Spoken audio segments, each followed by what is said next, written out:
Kang Taeson walked, looking around in search of one person. The monsters prowling around the ruined city irritated him. He called the fugitive a fool for having come so far. It was somewhere in Anyang, he noticed, looking at the monsters that were tearing apart a corpse right on the street. The monster's victim turned out to be the very fugitive he was looking for. He came closer to look, but he did not like the sight at all. The red-eyed, horned monsters also noticed Kang Taeson. The system announced the number of each monster that paid attention to the player. Kang Taesong said he would like to turn off this feature. The monsters turned to Kang Taeson and rushed towards him with a loud howl. Kang Taeson turned to face them and did not move. There were 3 creatures, and they attacked at the same time. Kang Taeson quickly took out his weapon, ready to fight. He activated addition and multiplication under the system comments. The sharp sword in the player's hands cut through the monsters, and, having destroyed them, Kang Taeson could leave here. He returned home, hiding behind the high gates. A hand in a black glove loudly pounded on the gate.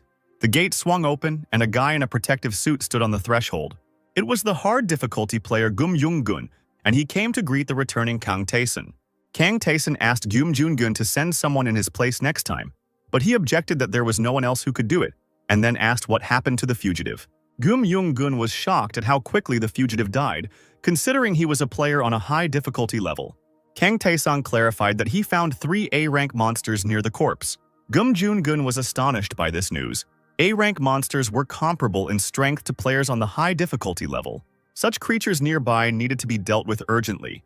And Gum Young-gun asked Kang Taeson where exactly he had seen them. Kang Taeson said that there was no need to look for monsters, because he had already killed them. The friends went to the dining room, but Gum Young-gun did not stop his questions. Gum Young-gun couldn't believe that Kang Taeson was playing on a low difficulty level. Kang Taeson reminded that this is easy to verify, because he made his way through the labyrinth not alone, but with other players. Gum Young-gun said that all the low-level players except Kang Taeson either died immediately or later died from their wounds. It was a challenging terrain even for those playing at an average level, and for lower ranks it seemed deadly. Kang Taeson's strength amazed his friend, because he himself was inferior to him, despite his high level. Kang Taesong explained it all simply. The other players were simply too lazy. The friends reached a tent where they could get food. They were not happy with the ever-present potatoes, and Kang Taesong asked why they couldn't replace them with sweet potatoes or corn. Gum Young-gun explained that potatoes are cheaper, and distribution restrictions also play a role. Kang Taesong reminded that, as a low-level player, he didn't have a fast cultivation skill, and there was some kind of food everywhere he went. Someone's screams could be heard from outside. Someone was furiously accusing everyone of lying, and they were trying to calm him down. Kang Taeson assumed that the man had returned from a cleanup operation and that he would be arrested for disturbing the peace. But Gum Young-gun noticed that it was someone high level, which meant Kang Taeson would have to intervene. A moment later, Kang Taeson was indeed called to the scene of the brawl. The unknown young man refused to believe that what he saw was planet Earth, because the nightmare should have ended after the last raid. Out of anger, the stranger started a fight with everyone who tried to explain the situation to him, because he believed that they were playing a joke on him. Kang Taeson peeked out from the dining tent to see where Lee Tae-young was. Meanwhile, people continued to try to convince the stranger to listen and try to understand how much the world had changed while he was in the labyrinth. In response, well-wishers received only furious blows. Gum Young-gun wished his friend good luck as he headed off to deal with the problem. Kang Taeson threatened to kill him if he ate his potatoes before he returned. The conversation with the stranger began for Kang Taeson the same way as for the others, with an accusation of lying. The player who came out of the labyrinth was sure that he and those like him represented a real force, capable of dealing with a bunch of monsters that had attacked the Earth. Kang Taeson had seen many such self-confident people. Players after the labyrinth often found themselves unable to accept the new reality and went crazy. There was only one solution for such a case: to call the system to declare a duel. The stranger introduced himself. His name was Lee Jang-chun. He had seen Kang Taeson's messages in the general chat more than once and had an idea of who he was. Lee Jang-chong found it funny that a low-ranking player would challenge a high-ranking player, even though everyone knew that the difference in their strength was huge. "Shut your mouth and fight." Kang Taeson cut him off, "and then I will show you the real reality you are looking for." Lee Jang-chong took out his weapon and was ready to kill his opponent. He activated skills that made his blows especially powerful. His sword was ablaze with fire, and the crowd admired the skills this player possessed. The fight started quickly, and Lee Jang-chun delivered a brutal blow. This strike did not cause any damage to his opponent because Kang Taesun activated the first strike nullification. This ability was unknown to Lee Jung-chong, so he didn't understand why his powers weren't working. Now it was Kang Taesun's turn to strike. Lee Jung-chong activated Fortitude to reduce possible damage by half. Kang Taesun's skills allowed him to bypass this defense as well. The injuries Lee Jung-chun received were not that great, and he was confident of his victory. Kang Taesun clarified the Date 12 opponent and added the enhancements available to him. These were abilities that made the player very powerful and he could bypass any defenses. Lee Jang-hong tried to stop him after seeing the system's messages. Kang Taesun struck anyway and defeated his opponent. The damage dealt to Lee Jang-hong was 9,604. The duel ended, and Kang Taesun reminded them that they were on Earth and they had to admit the obvious. Lee Jang-hong, struggling to rise from the ground, still tried to argue. The realization of the situation brought tears to his eyes and made him regret that he had once gone to clear the labyrinth. The land was once peaceful, but one day the skies opened up, releasing countless monsters. A system has appeared in people's lives that offers each person a choice of 4 levels of game difficulty. After selecting a level, players entered the labyrinth and could only return to Earth after clearing it. The home planet turned out to be teeming with monsters. Kang Taesun believed that humanity now had only one choice: to try to save their world together. Gum Joon-gun greeted Kang Taesun after the match with approval. The people who gathered nearby took Lee Jang-hong to help him come to his senses. Kang Taesun didn't think it was a difficult victory, but Gum Joon-gun was curious about where his friend got his skills from. The Last Judgment and First Strike Reset were unknown to any of the players except Kang Taesun. Kang Taesun replied that he acquired such skills through hard work. The friend's attention was drawn to another noise, as if one of the other players was returning. It was a girl who was greeted joyfully by everyone around. The girl's name was Lee Tae-young. Kang Taesun went to visit Lee Tae-young at her house, which, as always, struck him with its interior, somewhat strange in a collapsing world. For Kang Taesun, all this love of luxury was unpleasant, and he said so out loud. Monsters roamed the streets, and Lee Tae-young brought huge paintings into her home. Lee Tae-yeon was the only one who quickly cleared the labyrinth. Kang Taesun was surprised that it was a girl. The girl herself believed that in difficult times it is useful to be passionate about something. She asked if it was true that it was Kang Taesun who taught the newbie a lesson. Lee Tae-young thought it was unusual for a low-level player to teach a high-difficulty player. The girl called the system, showing her indicators, and offered to show Kang Taesun his data. She thought Kang Taesun's level was pathetic, but when she said so, he assumed she was looking for a fight. Lee Tae-yeon extended her hand, retorting that it was just a test and that Kang Taesun had decent stats for an easy-level player. The player's level is determined by completing the labyrinth, and after that it is no longer possible to become stronger. Most high-level players had stats 1,000 times higher than Taesun, but due to his special skills, none of them could defeat him. Lee Tae-young told Kang Taesun to stand still. The girl activated skills that increased the power of her attack several times. Using maximum power and perfect accuracy, Lee Tae-yeon attacked Kang Taesun. Kang Taesun remained standing in place, unperturbed. Everything around was destroyed by Lee Tae-young's blow, but Kang Taesun remained unharmed and only asked the girl why she did it. She replied that she just wanted to have fun, but immediately asked how many special skills Taesun had. He said the number 230, and these were all skills that could be obtained regardless of the player's level. Lee Tae-yeon said that if Taesun had obtained these skills through his special strategy in the labyrinth, then everyone should have studied the capabilities of the labyrinth more thoroughly. Everyone was in too much of a hurry to clear out the monsters and get out. And now Kang Taesun saw no point in discussing past decisions. Lee Tae-young countered that if Kang Dae-sang had chosen the solo difficulty level from the start, then people would have been able to defeat all the enemies. Taesun himself knew that his skills were good on their own, but overall effectiveness in battle depended on other characteristics as well. Remembering the many people who died, Kang Taesun thought about what would have happened if he had chosen a high level.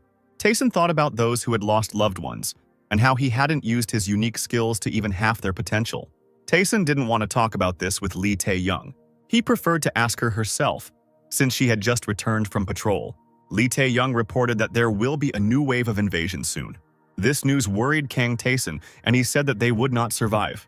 A wave was a massive attack by monsters, the losses after which were enormous. In the first wave, people lost soul. In the second, half of the high-difficulty players died. The third wave has driven humanity into a single small town. Lee Tae-yeon claimed that the upcoming fourth wave would include 2 C-rank monsters. dozens of A-rank monsters, hundreds of B-rank monsters, and an apostle. Kang Taesung admitted that 2 C-rank monsters were a problem even for Lee Tae-young, and there were very few players left who could handle A-rank. The apostle seemed completely indestructible. Lee Tae-young asked Taesun to take over Class C. Kang Taesun tried to refuse, but Lee Tae-yeon was going to deal with the apostle, which meant there was no one else to fight the C ranks. Kang Taesun headed for the door when he was stopped by Lee Tae-young's question about whether he was going to tell the others. Taesun believed that people needed to prepare in advance, but Lee Tae-young believed that it was more important to have time to enjoy life. Taesun is strong. He can lead us to victory, the girl said, but I myself am a coward. She held a shining stone in her hand. Upon learning of the impending wave of invasion, people in the city became desperate.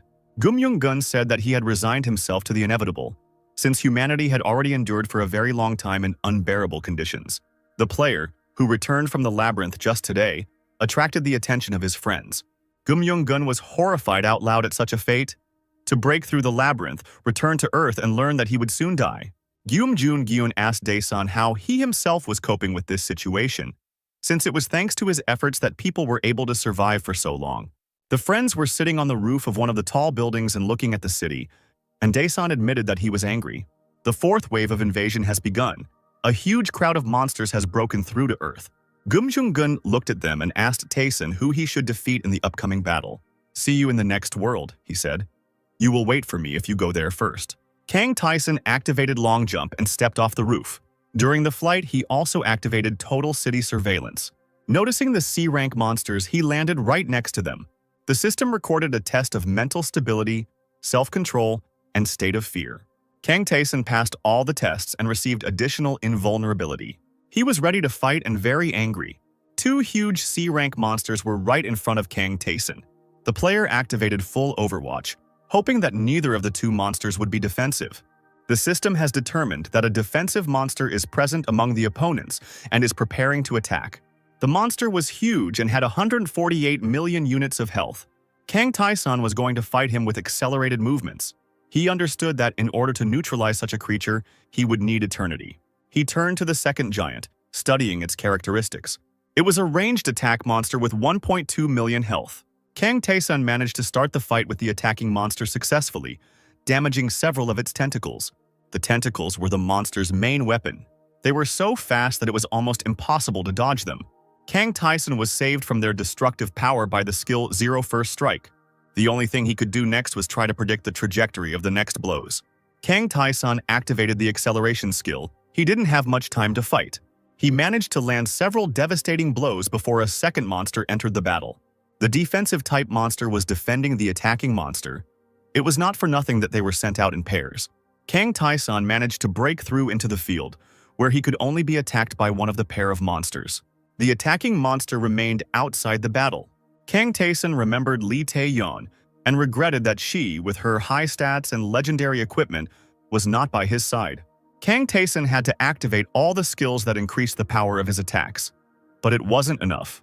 If Lee Tae-yeon were in his place, he thought she would have taken care of the attacker first. But for Kang Taesun himself, a blow from any of these monsters would be fatal. He decided to deal with the one with more health units first. Launching his special skills, Kang Taesun attacked the defensive monster. Even with them, Kang Taesun was inferior to the C-rank creatures many times over. But this only meant that it was necessary to go to the limit and use everything that was available to use unique abilities.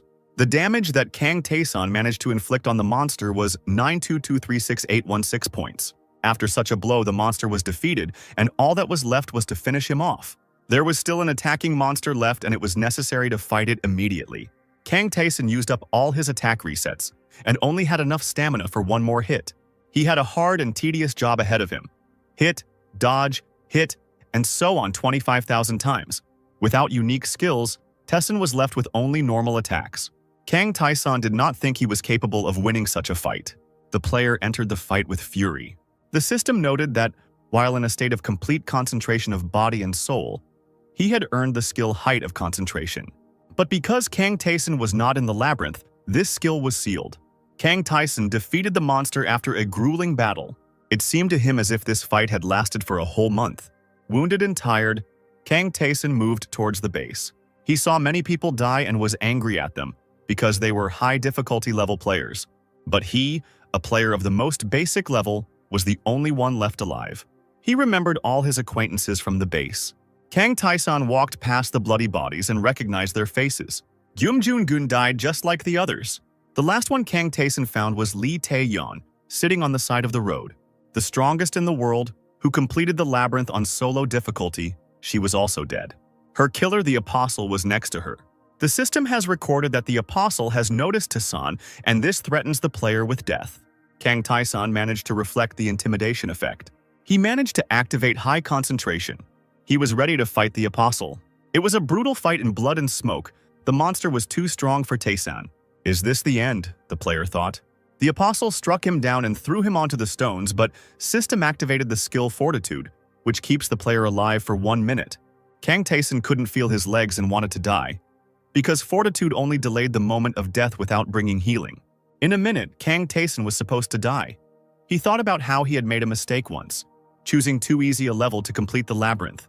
But remembering the high-level players who died, he transferred his anger to them, because they did not even try to obtain special skills in the labyrinth, but simply hurried to pass it as quickly as possible. He believed that if they tried to improve their skills, then together they could defeat their enemies. But Taesan understood that anger no longer mattered and could not change anything. Humanity was lost. He noticed the shining crystal that Lee Tae-yeon was still clutching in her hand. Despite the Apostle, Kang Taesan decided to try to get this thing. Severely wounded, he crawled towards the girl, using the time stop skill. The crystal that Lee Tae-yeon held was the Ouroboros Bezoar. This artifact could be used once to return to the past. Kang Taesan was amazed that Lee Tae-yeon had such an opportunity. He looked back one last time at the dying world and the monster that had almost killed him. Clutching the Bezoar in his hand, Kang Taesan was transported into empty space. He saw himself as a miserable, huddled child. He realized that he was vulnerable then in front of his parents, who took out their anger on him and assured him that he was worthless. Now he knew that he was not worthless at all and that he had abilities. A moment later, Kang Taesan woke up lying on the wooden floor. He saw empty bottles and boxes of prepared food. He picked up his phone and looked at the date displayed on its screen. It was just before the new year. People were enjoying the holiday. It was then that the heavens broke through and a different life began for everyone. Kang Taesan found pizza in his room and enjoyed the long-forgotten taste. After the apocalypse, there will be nothing to eat except potatoes and monsters.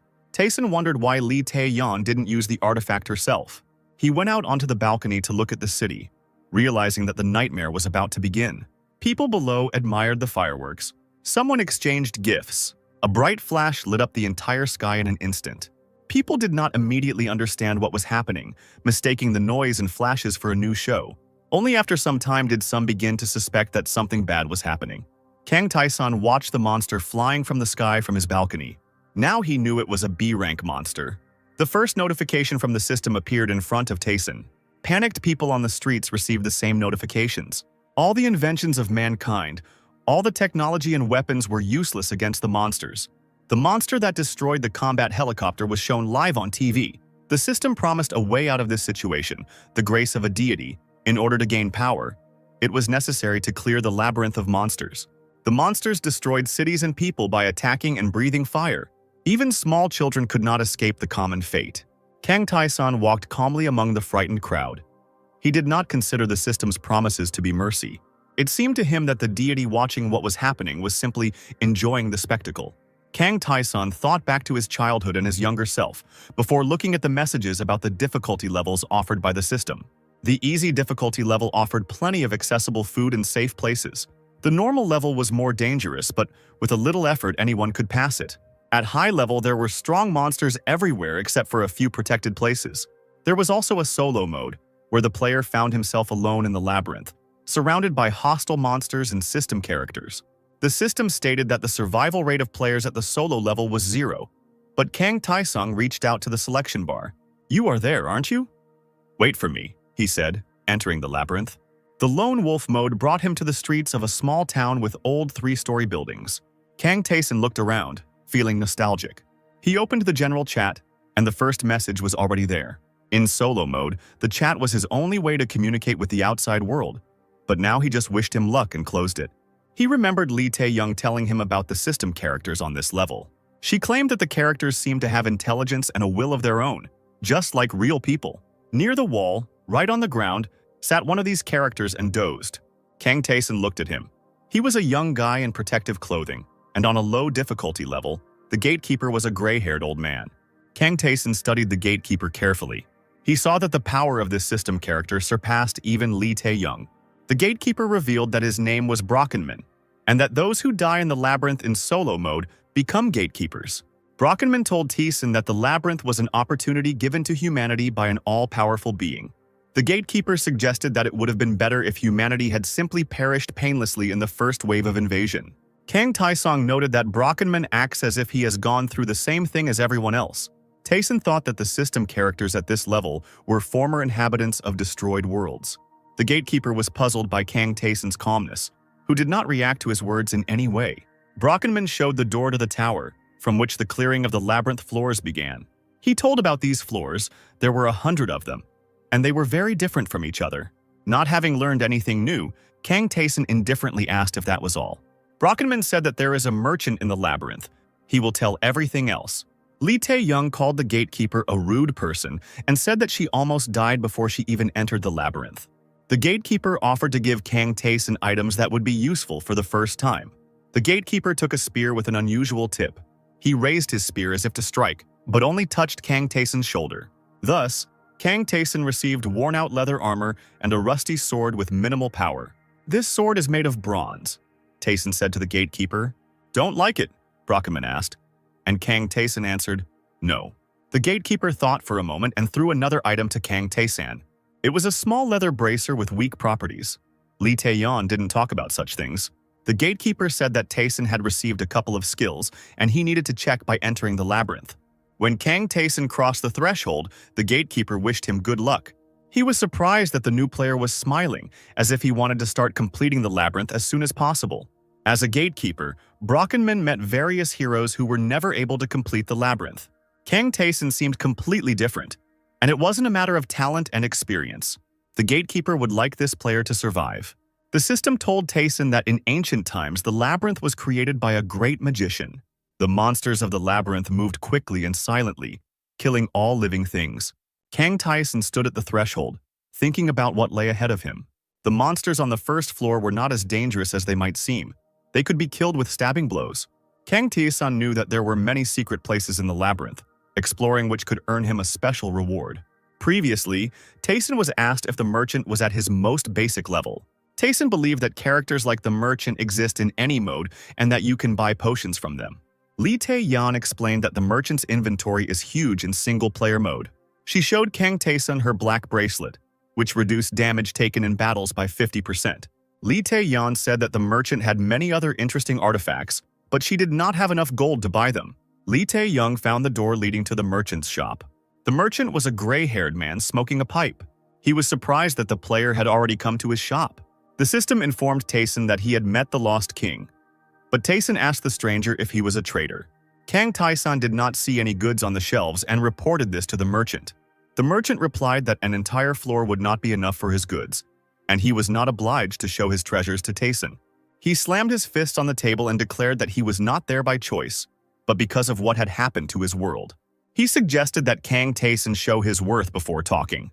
It was necessary to go down into the underground corridor and get out of there alive in order to look at the goods in the shop. Kang Taeson asked if all he had to do was survive, and the merchant called him a weirdo. Kang Taeson asked if he needed to clear the entire labyrinth to buy something, but that wasn't necessary. The merchant looked at Taeson descending into the dungeon with surprise, because other players were afraid to enter it and hesitated at the threshold. The merchant had never seen players like Taeson before, but he was sure he wouldn't return from his first assignment. Kang Taeson walked down the stairs and still didn't notice any differences from the simplest level. At that very moment, he noticed his opponent, a large rat. On a low difficulty level, such a monster was the boss of the 5th floor, but here it was in the very first task. The first bite of the big rat deprived Kang Taeson of 10 health points. The player recalled how, on a low difficulty level, a large rat had to be attacked in a group because it was too fast an opponent. The large rat in this dungeon also had super speed, which Taeson remembered from previous experience. Last time, the players spent a long time chasing a large rat together in order to break through its defense.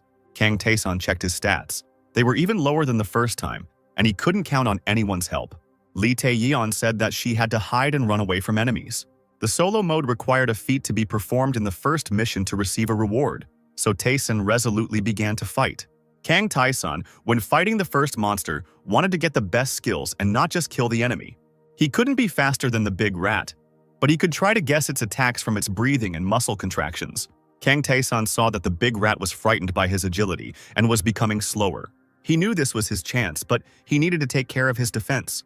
Kang Tae-sun remembered the bracer that the gatekeeper had given him. When the big rat attacked, he put out his bracer. Tae-sun used the bracer. A large rat hung on the bracer, clinging to it with its teeth. Kang Tae-sun managed to finish off the monster in a few blows. He returned to the merchant, who clearly was not expecting him. In a sack, Kang Tae-sun brought a large dead rat. Other single-player players have reported in chat that the trader is very difficult to communicate with. Lee Tae-yeon was very angry as she recalled her interaction with the merchant. Upon seeing Tae-sun, the merchant only expressed surprise that he had returned. Kang Tae-sun unfolded his bag and placed his trophies on the table. The merchant asked if Tae-sun had killed the big rat instead of running away from it. Looking at the meat and skin, the merchant noted that not only had Kang Tae-sun killed her, but he had done so without damaging the skin. He agreed to show Kang Tae-sun his wares. Kang Tae-sun would like to purchase a siege shield. He needed the biggest one they had in the shop. Kang Tae-sun wanted to use it to crush his enemies. The merchant opened a door made of radiance. He got exactly the kind of shield that Kang Tae-sun needed. After looking at the shield's characteristics, Kang Tae-sun noted that equipment of such quality had previously been available to him no earlier than the 7th floor. The merchant named a price, but Tae-sun didn't have that much gold, and he turned around to go down into the dungeon for more trophies. The merchant stopped him and gave him the shield as a gift. Then the merchant took out goods that Kang Tae-sun would have enough money for. These were various potions and artifacts. The merchant said he wanted to do something good for Tae-sun. Kang Tae-sun wanted to know the reason for this arrangement, but the merchant called the gift an investment. He urged Tae-sun to choose a suitable potion. These were elixirs of health and speed, very necessary when passing the labyrinth. But Kang Tae-sun believed that he needed something else more now. Lee Tae-yeon said that in solo mode, potions should be saved for the upper floors. Kang Tae-sun thought that he wouldn't need these potions right now. He would rather buy a bow and arrow. Long-range weapons have helped him avoid many dangerous situations in the past. Kang Tae-sun asked how much money the merchant would give him for the big rat and said that he would buy a bow and arrow with it. This act changed something in the merchant's behavior. The merchant reminded Kang Tae-sun that it was impossible to restore health in the labyrinth without additional funds. The merchant also told about the Living Spring, a place where you can heal as much as you want while you are on first floor. The merchant marked the location of the Living Spring on the map of Tae-sun and said that it was guarded by a tyrant old man. When the merchant told Lee Tae-yeon about the spring, he cursed and wished for her to hide there and die of hunger. Kang Tae-sun guessed that the merchant treated Lee Tae-yeon this way because the girl ran away from the big rat. Kang Tae-sun was able to win and return unharmed. Killing the monster changed the labyrinth character's attitude towards the player. When Kang Tae-sun met the next rat on the first floor and killed it with his shield, he gained new skills. Noticing the many notifications, Kang Tae-sun looked at the new features he now had. These characteristics could be earned last time, 20th or 40th floors, and now he got them on the first. The otherworldly interference skill allowed you to steal the enemy's power after each victory, but it did not work outside the labyrinth. Kang Tae-sun realized that he had not earned this ability now, but when he fought the C-rank monster, he was too exhausted to look at the notifications then. Returning in time, Kang Tae-sun found himself in the labyrinth again, and the skill he had earned was then revealed again. Kang Tae-sun didn't know if he had retained all of his abilities from the future, but he just needed to go towards his goal and become the strongest. After closing the notification windows, the player headed towards the source of life. In the long corridor, he met the big rat again. This did not surprise the player. He expected that the monsters would guard the passage to the source. In a moment, there were more rats. Surrounded by large rats, Kang Tae-sun found himself in a difficult situation. The system noted Kang Tae-sun's concentration and lack of fear. He began the fight with determination, using his new shield. His self-confidence allowed him to receive an immediate increase in all stats. This allowed Kang Tae-sun to match the rats in reaction speed. He defeated 2 rats and was able to level up. The remaining big rat was scared. Kang Tae-sun easily killed the last enemy. He reached the door and walked out of the corridor into a clearing covered with green grass. It was one of the safe places where enemies couldn't get in, so Tae-sun calmly approached the spring. He drank water without fear of attack. Water from the living spring completely restored all player stats. After resting near the source until the next morning, Kang Tyson opened a general chat. Solo player Kang Jun-hyuk asked if he had to enter the labyrinth. A normal difficulty player suggested that someone clear the floor together. Another player asked what the first monster would look like. Kang Taesung noted that players of all other levels can communicate with each other, while solo players can only use chat. He saw a message from Lee Tae-young in the chat. Lee Tae-young wrote that she didn't know what to do. Kang Taesun thought it was unusual to see Lee Tae-young flustered, but he remembered that the system had previously detected the girl's increased anxiety. Kang Tae-sang knew that singles would not start appearing en masse for at least a month. Lee Tae-young was surprised to receive a new message in the chat. Kang Tae-sun wrote to the players about what awaited them in the labyrinth. He knew that of all the loners, only Lee Tae-yeon would survive. He closed the chat. It was time for him to move on. The system defined the meat of a large rat as conditionally edible only if there was nothing else to eat. Kang Taesun began to chew the rat meat. The system detected poisoning and Taesun felt unwell.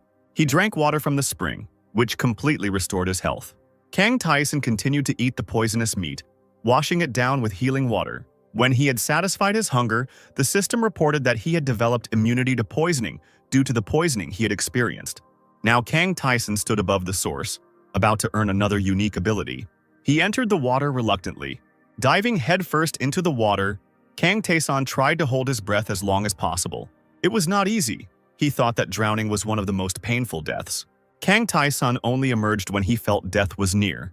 The system recorded that this test allowed him to obtain 2 unique skills. Kang Taesun also saw that his characteristics were largely the same as those he had before the time travel. He didn't allow himself to waste time thinking about it. He was going to train and earn abilities. Taesun's messages in the chat caused amazement among the other players. In these messages, they read about the ways in which Kang Taesung improved his skills. Player Kang Jun-hyuk couldn't bring himself to do as written. Kang Taesun continued to train his abilities, changing the combination of conditions to obtain more skills. He trained with the weapon while holding his breath. This gave him special skills in combat. Having gained over 10 unique abilities, Kang Taesun earned the title of Skill Player. He was pleased with the result achieved. The player will be able to use the acquired skills when fighting monsters in the labyrinth. After checking his characteristics, Kang Taesun headed away from the source. Skills like Last Judgment or Nullification allowed defeating much more powerful opponents. In the corridor, Kang Taesun was attacked again by a large rat. Kang Taesun raised his shield over her, but did not strike. The rat bit his leg. Kang Taesun waited until the system reported that he was in critical condition before he threw the rat away with his shield. He continued to reflect the monster's attacks, receiving the block ability for this. This was not the skill he was looking to acquire, so the fight with the rat continued. The endurance skill could nullify a blow that should have finished off the player and several subsequent ones. Kang Taesun once told his friends about this ability because no one except him knew about it. The others thought that Kang Taesun had some very unique skills. Special skills in the labyrinth could be learned from another person. It was still possible to do something that no one else could do. Kang Taesung found a way to create an effect close to the desired skill. To gain stamina that would reset a fatal blow, one had to withstand attacks that could have been fatal to the player. Therefore, Kang Taesun continued to fight while being seriously wounded. He did not refuse challenges because they provided an opportunity to acquire very useful skills. He told Lee Tae-young and Gum Jun-gun about his discoveries. His friends laughed at him, considering such behavior strange. Having gained new skills after the battle with the rats, Kang Taesun returned to the spring to recuperate. He turned to the system, trying to think of what other special skills he could learn here. He managed to come up with several options when suddenly he was distracted by a rustling sound. An old man in armor appeared in the living spring clearing. Kang Taesun reacted immediately, covering himself with his shield. Kang Taesun knew that the monsters had no way to the source, so the old man was a character from the labyrinth. The old man asked Taesun if he was a traveler. That was the name given to those who had passed the tests in the labyrinth, and Taesun agreed that he was one of them. Lee Tae-young told me about this old man, a servant of some god. While Taesun was remembering, the old knight attacked him with his fists. It was not a lethal move. The old man hit through the shield, and the system reported that the Deathline skill was activated. The blow was very strong. It was not easy for Taesun to withstand it. The system reported that Kang Taesun had withstood an incredible force. After the next blow to the shield, Kang Taesun opened the reflection skill. Then the old knight swung his fist at his opponent's face so that Taesun did not have time to dodge. "It's amazing," the old man exclaimed after that. "I thought I would score many times more points." He broke the wall with Kang Taeson. The old man was pleased and said that Taeson had surprised him. After all, Taeson first covered himself with a shield, and then released it to reduce the force of the collision. Kang Taeson said that he couldn't stand still and made the old man laugh. The knight stretched out to Sanu hand and said that he did not intend to kill him, but believed that he would have withstood a mortal fight. The old man was impressed by the fact that Taeson fought like crazy, and also by the skills he possessed. Kang Taeson was surprised that the Labyrinth character knew about skills. The old man introduced himself as a seeker of God named Ainsal. Lee Tae-yeon was also at the Living Spring. She was very upset and exhausted from fighting with rats. She did not expect an attack in a safe place, and the stranger who attacked her with his fists scared her. The gray-haired knight in armor called her a coward and never hit her. He left the girl sitting on the grass and walked away. The old man took Kang Taeson by the hand and helped him up. Ainsal called himself a paladin who didn't like to bully the weak. What he did was a test for travelers in the labyrinth. Kang Taeson received approval from Ainsal. This explained to Kang Taeson why the knight treated him differently than Lee Tae-young. He asked the old man what god he was looking for.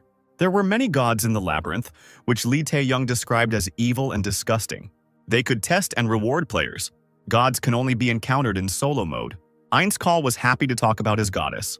Her name was Levinanoff. She was the goddess of love. Ainsal worshipped her along with others since his youth.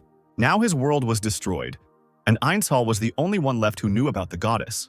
Ainsal entered the labyrinth in search of her, but found no trace of her.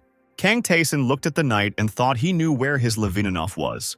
This goddess was brutally killed. Lee Tae-young found her some time ago and shared her horror in the chat. Ainsal wanted to know one thing from Kang Taeson. He asked if Taeson was in a hurry to get out of the labyrinth. He offered to teach the player the abilities that the goddess Levinanoff gives. Kang Taeson immediately agreed. This surprised the old knight.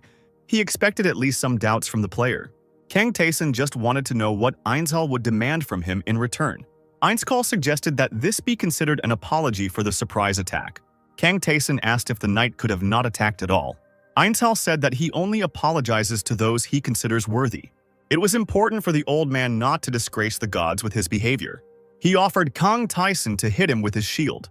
Many of the labyrinth skills are dependent on the player's weapon. Sword players received sword skill. Young Ainsal had a special talent called the Art of Air Weapons. The goddess personally praised this skill. Ainsal was going to teach Kang Taeson this skill. Kang Taeson informed the knight that he saw no particular benefit in combining skills. He thought about how he would prefer other skills. If you have an extra hit, Ainsal said, the damage should be around 4. Ainsal ordered Kang Taeson to attack. Kang Taeson brought his shield down on his head. Ainsal took 4 damage and asked if it was necessary to hit so hard. The old man told me to try again, but to use my fists. Kang Taeson attacked again, this time without a weapon. His fist dealt 2 damage to Ainsal. Kang Taeson realized that the damage changed depending on the type of weapon used. Ainsal explained that if you take a sword plus a 20 and a glove plus 50, then the damage to the enemy will be counted only from the weapon. If you hit with a fist, the damage from the glove will be counted, but the damage dealt cannot be combined. Kang Taeson said that these are obvious things, which is why no one hangs weapons on themselves. Ainsal believed that using only one type of weapon during a fight was foolish. Fighting in the labyrinth required terrible strain on the entire body. Ainsal stated that his body is his weapon, and his weapon is part of his body. Ainsal came up with a way to combine basic skills and damage from all equipment, and called it the Art of Air Weapon Mastery. Kang Taeson was amazed that the damage of the entire attack could be combined. Ainsal said that Kang Taeson understood correctly. Ainsal's special skill affected not only weapons, but every part of the body. When wielding it, one could strike with hands, shoulders, or feet, and the total damage was counted. Players used to receive inventory that they felt was useless. This could be very important as Kang Taeson progresses further into the labyrinth. Kang Taeson called this skill amazing.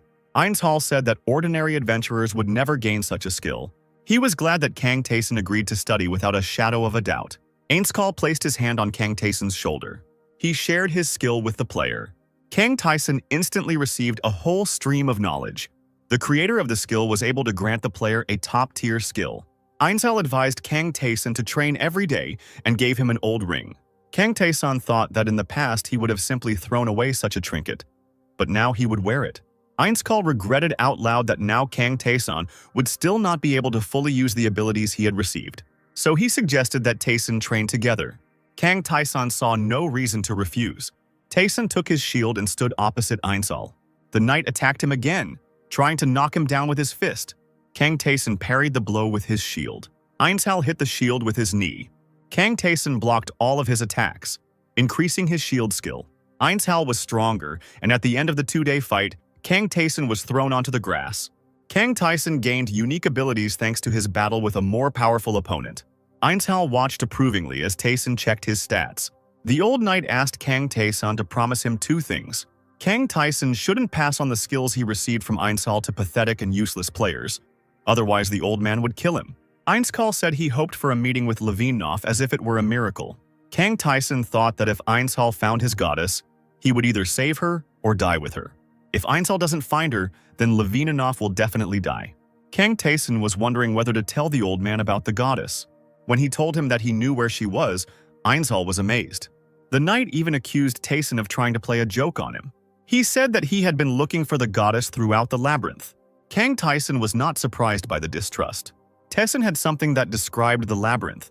Ainskal cried out that there were no maps in the labyrinth. Ainskal asked if this could be a divine call. Kang Taesan encountered an object that showed the location of a deity. This horn was shown to Taesan by Lee Taeyeon because she couldn't help but share. The girl considered this object useless because the deities seemed terrifying to her. Kang Taesan considered the horn a useless trinket. He remembered where the gods were and was able to tell Ainsal the place where to look for Levinov. The old man was very happy and said that now he was in debt to Taesan. Now Ainsal had to make his way to the 78th floor. He wanted to thank Kang Taesan before he left. The old man gave Kang Taesan a bronze ring. Kang Taesan saw that this was a very powerful artifact. Ainsal said goodbye and set off on his way. He called out to his goddess as he walked. Kang Taesan thought that if Ainsal managed to find the goddess, she would survive. But it could also be that Levinov is already dead.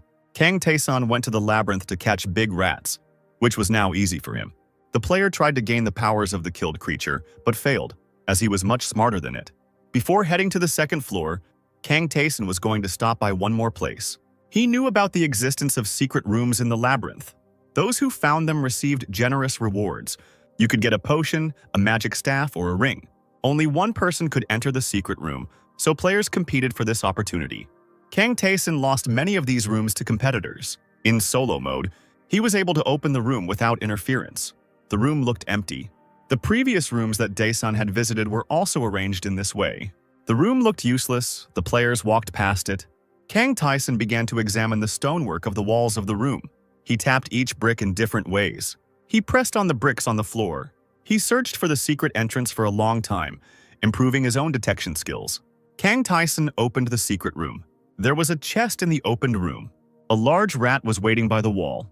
Kang Taesan easily caught the rat by the tail. He threw it on the floor so that its weight would press the secret pedal. An arrow that flew out of the trap hit the rat. Kang Taesan managed to get to the disarmed trap. The player had to catch the next arrow with his hand. He walked forward, despite the arrows that were no longer flying one by one. Kang Taesan was clever enough to catch them. He took the arrows for himself. Now he wouldn't have to buy them from the store. He received paralyzing and poisoned arrows. Kang Taesan returned to the first trap and the shots were repeated. Having collected 100 arrows, Taesan headed towards the chest. It was necessary to deflect the arrows and quickly run to the target. Kang Taesan was going to show his best side. He activated the attack in one breath. He caught the arrows flying at him with both hands and added them to his armament. Some had to be blocked using the reflect skill. Thanks to reflection, Kang Taesan had more space to move. He stepped on the last trap. She fired 15 arrows at him instead of the expected 9, which Taesan was almost prepared for. Kang Taesan wasn't sure he could beat them all off, so he decided to take advantage of the situation in a different way. The arrows hit him, causing serious damage. Kang Taesan allowed his condition to become critical. While in severe pain, he gained the pain relief skill. Kang Taesan reached the lever in the wall and disabled the traps. Now he could open the treasure chest he had come to this place for. The chest contained an oddly shaped wooden staff. Although on the easiest difficulty level, there was nothing important to be found in the chests on the first floor. The system designated it as the Flame Staff, capable of generating fireballs. Kang Taesan received such a special item because he played on solo mode. Having received the trophy, he could leave the secret room. A large rat tried to attack him. Kang Tae-san easily repelled the attack despite only being able to use one arm. Even in his crippled state, he managed to kill a large rat, gaining a few more useful skills.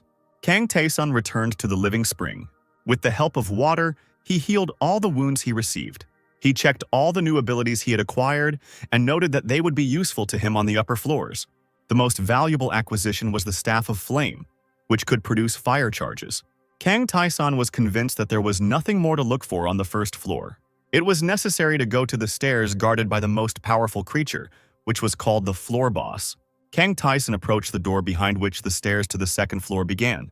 A huge rat was waiting for him outside the door. Kang Tae-san greeted the monster. The rat squealed and bared its teeth. On the easiest difficulty level, such a creature was located on the 10th floor, and defeating it was not easy even for a team of players. The giant rat charged with a terrifying appearance. Lee Tae-young had to resort to trickery to defeat such an opponent. The girl spilled oil in the room and set it on fire. Kang Tae-san decided to use the flame staff. He inflicted significant damage on the giant rat early in the fight. Then Kang Tae-san took up his bow and arrow. He used paralyzing arrows first, then poisonous ones. The effect produced by the arrows fired from the secret room seemed curious to Tae-san. The player managed to paralyze the monster with well-aimed hits and then poison it. The weakened creature continued to attack, but received more damage from Kang Tae-san's blows. Kang Tae-san knew that soon after the giant rat's vital signs dropped to a critically low percentage, the Berserker mode would activate. In the past, it was a surprise to players when a monster stopped responding to their shots. Kang Tae-san held out his shield in front of the frantic rat. Tae-san's best stat was dexterity, which he used to fight the Berserker. He managed to hit the enemy, but he himself was also wounded. Kang Tae-san used his unique skill to keep his breathing from getting out of hand. He managed to hit the giant rat with a few well-aimed blows.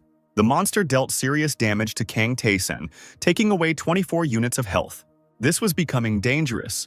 Tae-san was afraid that he wouldn't survive even a couple of attacks. Kang Tae-san withstood the next attack with the help of the Reflect ability. Speeding up, Kang Tae-san successfully launched a counterattack, causing the rat to suffer significant damage. Tae-san was going to finish the fight faster. He dealt a crushing blow to the monster. The giant rat received 20 damage. The creature collapsed to the floor in agony. The system recorded Kang Tae-san's victory. The player has examined the rewards and upgrades received as a result of this battle. Kang Tae-san expected this, but the level up was nice. For defeating the boss of the first floor, Kang Tae-san received potions similar to those he had previously found on the 50th floor of the easiest level. Sitting down right on the rat's corpse, Tae-san drank the potions he had acquired. Both potions increase strength. All existing player characteristics have increased significantly. Kang Tae-san was pleased because he had only passed the first floor. The new skill still needed to be tested. It turned out to be counterattack, an ability no less useful than reflection. Kang Tae-san checked everything he wanted and lay on the giant rat. He remembered that he had posted his strategy for solo mode in the chat. Kang Tae-san opened the chat to check for new messages. What he saw in the chat surprised him, because it differed from the usual picture. One of the players asked for directions to the source, but only the trader knew the way. Lee Tae-yeon insisted that it was necessary to get to the source for the sake of temporary safety, since in other places of the labyrinth one could die at any moment. Another player thought that the constant dangers were not so scary and laughed at Lee Tae-yeon's fears. Kang Tae-san followed the messages and didn't understand what was happening. In his previous life, the chat messages were filled with the despair of players being attacked. Players of the past suffered from hunger and fear. Lee Tae-young would sometimes go into the chat alone back then. Now the players were wondering where Kang Tae-san had gone. At this time, Kang Tae-san was standing at the stairs leading deep down. He managed to buy a pair of fighter's gloves from a merchant. He descended into the dungeon, refusing to sell the giant rat's claws and teeth to the merchant, as he had other plans for these trophies. The merchant guessed that the player wanted to find the blacksmith. Lee Tae-yeon said that without the help of blacksmith Harfin, she would never have gone far in the labyrinth. Lee Tae-yeon explained that they needed to go deep into the dungeon, where slightly different laws apply. The second floor assignment began with an exit from the corridors into a bright space. The reward for victory was potions that were so rare that they could not be bought in shops. The lively chat was filled with messages addressed personally to Tae-san. Kang Jun-hyuk sent a request to Dae-san for a private conversation. Tae-san was very surprised that after reading his messages, another player wanted to go through the labyrinth following his advice. Kang Jun-hyuk explained that people's despair at that time was at its peak. They were killed by monsters and tormented by hunger. Kang Jun-hyuk tried to talk to the guard, but the guard ignored him even when he shouted. Kang Taeson's post first helped Lee Tae-young. She shared her emotions in the chat, and her success made others believe in themselves. In his past life, Kang Taeson had never heard of Kang Jun-hyuk, which means he must have died very early in some stupid fight. Kang Taeson gave him some more advice, but Kang Jun-hyuk was surprised by this help, because he thought that everyone in the labyrinth was a rival. Kang Taeson called his statement delusional. He himself, Lee Tae-young, Gum Jun-gun, were people whose planet was destroyed. What was the point of them competing? Kang Jun-hyuk had never thought about this before, but now he was puzzled. Kang Taesung explained to him that he himself saw the goals of the players in the labyrinth as becoming stronger, and asked about the mood of the people. Kang Jun-hyuk said that many in the community try to force fights on others, some don't pay attention, and some go crazy. Kang Taeson said goodbye to Kang Jun-hyuk and entered the second floor of the labyrinth. Kang Taeson had heard before that the real labyrinth started from the second floor, and he kicked open the door to the corridor full of goblins. The system notification has detected several goblins armed with various types of weapons.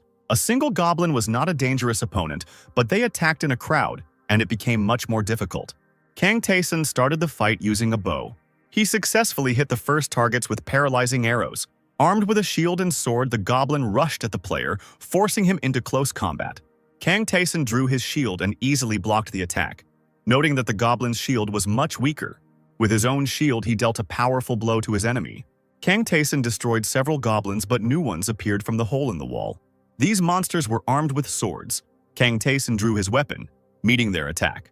The long sword of one of the goblins caught the player's attention.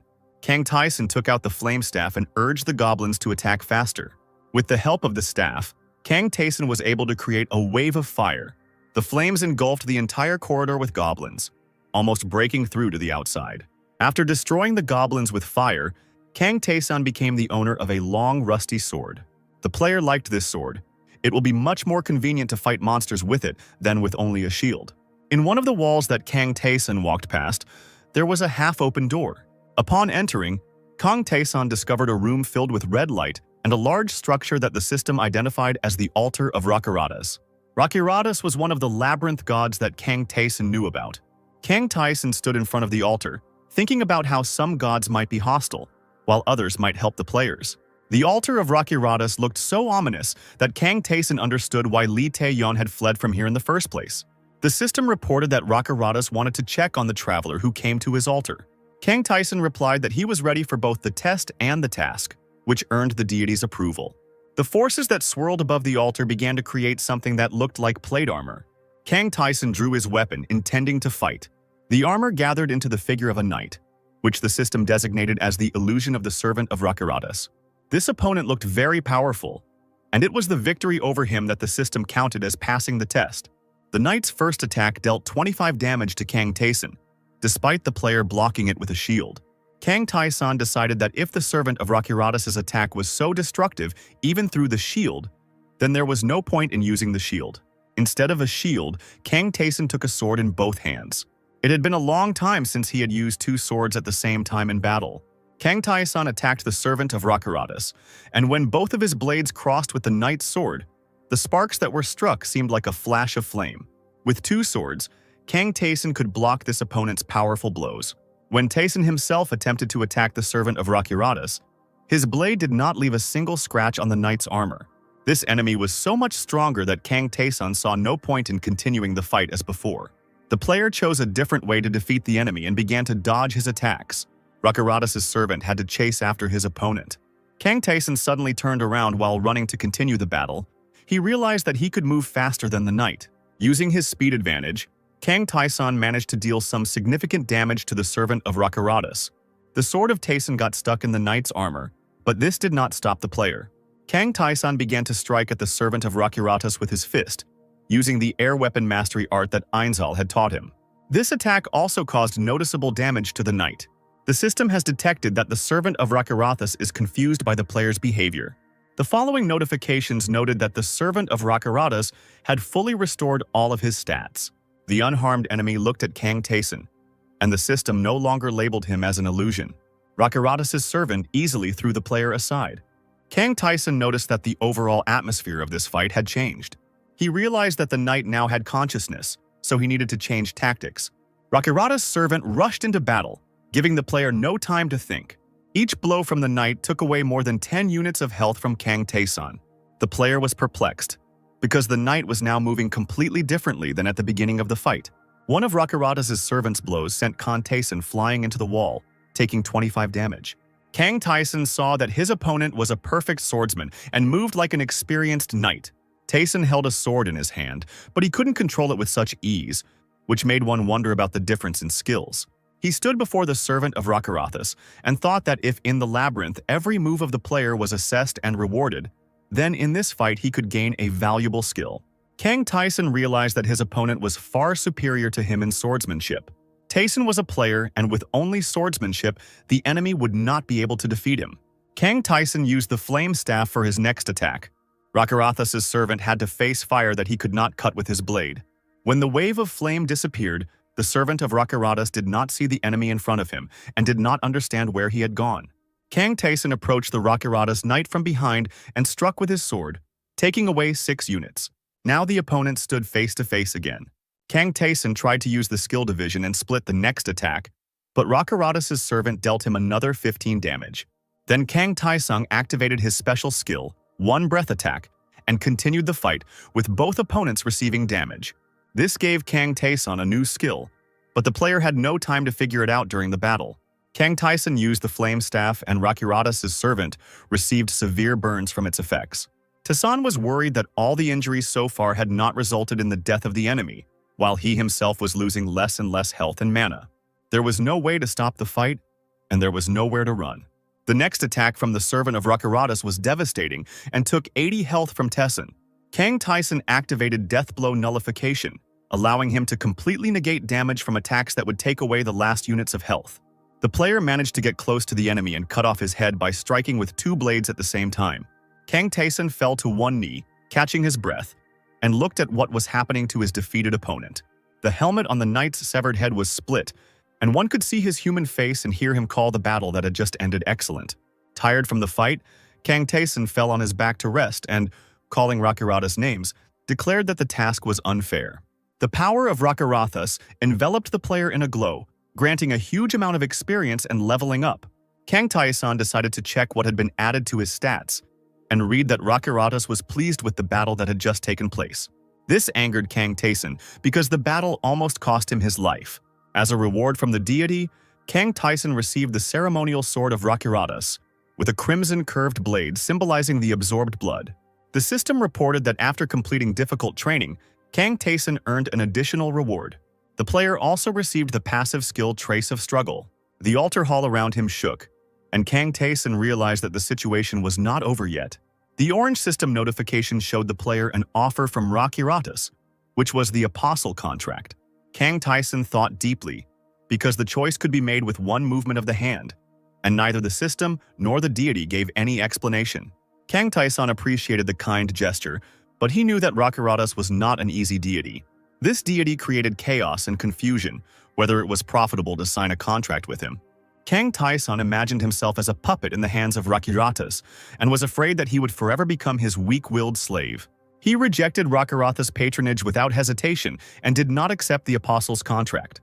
Kang Tae-san was glad that the god was not angry at his refusal, but Rakirata's offers were not over yet. Kang Tae-san received an additional task.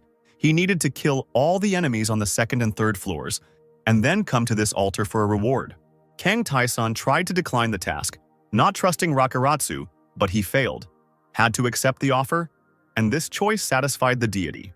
Kang Tae-san returned to the merchant because he needed to buy something to complete the quest. The merchant was surprised that Tae-san needed potions, but the player was afraid that Rakirata's errand might be difficult. The merchant noticed Kang Tae-san had a ceremonial sword and was surprised that Rakirata's was generous to this player. The merchant said that many had already died because of this mad god. Kang Tae-san wanted to ask the merchant about the Apostle's contract. The merchant said that Tae-san was right to refuse the contract, because such decisions cannot be made spontaneously. But the old man did not explain the essence of the agreement with the god. The terms of the merchant's contract did not allow the old man to reveal the secrets of the labyrinth. He could only sell potions. It was the first time Kang Tae-san heard that the merchant was bound by a contract, but he said goodbye to him without explaining anything else. Kang Tae-sun decided that it was high time to check what was going on in the chat. Lee Tae-young and Kang Jun-hyuk were happy to see Daesung. Kang Jun-hyuk said that the old knight at the Living Spring was not at all like Daesung had warned. He simply spat in Kang Jun-hyuk's face and left. Kang Jun-hyuk had failed to repel Einshal's attack and was now claiming that it was impossible to do so.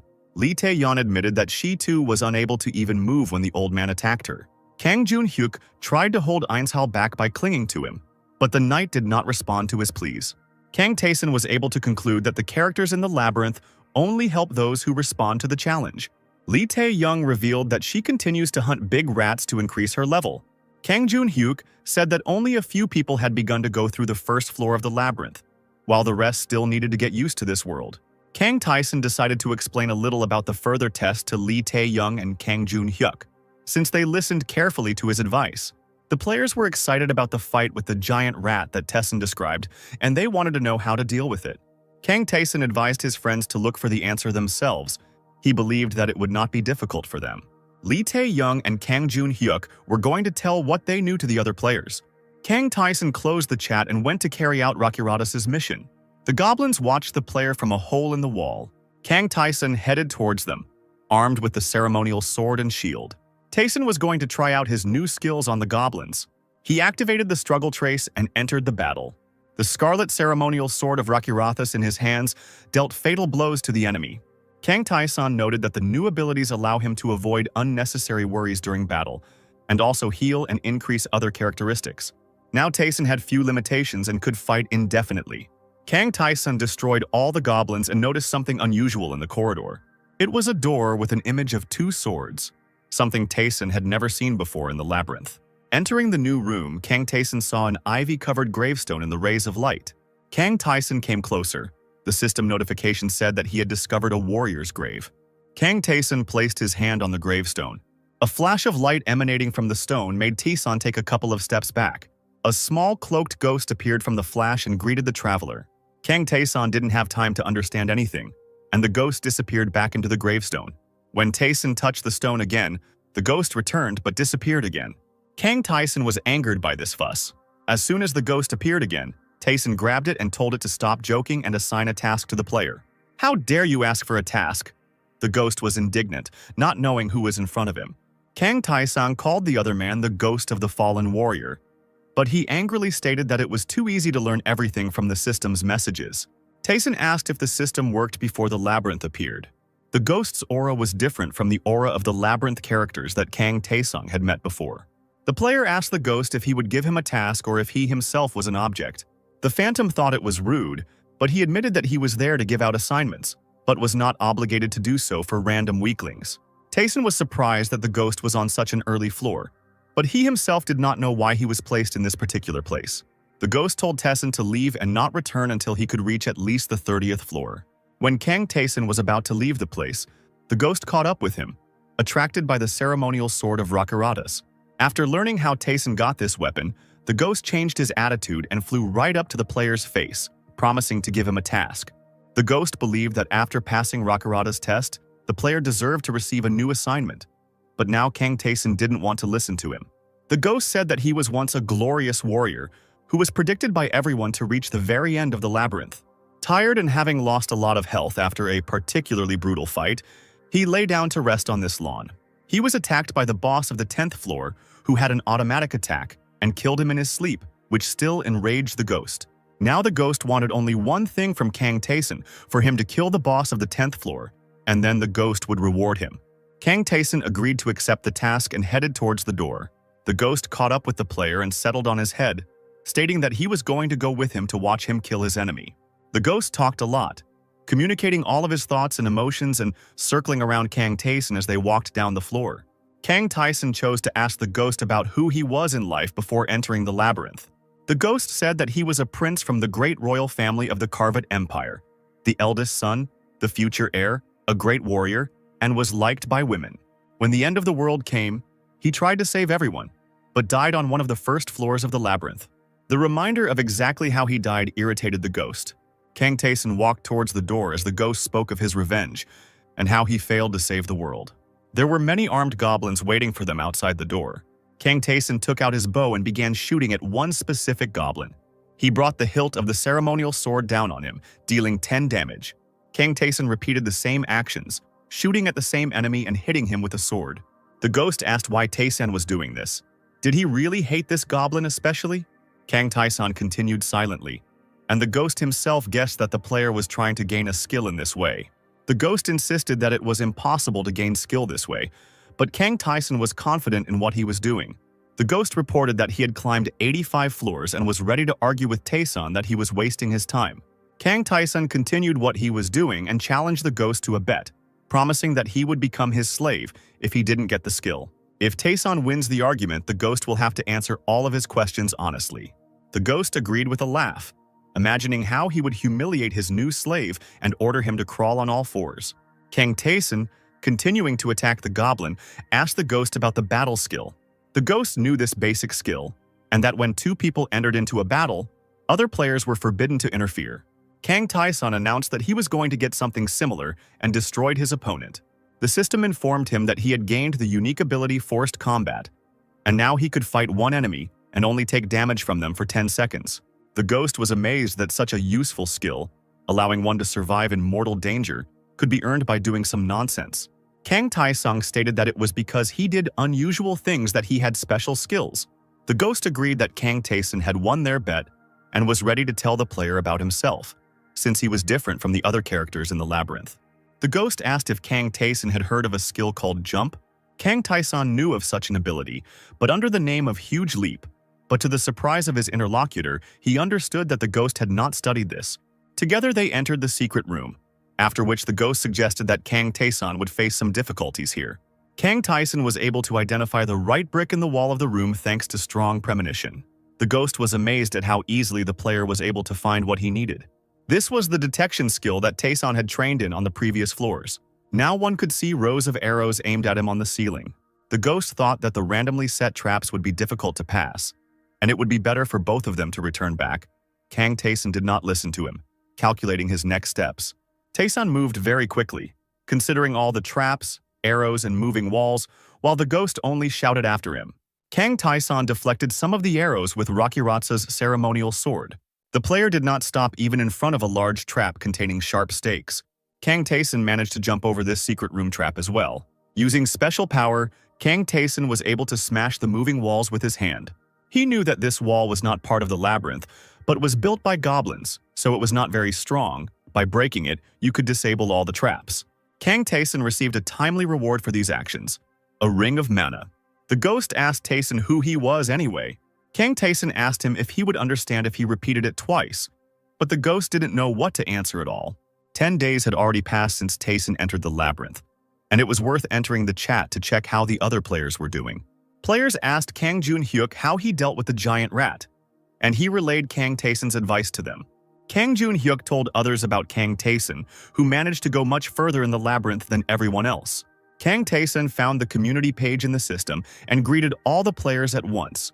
Kang Jun-hyuk was surprised because it was Kang Taeson's first time using the shared page, usually preferring private conversations. Kang Jun-hyuk said that about half of the people who reached the living spring managed to deal with the rat. Kang Taeson asked how things were going for Kang Jun-hyuk and Lee Tae-young. Both admitted that they failed to follow Taeson's example, but Lee Tae-young was going to use a different method to defeat the giant rat. Kang Jun-hyuk asked why Kang Dae-sung decided to share his experience with other players. Lee Tae-young said that if someone had told her about the skills at the very beginning of the labyrinth, she would have understood little about it. But then the players were able to appreciate these tips and shared them with each other. Kang Taeson decided to tell everyone about the way to earn the easiest skill, pain relief. He said that you had to take a sword in your hand and thrust it into your own hand as deep as possible to reach the bone. The players were amazed and couldn't believe that Taeson wasn't joking when he suggested that they impale themselves on their own blades. Kang Taeson didn't see a problem with this, because being close to the living source meant one could quickly heal from any injury. Kang Taesung explained that while wounded, you can fight a large rat and unlock a skill that will later allow you to fight while ignoring any wounds. Other players did not believe in the effectiveness of this method. For them, it looked like a suicide attempt. Kang Taesung explained how to train your breath holding by staying underwater long enough to almost die and surfacing at the last second before death. This advice was even more disliked by the players and seemed even more like suicide. The skill endurance Kang Taeson suggested to be obtained by fighting a large rat in a state where the player had only 1 health left. The players did not take all of Taeson's ideas very well. They asked if it was necessary to go so far in these trainings. They did not understand how they could do such absurd things. Kang Taeson said that he was not going to force anyone. They would have to make the choice themselves. He understood that all these people had recently lived in a world where there was no need to risk their lives. Lee Tae-yeon asked Deeson if he didn't know another way to gain all these skills, but he really didn't know any. Kang Joon-hyuk and Lee Tae-young thought about what they heard and decided to try to do all these crazy things. Other players called them crazy, since Kang Taeson's stories could be lies. But Lee Tae-young and Kang Joon-hyuk did not think that Kang Taeson would deceive them, because everyone had already tried some of his attack methods and everyone had succeeded. Kang Joon-hyuk was going to start with the training that seemed the least dangerous of all and obtain the breath-holding skill. The players couldn't believe he was going to do this. Kang Taesong told everyone to work hard and promised to tell them about the rest of the skills when the players were ready. When Kang Taeson left the chat, the ghost watching him stated that all of these tips were completely useless and that players would still die in the labyrinth. The ghost hurried Kang Taeson. He didn't want to waste any more time because they were standing in front of the door behind which the enemy was hiding. Kang Taeson opened the door and told Ghost that he wasn't going to ask him about the boss. He wanted other information. Taeson opened the door and was excited about the upcoming fight. The system has noted the appearance of the Goblin Commander and Goblin Protector. The Goblin Guard was armed with a sword and was already approaching the player. The Goblin Commander wore a cloak and held a staff in his hands. The Goblin Defender struck Taeson with his sword at the shield he held out. A purple haze of power swirled around the Goblin Commander. The ghost circled in the air above Kang Taeson and advised him to attack the commander first, as his actions were clearly suspicious. Kang Taeson saw that the Goblin Commander was casting some kind of spell. Taeson fell into the ring of these unknown spells. He found himself in a completely different place, surrounded by mangled bodies. Dead hands reached out to him. He heard accusations that these people died because he chose the easy way out, that he was the only one saved. Then Kang Taeson saw Lee Tae-yeon, dead and bloody, just like she was before using the Time Bezor. Lee Tae-young opened her eyes and tearfully asked Daeson why he left her to die alone. Lee Tae-yeon sat on a mountain of dead, mutilated bodies and cried, covering her face with her palms. The dead hands of the deceased reached out to Kang Taeson, clasped him, burying him under them. Kang Taeson opened his eyes and said that such techniques wouldn't work on him. The ghost watched as Taeson sat, befuddled by the Goblin Commander's purple magic, and thought that the player was wrong not to listen to his warnings. The Goblin Commander continued to cast his spell. Kang Taeson was in a purple transparent sphere, his head bowed and his eyes closed. Suddenly, the player pulled out the Scarlet Ceremonial Sword, and the system reported that thanks to his iron will, Taeson had passed the test. The ghost stared at Kang Taeson in surprise. The Goblin Commander retreated from his prey. The goblin went berserk and did something else with his staff. Kang Taeson waved it off, repeating that it wouldn't work on him. The Goblin Commander activated the curse. Kang Taesong stated that he never loses when it comes to mental attacks. He grabbed the Goblin Commander and raised him above his head at arm's length before killing him. After enduring multiple mental and magical attacks, Kang Taeson gained mental resistance and magic resistance. The ghost looked at Taeson. He didn't know before that a psychic attack could only be endured by one's own willpower. Only a madman could do that. Kang Taeson received a mana increase potion for this battle. He also received a set of master keys to disarm traps and pick locks. Kang Taeson drank the potion, and the ghost asked him if he missed anything when he passed the labyrinth floor. The Phantom was upset by such successes because he himself died, and for someone else everything was going well. The ghost and Kang Taeson reached the passage to the 3rd floor. Before going to the 3rd floor, they looked into the shop. The ghost flew up to the old man's face and called him an old fool who was more stubborn than a donkey. The merchant responded by calling the ghost a noisy loser and advised Kang Taeson not to let the creature influence him. The ghost and the merchant had clearly known each other for a long time, and sparks flew from their argument. Kang Taeson tried unsuccessfully to intervene in this squabble. He was tired of waiting for them to finish themselves. Shields, swords, and other weapons crashed down near the disputants. This was Kang Taeson's way of attracting attention to himself. He wanted to sell all his trophies. The merchant looked at the mountain with surprise and asked how many monsters Kang Taeson had killed. Kang Taeson tried on the spiked gloves and bronze shield. The player also equipped 2 attack-boosting rings and a strongman pendant, saying that he could now defeat the goblin in 2 hits. The ghost didn't understand how Tessin managed to increase his stats so much with these things, but the merchant knew that it was the art of air weapons. The ghost and the merchant were about to start their squabble again, but Kang Taesin interrupted their conversation to say goodbye. After leaving the shop, Taesin asked the ghost why he had such a relationship with the old man, but the ghost only cursed in response. The ghost flew up to Kang Taesin's ear and whispered that the merchant was only capable of treating well those from whom he himself needed something. The ghost considered the merchant an enemy and demanded that Taesin not trust him. Kang Taesin saw the shadows of goblins. A moment later, the goblins attacked him with weapons. Taesin walked through the crowd of enemies, crushing them with simple kicks. Kang Taesin cleared out the different rooms on this floor so quickly that the ghost even became bored. The ghost asked why Taesin was trying to fight every enemy if it didn't add any experience at the current level. Kang Taesin continued killing goblins, saying that this was a task from Rakaratas. The ghost said that he had also undergone tests from this deity, but they were completely different. During a break from slaying monsters, Kang Taesin asked the ghost about the apostle contract. The ghost guessed that Rakaratas had offered such a contract to Taesin. The ghost began to fly around Taesin and say many words that had no meaning. Finally, the ghost told that there are many gods in the labyrinth, and each is responsible for something of their own. Kang Taesin didn't really understand what it meant to be a god in the labyrinth. He was surprised that the ghost called those who helped build the labyrinth gods. The ghost reminded that when entering the labyrinth for the first time, all players receive a system window informing them that everything they see here was created long ago by a great magician. But even for a great magician, it was too difficult to create such a space from scratch. So the magician looked for those who would help him fulfill his plan. Great power was required to create the labyrinth. Many warriors and heroes answered the call of the magician, ready to undergo the most severe tests. He told them about the battles that would take place here, and also about the deaths that will also happen to those who fail. Many gods supported the magician in his quest to create a place where those who passed all the tests could have one wish fulfilled. The gods built the labyrinth, and they themselves took places on its top floors. The gods singled out certain travelers who entered the labyrinth and gave them tests to see what they were worth. Kang Taesin understood that the gods might show interest in players, but he didn't know whether it was good or bad. The ghost explained that if one became an apostle, one could receive as many abilities as God wished to bestow upon his follower. Kang Taesin asked what the disadvantages of the contract were. Problems could arise with other gods and their followers, and it was also obligatory to follow all the orders of one's god.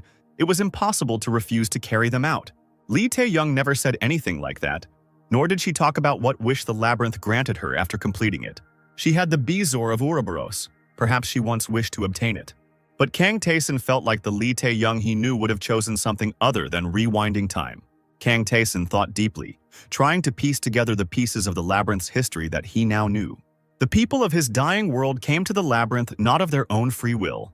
Kang Taesin couldn't solve this riddle because he still didn't know many things. He abandoned his useless thoughts and moved on. We had to start by disarming the trap, after which Taesin received the disarm trap skill. Kang Taesin was glad that he was able to gain the skill after only trying to use his lockpick set 10 times. He tested the new ability on the trap in the secret room, but failed to disarm the trap. The ghost was angry, not understanding how a player who managed to discover the secret room with one move could waste so much time on meaningless things. He believed that traps did not need to be disarmed if they could be bypassed using strength and agility, like last time. Kang Taesin replied that he never knows what exactly he will need in the labyrinth, so he tries to get all the opportunities available. The ghost remembered his own path and inglorious death. Kang Taesin finished fiddling with the traps and his skill increased by 7%. In the treasure chest, he found a curved ring, which gave 3 units of strength. Kang Taesin looked at all the defeated goblins on the 3rd floor and said that only the boss remained to be defeated. The ghost asked the player if he had any idea who he should expect on the goblin floor. Kang Taesin entered the hall, on the walls of which were drawings depicting many goblins. His enemy was a large and powerful goblin chieftain. The goblin attacked the player with a wave of force that knocked them off their feet. Kang Taesin snatched the staff he had obtained from the goblin commander in battle. Taesan's staff was able to cause magical confusion in the goblin chieftain. Taking advantage of this, Kang Taesin attacked the goblin chieftain with the scarlet ceremonial sword. The player noticed that due to his huge size, his enemy moves quite slowly. With his special skills, great strength and speed, Kang Taesin defeated the 3rd floor boss without any problems. System notifications have recorded new increases in player stats. In addition, Kang Taesin received a vitality boost potion and a battered wooden staff. The ghost said that only with luck like Taeson's could one obtain the magic staff. Kang Taeson asked the ghost what this item was, and learned that with this staff he would be able to strengthen the various magic he had already learned. This was the first time Kang Taeson heard that magic could be studied. The ghost was sure that Taeson knew about this before, because he had encountered monsters that used magic more than once. Kang Taeson thought that magic in the labyrinth was limited to the specific properties of magic items, and without items, even Lee Tae-yeon couldn't cast magic. The ghost explained that spells could be invented or magic could be learned from someone who had it. The first option did not suit Taeson, but he could find a character from whom he could learn to cast spells. He hadn't met such characters before because they were only in solo mode, and Lee Tae-young hadn't met them because those characters were hiding somewhere. The ghost interrupted his thoughts, suggesting that he hurry to the 4th floor. Kang Taeson checked all the properties he had obtained, but he didn't find any secret rewards, which meant that there was something else on this floor that he hadn't discovered. The ghost said that the secret room was found, the boss was killed. What else could be on the floor? Kang Taeson knew that it would take too much time to re-examine the entire floor, and for the first time, he considered giving up and not collecting every single reward on the floor. Looking closely at the images of goblins on the wall, he noticed that they were all looking at one point. Kang Taeson used his trap detection skill on this spot. After this, a passage formed in the wall. Kang Taeson explained to the puzzled ghost that this part of the wall was made of the same material as the trapdoor in the secret room, so he decided to check it out. In the depths of the opened hall with columns, another goblin sat on a throne. The system labeled the goblin as the former lord, Hagaha, and the ghost admitted that he had never encountered monsters with names before. The lords were the kings of their race, and they surpassed them all in their power. Hagaha took the sword in his hands and said that he bore no malice towards Taeson, who was nothing more than a toy, forcibly placed in the labyrinth, while he himself was supposed to play the role of a monster here. The Goblin Lord waved his hand and broke the pillars in the hall next to where Kang Taeson stood. The player activated Reflection, allowing him to remain unharmed. Kang Taeson rushed forward and, having reached the throne, crossed his scarlet sword with Hagaha's sword. He got a very strong opponent, while on the easy difficulty level, the indicators that Taeson had were enough for easy victories up to the 50th floor. Kang Taeson found it difficult to fight Hagaha, so he decided to use his advantage in agility. The Goblin Lord launched a powerful blow with the hilt of his greatsword, but Kang Taeson activated Reflect to avoid it.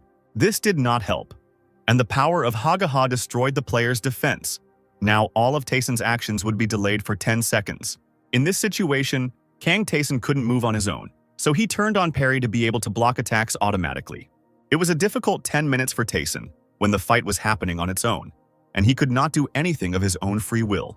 Kang Taeson flew back a few steps from the throne, losing his advantageous position. Hagaha struck with a wave of power near Taeson, and he needed to activate Reflect to dodge it. It didn't help, and Kang Taeson took 46 units of damage.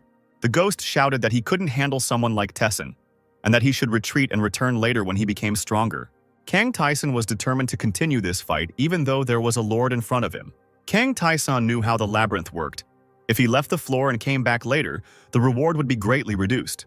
Everything Kang Taeson did, he did not for the sake of survival, but to become stronger. He stood in front of Hagaha. The system noted his determination and unusually high fighting spirit in the battle against an enemy that seemed impossible to defeat. This state allowed the player to improve his characteristics. In addition, he received vision, which allowed him to identify the enemy's weak point.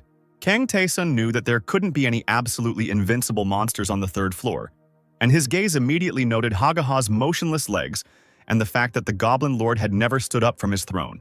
Hagaha stated that he liked to fight a warrior who did not retreat, so he would fight him for real too. The Goblin Lord asked the player how he planned to approach the throne this time. Kang Taeson activated the breath hold. He struck a blow that destroyed the columns in the hall. Hagaha sat on the throne, and the fragments of the columns fell around him and right onto the throne. The Goblin Lord deflected the rocks with his greatsword. He approved of the decision his enemy had made, but noticed that debris was also falling on the player. Kang Taeson took the psychic attack staff and activated Confusion. A spell enveloped the goblin sitting on the throne. The Goblin Lord saw arrows and fire flying from all directions, but he did not understand whether they were really aimed at him. Hagaha managed to overcome the psychic influence and exclaimed that it was impossible to harm someone like him. Kang Taeson walked around the back of the throne and pierced the Goblin Lord with the scarlet ceremonial sword straight through the back of the throne. The forced combat skill protected Kang Taeson from all dangers except the one opponent he was fighting. Kang Taeson pushed the throne with the Goblin Lord. Hagzaha was impressed by his opponent's use of skills and thanked the gods that his last battle was with such an enemy. The ghost watched as the columns collapsed and the throne was thrown aside. Taeson used his abilities to win. The ghost was looking forward to the player's fight with a strong opponent. Both fighters were now fighting furiously. Their battle was accompanied by bright flashes that filled half the hall. The Goblin Lord enjoyed the fight, but he did not allow the player to get close enough to him to deal the finishing blow. Kang Taeson managed to bypass Hagaha's defenses and approach the throne. He took 462 damage, but activated Endurance, the effect of which nullified the fatal attacks. For 1 second, Kang Taeson will be completely invulnerable. This time was enough for the player to reach the enemy and strike him with a sword. Kang Taesong knocked over the Goblin Lord along with his throne and dealt him a mortal wound. "Impressive, warrior," said Hagaha before he died. Kang Taeson stood over his fallen enemy, feeling relieved that this fight was finally over. He looked at how much his level had increased and discovered that by using the qualities of the soul, he had obtained the skill trigger Powerful Strike. This skill reacted to how much mana was spent, increasing the damage proportionally. The secret reward that Taeson received was a Mastery Enhancement Potion. The player also received a necklace for the Master, which increases all the characteristics of the player who wears it. In an instant, Kang Taeson became stronger than he was when he completed the 5th floor on the easiest difficulty level. The player returned to the altar of Rakiratas to complete the deity's quest. The ghost was frightened by the power of the formidable god and hid behind Kang Taeson's back. Rakiratas expressed his approval and again offered Taeson the apostle's contract, but the player refused because, when sending him on a mission, the god could not have not known what a powerful enemy he would have to face, and did not warn him. As a reward for the completed task, Rakiratas presented Kang Taeson with the Unbreakable Shield. It was the first time that Kang Taeson and the ghost saw such an award. After checking what the system said about this shield, Kang Taesong discovered that while the Unbreakable Shield was active, the player's personal health would not be consumed. Rakiratas said goodbye, the fog over the altar cleared, and the ghost admitted that he never thought he would be able to experience such fear after his own death. The ghost and Kang Taeson went to the 4th floor. Lee Tae-yeon said that this was the floor of the orcs. They were very strong and smart warriors. But before passing through the floor, Kang Taeson was going to go to one more place. It was the altar of Baltazar, a tall and beautiful structure, illuminated by rays of light. Kang Taeson placed his hand on the altar to feel the influence of the deity. Baltazar wanted to test the traveler who visited his altar and offered to undergo a test. Kang Taeson immediately agreed, and a beam of light from the altar struck him. And the system explained that this was how Baltazar learned from the experiences of previous battles. The ghost said that as the god of victory, Baltazar had the ability to read memories. Like Rakiratas, this god offered Kang Taeson a test. The ghost advised to accept this offer, because with the current strength, it would be easy for Kang Taeson to pass it, especially since Rakiratas was the only one among the gods who violated the terms of the treaties. Kang Taeson agreed to the test, winning the deity's approval. The system noted that in order to appoint him, Baltazar first obtained the consent of the residents of the 4th and 5th floors. The floor where Kang Taeson and the ghost were located shook and began to change. Entire parts of the floor moved and changed places. When it was all over, the ghost said that it was the first time he had witnessed anything like this. Kang Taeson hurried out of the hall with the altar of Baltazar. What he saw outside was different from the usual labyrinth and looked like a bridge over an abyss, on which stood several cube rooms. The ghost reported that Baltazar was one of those who created the labyrinth. Kang Taeson resolutely headed towards the first room, noting that everything needed to be checked right away. An orc armed with a sword was waiting for the player behind the door. The orc started fighting as soon as he saw the traveler enter the room. The orc was huge and fought skillfully. He immediately managed to hit Kang Taeson, but this blow did not cause any harm to the player. Only his unbreakable shield was damaged. Kang Taeson himself attacked the enemy with the Scarlet Ceremonial Blade.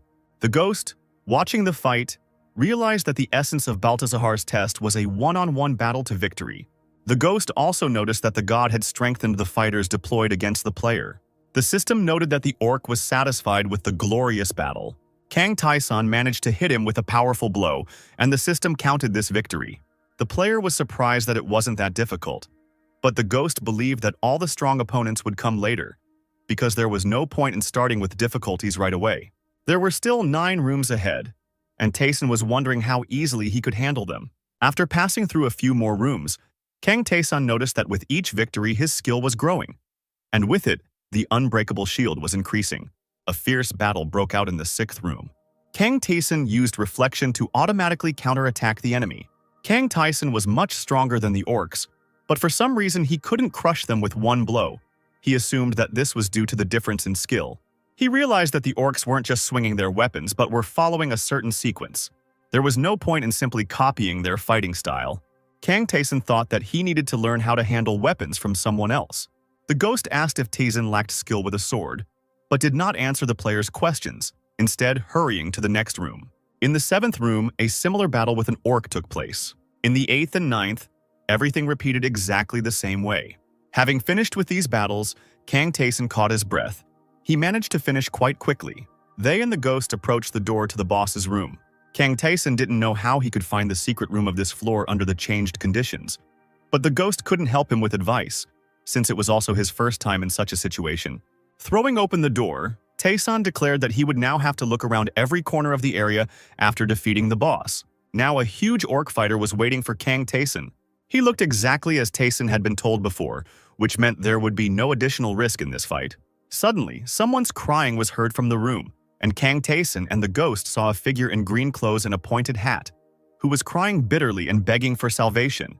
It was a girl who was shaking with sobs and said that everything happened so suddenly. "Hey!" shouted the ghost. "Why are you here? Are you still alive?" The girl turned around and saw Kang Tae-sun. She rushed to him, begging him to save her. The girl said that the labyrinth changed suddenly, and she was thrown into this place. She found herself right in front of the orc. The ghost mocked the girl's situation and said that the labyrinth had changed because of Kang Tae-sun. Kang Tae-sun thought that the secret room's reward would most likely depend on the girl in green. He went to fight the orc, and the ghost confidently promised the girl that everything would be fine. The orc hadn't even paid attention to the girl this whole time, which led Kang Tae-sun to conclude that his only target was himself. The player activated haste and attacked the orc. A fierce battle began. Kang Tae-sun activated Strong Strike and successfully hit his target. The orc fighter entered Berserker mode. Using acceleration, Kang Tae-sun was able to deal with the enemy. Now the orc fighter was noticeably slower than the player. Kang Tae-sun activated Strong Strike and attacked. Its crushing power knocked the orc fighter over, and Kang Tae-sun finally won. After defeating the 4th floor boss, Kang Tae-sun leveled up again. The girl in green was surprised that a simple adventurer from the 4th floor was able to defeat an orc fighter so easily and quickly. She asked Kang Tae-sun what he was. He replied that he was a gambler, causing the girl extreme surprise. Kang Tae-sun sat down next to her and asked who she was. This question caused confusion in the girl in green. She said her name was Lilith and she summoned magic. Lilith admitted that she came to the labyrinth voluntarily to learn more about the great secrets. Noticing that the word magic surprised her interlocutor, Lilith guessed that he came from a world where witchcraft does not exist. Lilith took out her sparkling staff and explained that not everyone could learn magic. She herself had no talent for it at all, but she wanted to learn it more than anyone else. That's why Lilith came to the labyrinth. She considered the labyrinth a place where one could achieve one's dreams. Lilith thanked Kang Tae-sun for saving her, but apologized for having nothing to repay him with, as she had run out of all the potions and ingredients. Kang Tae-sun said that Lilith has magical powers. Lilith was very surprised that her savior was interested in exactly this. Kang Tae-sun told her that he wanted to learn magic. Lilith replied that she had risked her life to study witchcraft. She was grateful for the help, but it would be difficult for her to fulfill such a request. Kang Tae-sun and Ghost looked at the girl in bewilderment. The player didn't know if he should start persuading her, and Ghost directly asked why she was refusing them. The Ghost stated that Lilith had nothing but magic, which she valued very much, but saving a life was worth more than lessons, especially since there was also a benefit in this for the witch herself, and then asked how many floors she had managed to pass. Lilith burst into tears again and said she had reached the 9th floor. The Ghost said that with her abilities it was impossible to go further, but this guy would continue on his way because the gods themselves recognized him, and it was because of him that the labyrinth had changed so much. The Ghost assured that Kang Tae-sun would reach the very depths and perhaps save those in the abyss. This will be an opportunity for Lilith to learn magic that she never even dreamed of before. Lilith exclaimed that she had rethought everything and was ready to teach Kang Tae-sun. She was glad because moving forward together would be much more fun, but she would not be able to start teaching Tae-sun right away because she was not in her place, but where she was dragged against her will. Lilith said that she would return to her place in the secret room of the 6th floor and then threw an invisible cloak over herself, as if made of the fabric of reality, and disappeared under it. The ghost and Kang Taeson watched her go, surprised at what kind of magic she could use. Kang Taeson asked the ghost why he suddenly helped him, but for some reason the ghost got angry and started yelling at him. Kang Taeson suggested that Ghost's attitude towards him had changed greatly after defeating the Goblin Lord, and Ghost admitted that he saw potential in Taeson, and that the change in his behavior was due to his own redemption. He promised to help the player on his journey from now on, but he needs to hurry up and complete this test. Kang Taeson opened the chat and found out that Lee Tae-young and Kang Joon-hyuk had cleared the first floor, and although they had not acquired all the possible skills, the others did not try to follow Taeson's advice at all. The player himself decided to disassemble the trophies he had received, one of which turned out to be a scroll of engraving, which could be used on his equipment. It was a reward for saving Lilith, and Kang Taeson used the engraving on the ceremonial sword of Rakuratas, making it even more powerful. The player really liked how well the properties of the scroll complemented the capabilities of the Scarlet Sword. Having sorted out the rewards, the ghost and Kang Taeson began to descend further into the labyrinth, stopping by the merchant's shop along the way. The merchant reported hearing chaotic noise on the floors and asked if this was another test for Taeson. The old man wanted to know what the player was going to buy, but Kang Taesong first wanted to sell what he had accumulated. The player's attention was drawn to a jar of shining powder that stood on a shelf in the shop. Kang Taeson knew what it was, because it was blessing dust, which was made from pollen collected from the wings of fairies. The merchant said that the pollen was believed to bestow blessings, but no one knew for sure if this was true. There were those who tried to bathe in it, but they slipped. Others dipped weapons in it, but they only began to shine. Kang Taeson asked Ghost if he knew anything about such a product, but Ghost had never bought it either. In Taeson's past life, many people bought pollen in the hopes of receiving a blessing, but no one was able to achieve any effect, so the product was considered trash. That was until Kang Taeson discovered the properties of the blessing dust. Kang Taeson asked the merchant how many jars of pollen he had and was about to buy them all. The merchant was surprised because he also thought that it was a useless but expensive thing. Kang Taeson knew that the blessing dust gave him minute control over chance, so he took the 3 jars and said goodbye to the merchant. The ghost was tormented by curiosity, but Kang Taeson did not explain anything to him, saying that the effect of the remedy could be seen with one's own eyes quite soon. The system reported that Baltazar was waiting for Taeson to give him his reward, and the ghost said that the gods were willing to reduce their area of influence in order to grant Taeson their favor. The ghost was amazed that Kang Taeson didn't know how important the zones of influence were to the gods. The gods never allow their spheres of influence to diminish for the sake of those who worship them, and grant people only minimal rewards, passing them off as something worthwhile. The ghost claimed that the gods' attention to Kang Taeson demonstrated how highly they valued him. Kang Taeson replied that he was only doing tasks because it brought him rewards, and entered the first room of the 5th floor. A huge orc fighter was waiting for him just outside the door. The fight had to start immediately. Kang Taeson activated Strong Strike and consecutive attacks. The Scarlet Ceremonial Sword crossed with the orc's sword, sparks flying. After a few moments of fighting, the orc fighter was defeated. Kang Taeson explained to the ghost that such a quick victory over such a strong opponent was possible thanks to the engraving scroll. The player concluded that if such a powerful monster was waiting for him in the first room, then the boss in the last room must be insanely strong, and the stronger the enemy, the higher the rewards. Kang Taeson went through the next rooms, killing enemies, but it became increasingly difficult to do so. The player was supported by the thought that by clearing this floor of monsters, he would not only receive a reward from God, but would also be able to begin studying magic. He asked the ghost how he knew Lilith. The ghost replied that when he was a traveler passing through the labyrinth, he also found a girl in green clothes on the 4th floor.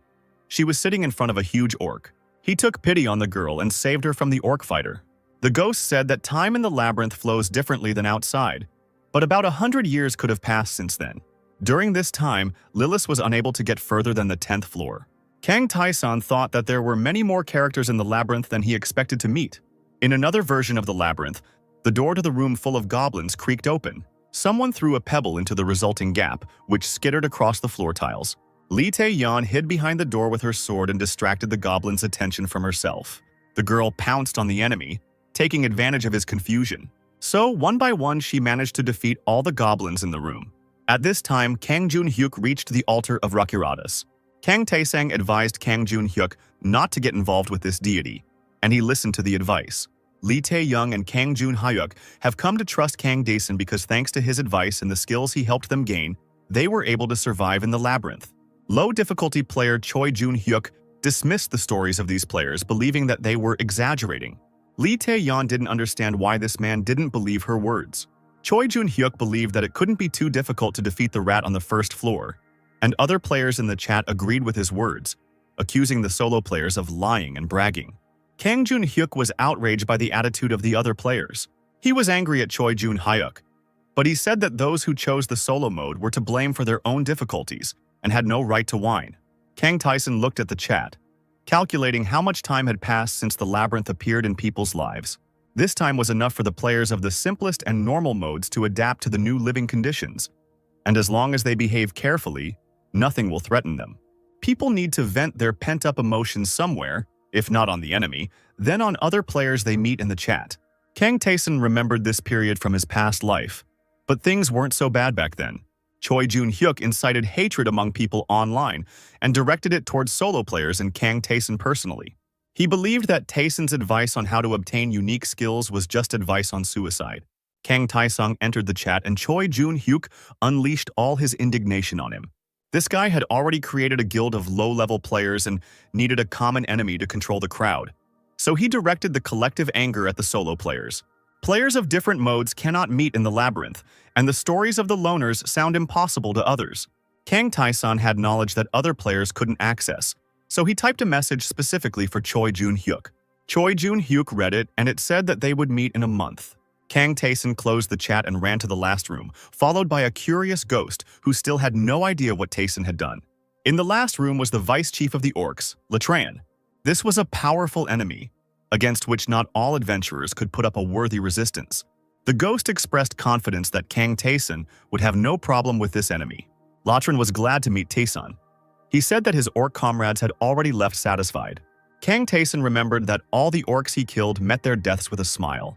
Latran said that the battle itself was more important to his people than killing the enemy. Latran called the orcs slaves, locked in the labyrinth, not knowing when they would be freed, and Kang Tae-sun gave them all a noble death. This orc drew his sword and declared that he too intended to die with dignity. The system reported that Latran had activated powerful abilities. This was a formidable enemy. Kang Tae-sun was glad because this was exactly the kind of opponent he wanted to meet. He was easier to defeat than either opponent expected. And before his death, Latran asked if he had been defeated by an ordinary adventurer from the 5th floor. Latran managed to notice that Kang Tae-sun was not a master of swordsmanship, but he could use air weapon mastery and moved like a fighter with a lot of personal experience. Latran was glad to accept death from such an enemy, and he wished Tae-sun victory. The system reported that Baltazar's test was successfully completed and the 5th floor boss was defeated. Light feathers swirled in the air, and system notifications listed the trophies Kang Tae-sun had earned. One of the rewards was the trigger skill Proof of Victory, which allowed you to choose one stat that would constantly increase. Kang Tae-sung chose Mana and set Proof of Victory to this property. In addition, Kang Tae-sun was again offered the Apostle contract, but as before, he refused it. Baltazar was pleased with the choice the player made, and as a reward, 2 chests appeared in front of Kang Tae-sun. The ghost assumed that one contained a regular reward, and the other contained a reward that had been moved from the secret room when the layout of the labyrinth changed. In the chest, Kang Tae-sun found a shining, ornate sword, which had similar stats to the ceremonial sword of Rakarathas. The second chest contained the knife of self-sacrifice, which allowed you to accumulate health. Kang Tae-sun immediately tested it, cutting his hand until it bled. The knife acted like potions, restoring health which could be useful in emergency situations. The reward for the stealth exploration was the Robe of the Dark Vaults, a cloak that lasted for 1 second. Kang Tae-sun put on his cloak and became invisible. Now he was ready to move on. The ghost asked if Kang Tae-sun would now be walking with 2 blades at once, and reported that his own sword school was similar. According to the ghost, he was a sword master and developed sword art himself based on the schools of the Kavert Empire. But he did not intend to teach Kang Tae-sun because his current stats were not suitable. Kang Tae-sun doubted his words, but the ghost told him to focus on diving into the abyss, and when he became even stronger, he would inherit the skill. The 6th floor looked like a swamp, with stunted trees growing and a greenish fog swirling around. Kang Tae-sun trudged through the swamp mud, remembering how Lee Tae-young had complained about this place. Lee Tae-yeon also said that the local monsters were not affected by the swamp and could move around it without difficulty. Two anthropomorphic lizards armed with tridents appeared from behind the nearby trees. Kang Tae-sun drew the flame staff and set fire to the ring of swamp around him. After that, he struck down the enemies with his weapon. The ghost asked how Tae-sun guessed that the swamp was also an enemy. The player did not answer him. The next lizard stood behind Kang Tae-sun, not approaching, and he called out to him. Tae-sun defeated this opponent with one blow. Ghost and Kang Tae-sun moved on, leaving the lizardmen's corpses to burn, and Ghost declared that it had been too boring a battle.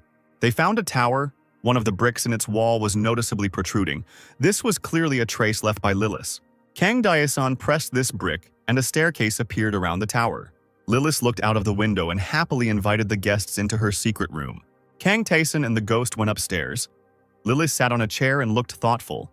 There were shelves with books and vessels along the walls of the room. The ghost rudely asked the girl what she was doing, and Lilith happily reported that for the first time in her life she was posing as a great magician. Lilith began to explain what magic was. According to her, this art could not be simply trained on one's own. It could only be earned or found a teacher. Using magic, one could do things that were not possible with skills, because magic could change space and time, as well as control fire.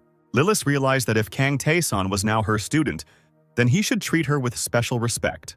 Kang Tae-sun thought it was easy for him and addressed Lilith as master, but this caused the ghost to become angry. Lilith called magic a real mystery and then created a cloud of flame above her own palm. She asked Kang Tae-sun what he saw, and when he answered, she explained that he could only see like those who did not possess magic. Lilith knew a reliable and easy way to get magical powers.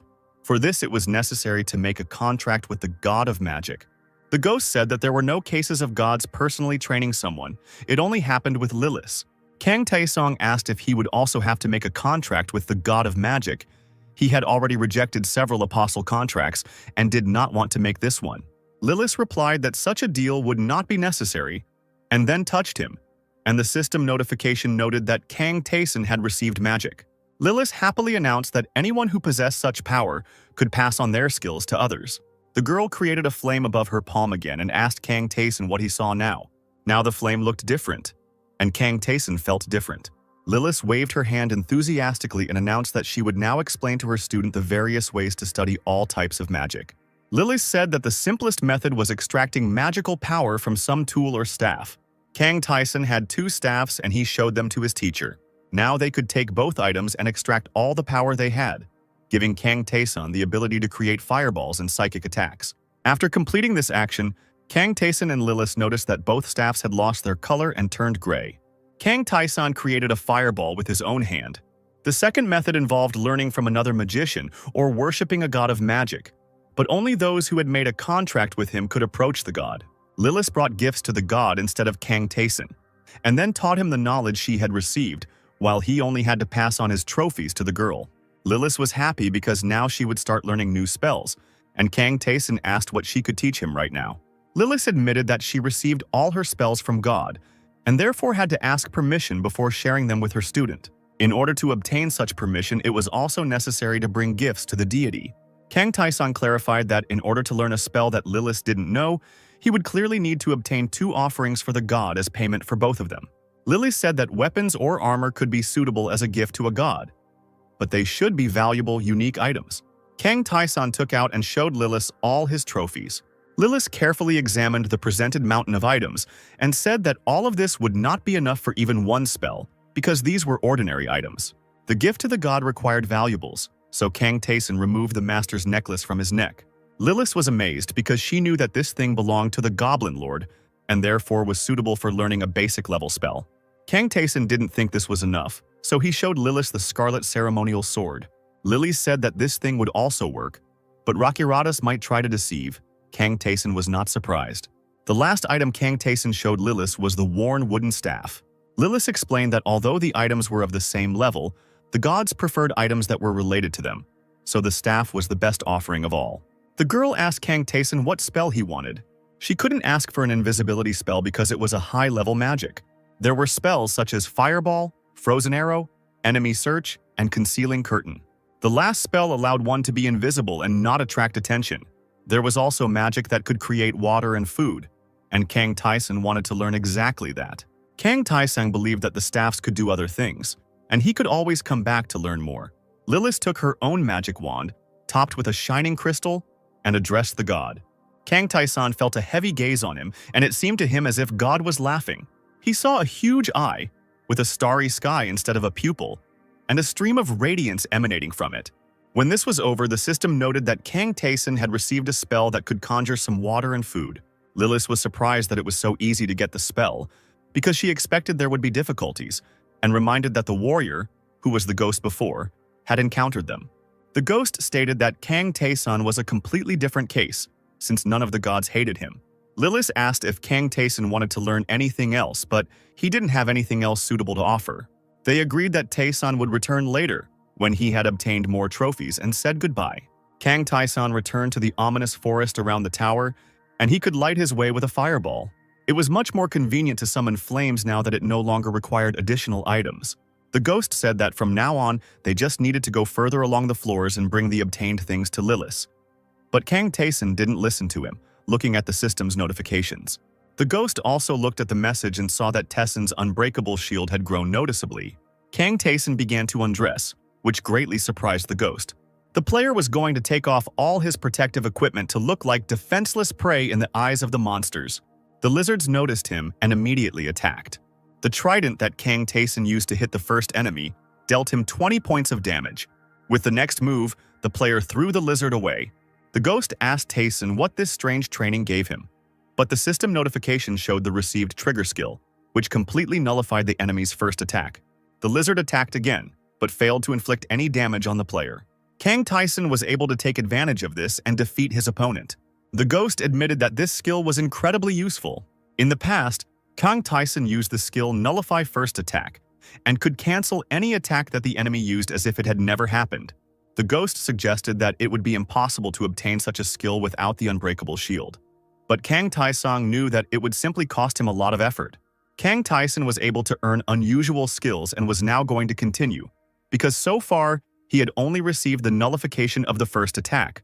The ghost asked in amazement if there really was a way to reset the second and subsequent attacks. Kang Taisang walked towards the nearest door unarmed, and Ghost continued to wonder how he was going to block 2 attacks in a row. After all, even with the unbreakable shield, Kang Taisang's health units were not enough to do this. Kang Taisang replied that he had 3 more jars of blessing pollen. The ghost thought that the pollen was just a pretty trinket, but Kang Taisang poured the contents of all 3 jars on himself. After this, Kang Taisang decisively opened the door to the room where the lizard was also. The ghost was scared. He didn't understand how pollen could solve the problems with the insufficient strength of the shield. The lizard's trident was supposed to pierce Kang Taisang, but the first attack's nullification canceled out the strike completely. The second hit counted, but did less damage than it should have. The lizard continued to attack, and Kang Taisang relied on luck, because he knew that a lot depended on it. The next blow crushed Kang Taisang's shield. Fairy Dust gave the player control over the chance that using 3 doses at once would cause minimal damage. Kang Taisang received a second attack nullification, as he was able to withstand the lizard's attack without much harm. The battle was still going on, but the blessing pollen had not stopped working. Kang Taisang dealt a powerful blow to the lizard. He managed not only to push back the enemy, but also to break through the walls of the room in which the battle took place. The ghost said that Taisang would go to any lengths to gain abilities, and they then set out to find new enemies. The next lizard was struck by Kang Taisang with a precise blow to the heart. This earned him the ability Vital Strike. They stood with the ghost in the middle of a clearing strewn with the bodies of defeated lizards. Hitting a vital point allowed for much more damage to be dealt. With this skill, you could go to the boss of the 6th floor. Before entering the last door of this floor, Kang Taisang created a glass of water and a bowl of porridge using magic. Sitting down under a piece of wall, he ate the food he had received. They discussed with the ghost how to use mental attack spells. Lilith explained that magic in the labyrinth is also a kind of skill. Kang Taisang tried to create an object out of fire using magic, but he was not satisfied with the result. He imagined the desired shape, but it did not affect the result. The ghost said that what Kang Taisang was trying to do was considered high-level magic, and Taisang was unable to control magic of that rank. Kang Taisang created 3 fireballs. Kang Taisang continued to practice his new skills and created a ring of fire using magic. This was not the result he was trying to achieve, and so he looked thoughtfully at the 2 fireballs in his hands. He wanted to be able to combine fireballs, but the flames just hovered above his palms. Kang Tyson came up with the idea of testing what would happen if he launched a fireball into flight. In flight, the flame looked different than when frozen. Kang Tyson had a new idea for skill development, but he wasn't sure it would work. The player drank a potion that restores mana. Having fully restored all of his abilities, Kang Tae-sun created a new fireball. He waved his hand to make the magical flame move as well. After this, Kang Tae-sun ran, moving in the same direction as the fire. He continued to create fireballs as he ran. Stopping, Kang Tae-sun thought about what else he could do with fire magic. He managed to come up with a way in which several balls could be combined. The ghost was amazed by the discovery made by the player. Kang Tae-sun continued his training, intending to deal with magic in the same way as he did with the other skills in the labyrinth. Gathering several fireballs into one huge one, Kang Tae-sun sent it towards the wall. The system notification noted that the player had learned the new spell Fire Volley. Tae-sun's plan had been a complete success. With new skills, the player went to the boss of the 6th floor, a giant lizard. Kang Tae-sun created the fire blast that he had been training for this fight. The flames hit the wall above the lizard, but failed to cause significant damage. Kang Tae-sun activated despair and madness and sent them towards the enemy. Overwhelmed by these emotions, the lizard began to tear his own face with his claws. Kang Tae-sun created a fire blast and directed it at the enemy. The next moment, he sent powerlessness and confusion upon the lizard. The ghost realized that the lizard was unable to resist the psychological attack and the flames at the same time and received multiple injuries. The lizard was unable to repel the incessant fire attacks and was defeated. Kang Tae-sun said that he had previously only used magic as a support, but now he would be able to achieve much more. In the chest, Kang Tae-sun found the engraving scroll and the ice heart staff. He also got the fighter's necklace, but compared to the Goblin Lord's necklace, it was much weaker, and Kang Tae-sun was going to take his trophies to Lilith so that she could teach him new spells. The ghost said that he hoped that they would just move on now, and called Kang Tae-sun a very calculating player. They found Lilith and gave her the fighter's necklace as an offering to the god of magic. Lilith took her staff and turned to her patron to request a new spell. This new magic was Ice Arrow, and Lilith immediately passed this skill on to Kang Tae-sun. Kang Tae-sun and the ghost found Lilith in a small house on one of the tall trees in the forest. Kang Tae-sun hadn't known before that new zones could appear on a floor after it was cleared, but Lilith assured him that she was a master at finding such monster-safe places. Kang Tae-sun activated the Ice Arrow and looked at it, thinking about the new possibilities it would open up. The ghost guessed what Kang Tae-sun was thinking, but Lilith looked at her friends in bewilderment. She asked what they meant and what improvement they were talking about. The ghost invited everyone to go out into the open space, and Kang Tae-sun demonstrated the fiery power of magic that he had mastered on his own. Lilith was amazed because it was a high-level spell, and she herself in 100 years managed to learn only one low-level technique: invisibility. Lilith exclaimed that the difference between spells of different ranks was incredibly high, and spells for beginners only imitated real witchcraft. Kang Tae-sun offered to show Lilith how he achieved such a result so quickly. After a few seconds of training, Lilith fell to the ground, her face turning gray. Kang Tae-sun was surprised that she couldn't learn, but Lilith said that mages never go through difficult strength training, and that's why it was so difficult for her. Lilith quickly recovered and stood up to thank Tae-sun for teaching her the difference between the teaching systems. Kang Tae-sun said goodbye to the girl. They agreed to meet on the next floor when he would bring her new trophies. The player descended deeper into the labyrinth, checking the changes in his characteristics. Kang Tae-sun thought that most of the stats were superior to those he had in his previous life. The exit to the 7th floor was like the exit from a cave. When they approached it, the ghost said that their journey together was coming to an end. Kang Tae-sun asked the ghost if he would teach him his craft. The ghost smiled and said that what he wanted to teach Tae-sun was the sword arts of his empire. He spoke of the great empire of Karvut, a rich and developed country where power and strength were revered. In this place, the weak were considered useless, and it was considered right that they should become fair game for the strong. The imperial family that Ghost was a part of was no different from the rest, and Ghost fought fiercely with his relatives for the throne. Everyone in the labyrinth wondered how the Ghost could live in a world full of such people. The boy that Ghost once was wore a bloody crown and loved his world. He dreamed of returning, but he no longer had a chance to save the world he loved. After all, he was no longer the prince of the empire. He had become a small ghost who wanted to leave a tiny memory of his world. Together with Kang Tae-sun, they came to an empty and partly destroyed room, which they considered suitable for training. The ghost said that the peculiarity of his art is a power from which there is no defense. The Empire's warriors used a special method of attacking the place where the enemy pointed his sword. Kang Taisang countered that there was a type of move that couldn't be blocked, but Ghost explained that he had to use much more force. Kang Taisang saw the ghost in the form of the prince, who touched him and said that the Sword of Cutting Thunder was the only reminder of his world. The system reported that thanks to the Thunder/Swordmaster, Kang Taisang had learned a high-ranking skill. Kang Taisang looked at the ghost thoughtfully, and the ghost told him to go try out the new skill. The player noticed that his Thunder Sword mastery was at 0, and the ghost explained that he only had permission to transfer the skill itself. Kang Taisang was ready to train on his own, and Ghost was going to give him advice. The ghost explained to Tessun how differently one should move if one followed the rules of his fighting school. He had to use the flexibility of his entire body, but Kang Taisang didn't even understand what the ghost meant. The ghost exclaimed that it was not easy to explain swordsmanship in words. According to the Phantom, it was not that Taisang lacked talent, but that he lacked experience, and the Phantom could not show him the techniques by example. The player had to acquire the skill on his own, and the ghost couldn't help with that. Kang Taisang remembered that when he defeated Haga Ha, he received a mastery enhancement potion as a reward. Now that he had drunk it, the Thunder/Sword mastery and his stats had increased. Kang Taisang seemed to see a ghost in human form, who was showing him the techniques of wielding weapons. Now the player could try to repeat the movements he had seen. The ghost looked at him with extreme excitement. It seemed to him as if it were he himself who was running with a naked blade towards the bright sun. Kang Taisang moved completely differently. He stopped and noted that the potion had worked. The happy ghost agreed with surprise and then thanked Kang Taisang. They went to the shop, and the merchant, upon learning what Taisang was going to buy, called the goods he had chosen trash. The player bought a rusty sword and said goodbye to the merchant. Kang Taisang went to train on simple monsters in the art of swordsmanship. Ghost thought that the purchase would be worth it. Soon, Kang Taisang noticed that he could anticipate all the enemy's ways of responding.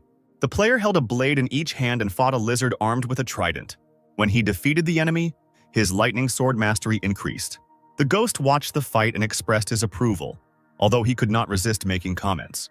Kang Taisang knew that the battle with the lizard could have lasted much longer, but thanks to the new art, he dealt with it very quickly. To continue his training, Kang Taisang would engage in combat with one opponent after another, with the ghost following behind him, explaining what could be improved in the technique. After all the training, Kang Taisang made a fire near a piece of the wall and went to bed, wrapped in a cloak. The ghost looked at him and thought that he had an unusual companion, because he spent 12 hours in battles and another 6 spent on training.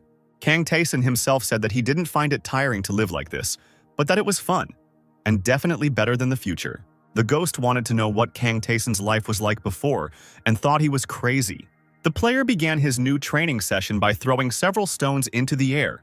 He swung his sword and the stones fell to the ground, already cut in half. It was 4 days after Taisang learned the Thunder/Sword art. Kang Taisang felt like he had become a more skilled swordsman, but he still felt like something was missing.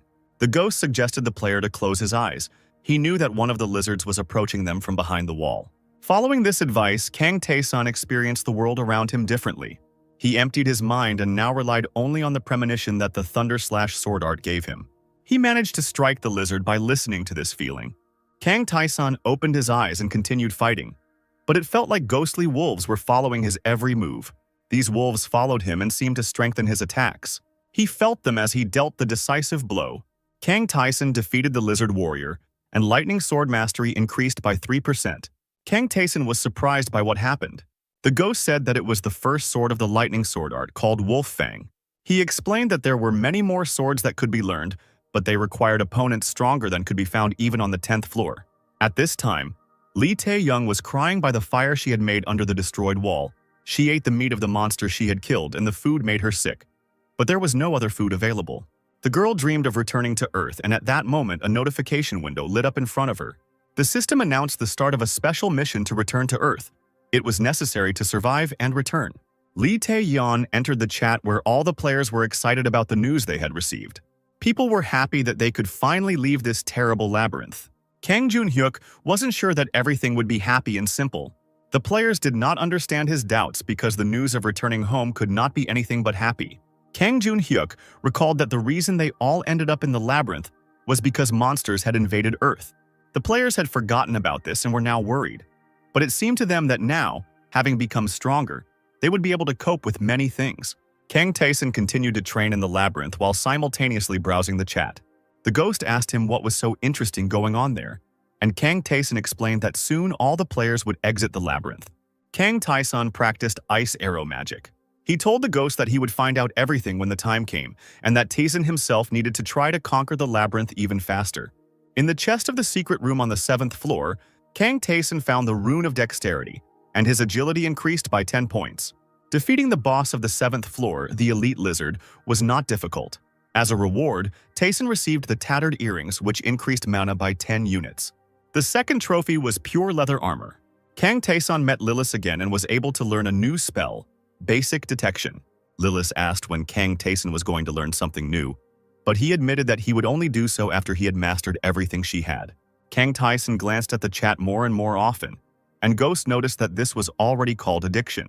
Taeson replied that he hadn't seen the player who wrote a lot of slander in the chat for a long time, and now he was probably going crazy because he didn't expect such a future. At this time, Jong Yoon-hyuk was tormented by various thoughts, and one of the players of his guild asked what they should all do when the players of other modes came to take revenge on them. Kang Taeson looked forward to the start of next week. They entered the 8th floor with the ghost, which looked like a green valley, in the sky of which huge birds, markans, soared.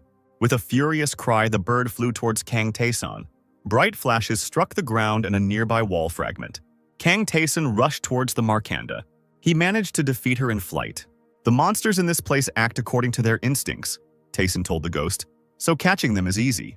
The ghost replied that the swordsman's skill was created primarily against other people, but Kang Taeson used it against animals. Kang Taeson decided to use this floor to try combining ice and fire magic. He was able to create ice cubes and encase his opponents in them.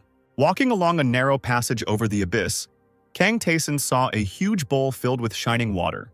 This was the altar of Omen, the god of trials, who delighted in adventurers discovering new powers and talents within themselves. The system reported that Omen wants to offer a trial for traveler who came to his altar. Kang Taeson said he had no reason to refuse. A column of water rose from the altar bowl. Kang Taeson and Ghost watched the scene, and Ghost guessed that Omen was creating a wall of water. And so it happened. A high wall of glowing water rose up around. Black smoke began to rise from the bowl. Following the smoke, black water spilled onto the floor, completely different from what was in the bowl. The black water turned into a tall figure with a sword. Kang Taeson decided that he should first observe this enemy while the water warrior attacked him. This enemy moved slowly and was easy for Taeson to defeat. Immediately, black fog began to swirl over the bowl again, and black water splashed out. Another monster from the water was ready for battle. This opponent was faster than the previous one, but he was still too slow for Kang Taeson, and the player easily defeated him. Kang Taeson guessed what Omen's test was. The ghost agreed that there were now opponents for the adventurers from the 1st and 2nd floors, and by the end of the test, Kang Taeson would know his own level. A new warrior attacked the player. Kang Taeson was happy about the test because he himself was curious about how great his powers were. Kang Taeson passed the 3rd test with ease and received an increase in intelligence. After the 4th test, the player's agility increased by 2 points. The 5th opponent was noticeably stronger and faster than the previous ones, and Kang Taeson also noticed that they were starting to use skills. The player has activated Ice Arrow. This weapon smashed the water warrior to pieces. Kang Taeson defeated the 6th warrior with the help of fire. The player was glad that after each battle his mana was restored. This gave Taeson the opportunity to explore many different techniques and methods. When the water shadows of the current floor of Kang Taeson were about to appear, the player used the confusion spell. The 8th battle was also easy for him, and he was looking forward to further developments. For some time, no one else appeared from the altar. The ghost suddenly laughed and shouted that he understood what was happening and that it was very ridiculous. Omen's test level was no higher than the floor the player was on, so in order to continue, the god had to pay a price. The ghost explained that the deity was curious to see Kang Taeson's potential, but Omen was not ready to reduce his area of influence yet. Kang Taeson stood thoughtfully over the altar and thought that this was taking too much time. It would be more useful to go through the labyrinth. The altar cup seemed to react to these words and splashed water again. Kang Taeson saw that Omen had decided to offer him a more challenging test. The ghost looked at this and laughed until he cried, because the system reported that Omen was experiencing mixed feelings. Kang Taeson waited impatiently for the shadows from the floors he had not yet reached. A new shadow rose from the altar. Kang Taeson managed to hit her as well by activating spiritual growth. In addition, the fight with the 9th opponent increased skill and dexterity. Kang Taeson noticed a detail that was unclear to him. The water shadows of the warriors did not resemble a specific person, but they must have had their own story. Among them were those who lost the trial, those who made a contract with God, those who sold their souls and ended up in the abyss. All of them were shadows of different warriors who were lost in the labyrinth. Kang Tae-sun activated Fire Blast and directed it towards the water shadow. He caused madness. And lastly, he created ice arrows, which finished off his 10th opponent. The player asked the ghost if these shadows were really not ordinary toys of the gods, since each of them had their own fighting style that they could try to adopt. Starting from the 13th shadow, the water warriors demonstrated new skills in battle. The shadow from the 14th floor relied too much on its unique abilities, so it was easier to defeat than the previous one. The 15th opponent was equal in strength to Kang Tae-sun or even stronger. To deal with him, the player used Fire Blast. Accelerating the flame to high speed, Kang Tae-sun directed it at the water shadow. Under cover of fire, the player launched an attack, augmenting his own strength with the Power Strike ability. Kang Tae-sun thought that he himself had more trump cards than shadows. After completing the 15th trial, Kang Tae-sun saw that these fights not only gave him experience boosts, but also increased his spiritual growth and other statistics. He found it amusing that there were about 60 different characteristics added in total. The ghost said that this was only possible with Kang Tae-sun. He was very curious to see how much stronger the player would become at the end of these trials. When it was time to fight the 18th shadow, Kang Tae-sun once again felt the presence of the ghostly beasts that accompanied his strikes. And yet, the water shadow got so close to him that he had to activate attack nullification to counter it. The Phantom commented on this fight, stating that the planned mutual destruction had failed, and Kang Tae-sun had defeated the 18th opponent. Ghost stated that nullification is easy to mislead the enemy because the system alert only appears after the hit has been dealt, and before that, the enemies cannot react to it. The 19th shadow attacked the player, and Tae-sun had to defend himself by using two swords at the same time. The system reported that this opponent was an enemy that could not be defeated, but this did not stop the player. The system counted this reaction as a passed test and assessed Kang Tae-sun's determination to go into battle against an invincible enemy. After going through so many trials, Kang Tae-sun had many enhancements against dangerous opponents. Water Shadow Raised Storm. This skill could make one spin and strike at 270 degrees. Kang Tae-sun knew the weak point of such an ability. When the water shadow turned its back and could no longer stop its movement, it was time to strike. Kang Tae-sun put extra power into this strike, and the enemy was defeated. The player understood that he managed to deal with this opponent thanks to his additional abilities, but such a situation might not happen again. The water shadow of the 20th floor stood in front of Kang Tae-sun. The system reported that this shadow will activate absolute victory. Kang Tae-sun was full of confidence not to retreat, so he passed this test as well. He missed the blows of the 20th shadow by using reflection. Even this ability did not help to completely avoid injuries. Kang Tae-sun activated Madness. Water Shadow used his counterattack ability, which trapped him in an impenetrable sphere. Tae-sun's attack was shattered by this defense, and he himself was thrown away from the enemy. Kang Tae-sun knew of such an ability, but he himself learned it rather late. He figured that the shadow didn't have much health left either, so he attacked it again. With the next blow, the shadow took away 210 units of health from the player. Kang Tae-sun used the Dark Vault Robe to make himself less visible to the enemy. The Water Warrior froze, not understanding where his opponent had suddenly disappeared to. Kang Tae-sun approached the shadow closely and struck. The Ghost Wolves accompanied this attack, and the enemy was defeated. Kang Tae-sun also fell to the floor to catch his breath, and didn't even look at the system's pop-up notifications. When he opened his eyes, he saw only what was happening with the Altar of Omen. Another water shadow rose from the spilled water. This shadow reached out to the player who was still on the floor. Kang Tae-sun looked at his new opponent, and strong emotions were reflected on his face. He raised his hands and said he wanted to end it there. The water shadow disappeared, and the system reported that Omen's test was complete, but God was silent about the results. After checking the player's stats, Kang Tae-sun and Ghost saw that the trial had given him incredible growth. Ghost was amazed that an adventurer from the 8th floor had defeated a shadow from the 20th.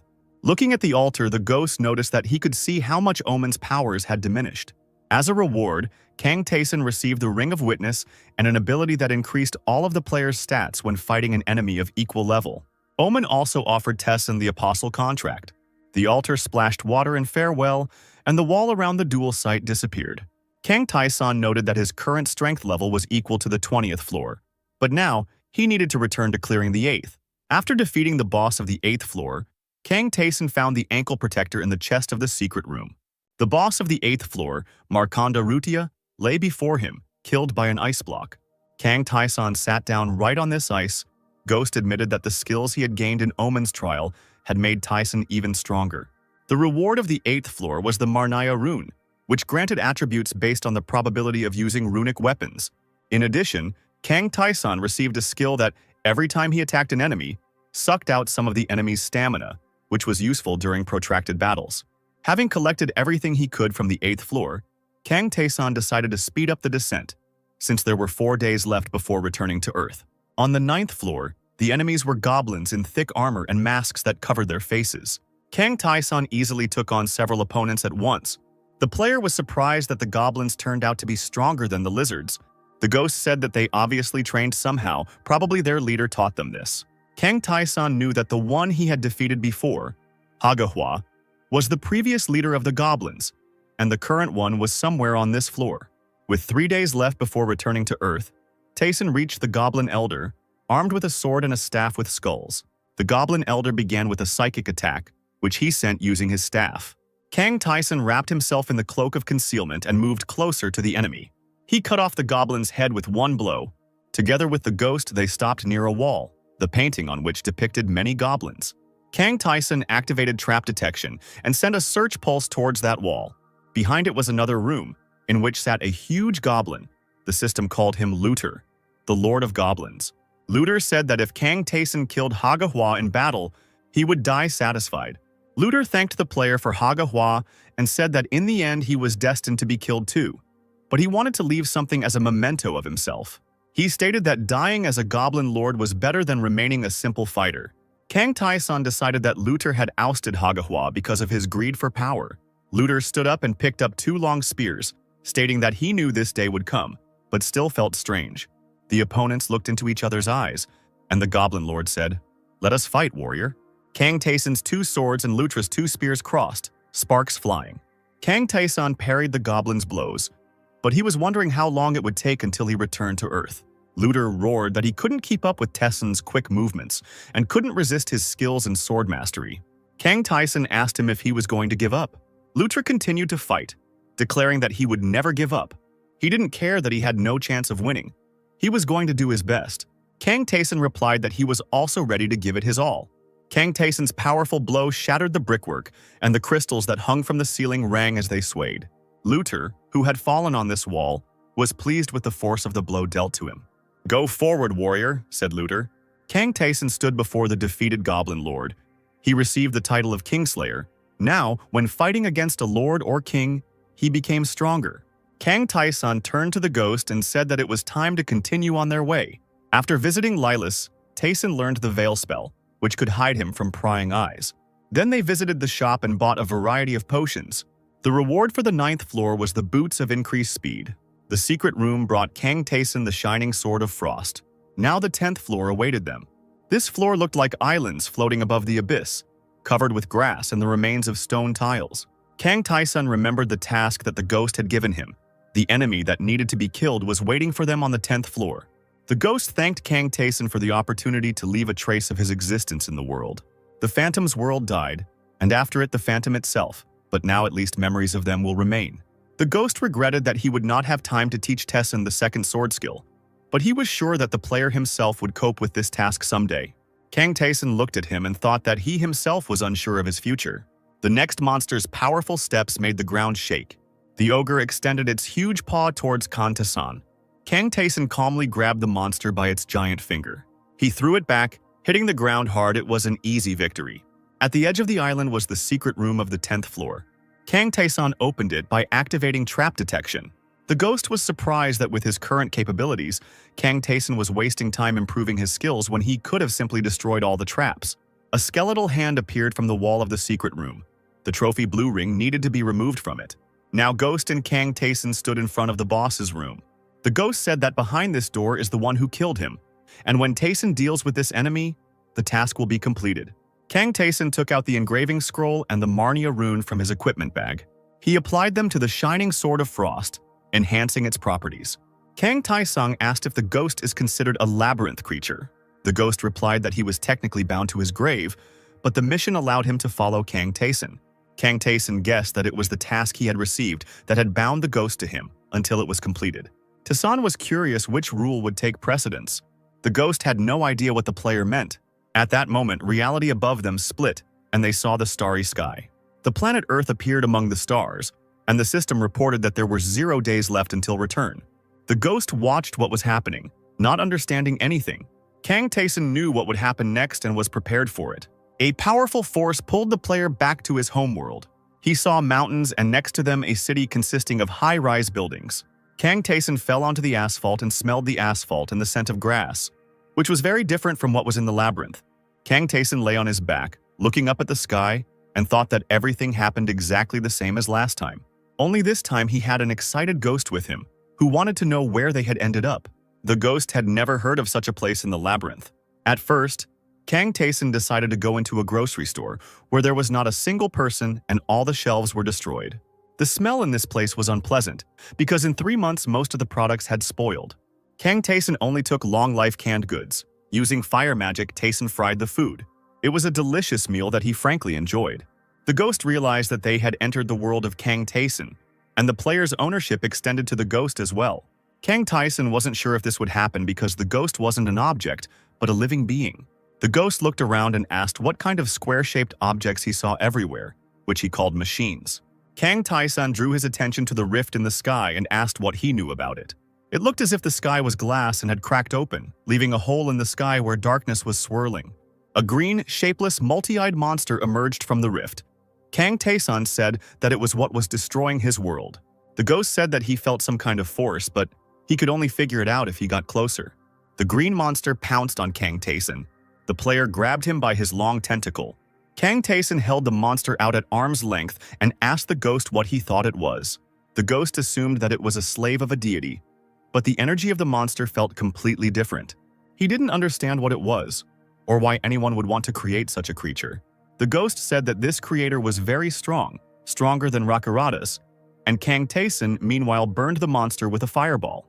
The ghost asked if Kang Taeson had brought him along to ask such questions, but the player didn't see anything wrong with that. The system sent a new task. It was to arrive alive at the Anyang City Hall. Kang Taeson and the ghost were walking down a ruined city street, and there were no people around at all. The player assumed that most people chose not to enter the labyrinth, hoping to hide and wait for rescue on Earth. The corpses that lay in the streets of the deserted city were the result of such a choice. The ghost asked why Kang Taeson was walking so slowly, and he replied that he was going to meet someone. Ghost assumed that these were the players that Taeson taught his moves to in the chat, but Kang Taeson was expecting another person. First they heard footsteps, and then they saw a figure in thick armor. Kang Taeson looked at the man who appeared while he asked where he was going. Then the armored player asked what difficulty level Kang Taeson came from. It was Gum Jun-gun, smiling as he extended his hand to Daesun, inviting him to join the group of survivors. Kang Taeson looked at him and remembered him from his past life, how he laughed, and how he later died protecting people. Gum Jun-gun waited for the answer with a smile. Kang Taeson said that he would go with him, but at that time he was thinking about their past friendship. Gum Jun-gun brought his new acquaintance to a group of people gathered on the street. These people made a fire and tried to warm themselves. They were very happy about Gum Jun-gun's return and the fact that nothing had happened in his absence. Gum Jun-gun introduced Kang Taeson to the others, but was mistaken in assuming that he had completed the labyrinth on the normal difficulty level. Kang Taeson saw that there were about 100 people gathered, and they were all from the normal and easy levels. Daesun didn't remember any of them except Gum Jun-gun. Gum Jun-gun announced that everyone was now gathered, and they could head to the city hall. People were worried that they might run into a monster, but Gum Jun-gun promised to protect them all. People believed him, and were happy that they met a player with a high level of difficulty. Gum Jun-gun took up his shield and sword and was ready to lead the people. The ghost, invisible to the people, flew over their heads in indignation. He did not understand how the adventurers from the labyrinth could be so weak. Only Jun-gun seemed worthy to the ghost, but even he didn't look capable of descending to the lower floors of the labyrinth. The ghost didn't understand why Kang Taeson wanted to meet this guy, and why he joined such weak people. One of the crowd pointed in horror at something in the dark alley, calling out to Gum Jun-gun. A green monster emerged from the hole in the wall with a growl. The people hid, and only Gum Jun-gun went to fight the creature. Kang Taeson understood that this monster was weak, and these people could also try to deal with it. But only players with a higher difficulty level were able to truly fight these creatures. Gyeomjung-gun defeated the monster, which caused admiration among the people around him. Only Kang Taesun looked at what was happening without delight. Gyeomjung-gun dealt with all the monsters that appeared on their further path. The rest of the group hid for their own safety. Sometimes during the battle, another monster would appear. Then everyone ran away in horror. The creature almost caught up with one man, and he cried and asked for help. Suddenly, the monster disappeared. Its victim turned around in surprise. All that was left of the monster was a blood stain on the ceiling.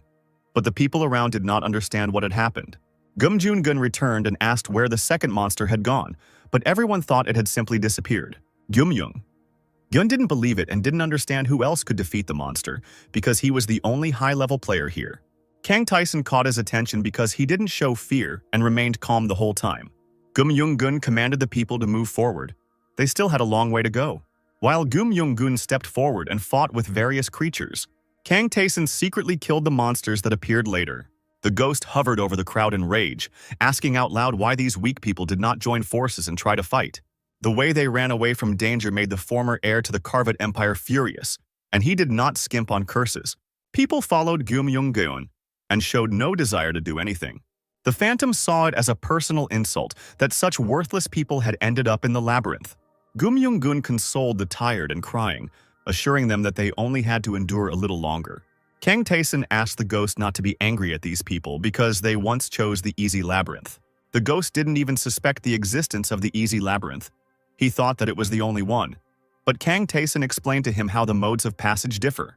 The ghost always knew that the labyrinth was not divided in any way. Only the gods could sometimes put up barriers, but this was only done temporarily. Friends suggested that some creature did not know how to design the labyrinth, but simply carelessly copied it several times. Kang Taesun thought that it was very difficult to do something like this. Only a god or even someone of a higher level could do it. He thought about the fact that all the monsters that appeared were F-class, and in order to kill all the people, creatures of a higher level were needed. It all seemed as if someone was watching how humans would cope. Taesun had heard that the gods liked it when mortals put in great effort. The ghost cursed and whined that he hated looking at the weak. He wanted to go straight to his destination. He felt like Kang Taesun enjoyed helping others, but he didn't understand why he had to hide it. Daesung countered that he only helps those he sees potential in, and now he can befriend Gyeomjung-gun along the way. He didn't care about other people, but he knew that they were extremely important to Gyeomjung-gun. Kang Taesun remembered that in his previous life, Gyeomjung-gun had led people like that too. But when he got to the city hall, he was in despair because he had not managed to save any of them. The sun was setting behind the horizon, and many monsters filled the streets. People stopped to rest and have a snack. They dreamed of 24-hour stores, but were afraid to go anywhere for fear of encountering a monster. Kang Taesun caught their attention because he had real ham, not the meat of killed monsters like everyone else. A strong guy approached Taesun and offered to share his food with him. The people around him called him the leader of the Athens Guild named Lee Chang-suk. Lee Chang-suk stated that if Taesun did not want to die when he returned to the labyrinth, he should give him all the supplies. Taesun asked the man if he was sure they would be able to return there. Lee Chang-suk was indignant that someone dared to look down on him, because the Athenian Guild was known to many. Daesung remembered that they would all die during the second return, but Lee Chang-suk didn't know this and attacked him. Gyeomjung-gun prevented the fight from starting by shouting at the disputants. Lee Chang-suk was not going to give up. He asked who Gyeomjung-gun thought he was. He said that he would not obey a high-level player just because he decided to accompany the group. Gyeomjung-gun grabbed Lee Chang-suk and covered his mouth with his gloved hand. "I know what you think of me," Gyeomjung-gun said, "and that's your right, but don't cross the line." Gyeomjung-gun hit his opponent. When Lee Chang-suk was lying on the ground, Gyeomjung-gun said that he would chase him away if he continued to act like that. People were a little scared by what happened. They had never seen Gyeomjung-gun act like this before. That night, everyone went to bed, only Gyeomjung-gun sat alone by the fire. Kang Taesun came up and asked why the one who was the most tired during the journey was on guard duty. But Gyeomjung-gun objected that the people were too afraid. Gyeomjung-gun believed that he had no choice. There were still many dangerous situations ahead of them, so he had to force people to obey. Gyeomjung-gun fought the monsters to protect the others. He believed that thanks to Taesun, they had a chance to survive. Kang Taesun asked him if he really needed to go that far, since if he were alone, he would have reached the city walls long ago. Gyeomjung-gun looked at his interlocutor in amazement. And he added that a player at a difficult level cannot help but understand that everyone who is destined to survive will survive, but the rest will die. Kang Tae-san didn't understand why Gum Joon-gun was so obsessed with people who were going to die anyway. Gum Joon-gun got angry and yelled at D-san. But, looking into his face, the guy felt something strange. It seemed to him that Kang Tae-san had seen countless deaths. He was clearly not at the normal difficulty level of the labyrinth. Gum Joon-gun grabbed his sword. "Who are you?" he shouted in the face of the man in the cloak who stood in front of him. Kang Tae-san turned around, throwing over his shoulder that it was the first time he saw Gum Joon-gun like this, and that he would tell him his name when they reached the city. The astonished Geum Joon-geun could only watch after him. In the morning, Gum Young-gun entered the shelter where the people were sleeping and called out loudly to them. They could reach their destination in just 2 hours, so they had to hurry. Gum Joon-gun walked ahead again, armed with a sword. The first monster appeared from the alley, and Kang Tae-san thought that the creatures would only attack those who were going to the city hall. Anyone who tried to get there without an escort was either already there or died. Following the first monster, 2 more appeared. People started running away. Some boy hesitated, and the monster almost caught up with him. Gum Young-gun rushed to his aid and covered him with his shield. He knew he couldn't handle 3 enemies at once, but he just needed to stall for time, because the mayor's office was already very close. Gum Young-gun activated breath, hold attack, and turned to face the monsters. A pouch of tranquility powder appears in front of the player. Upon contact with an enemy, the pouch will explode and create a curtain. A bright beam cut the bag in half. The curtain separated Gum Joon-gun from the 3 monsters. The player called out to the people who were holding on to him. He didn't understand why they hadn't left yet. From the other side of the crowd, 2 more monsters appeared. Now the huddled group was surrounded, with only 1 high-level player protecting them. Gum Young-gun was confused. He didn't understand why they wanted to destroy them so badly. The player no longer had useful trophies. He could not win against the 3 creatures. And after his death, all the other people would die too. With horror, Gum Joon-gun thought about running away alone. He would have had enough strength and speed for this, but people looked in his direction in tears and with hope. Gum Joon-gun thought that they all believed in him and followed him all this time. Would they really have to abandon him? He couldn't choose what to do, because if he wanted to protect someone, he had to do it to the end. People saw his confusion and asked what happened. Gum Young-gun was not ready to die for these people. He dreamed that he had more strength. A man in a cloak stepped forward from the crowd and asked if Gum Joon-gun was going to leave. The monsters were getting closer and closer, and Gum Joon-gun asked if Kang Tae-sang was reproaching him. Kang Tae-sang replied that he would not blame him no matter what choice he made. And at that moment, he drew the shining sword of frost. Kang Tae-sang wanted to know what happened on this day the last time Gum Joon-gun couldn't save everyone. The monsters attacked Gum Joon-gun, but they were unable to reach it, struck down by alien magic. Kang Tae-sang stood above them, clutching the ice sword in his hands. He said it would be a little fun. Everyone, including Gum Young-gun, watched the fight in amazement. Kang Tae-sang turned his back to the monster. With a growl, he reached out to the player. Kang Tae-sang acted as if nothing had happened. The monster flew into pieces, engulfed in flames. Kang Tae-sang suggested continuing on to the city hall. Very soon they reached their destination. The building was completely intact and looked safe. Many of those who came met their loved ones at the city hall and were delighted. Those who had already been here were amazed that so many people had come. It was the first time such a large group had come here. Gum Joon-gun attracted everyone's attention. Everyone knew that he was the one accompanying the people. He wanted to explain how it really was, but Kang Tae-sang put his hand on his shoulder.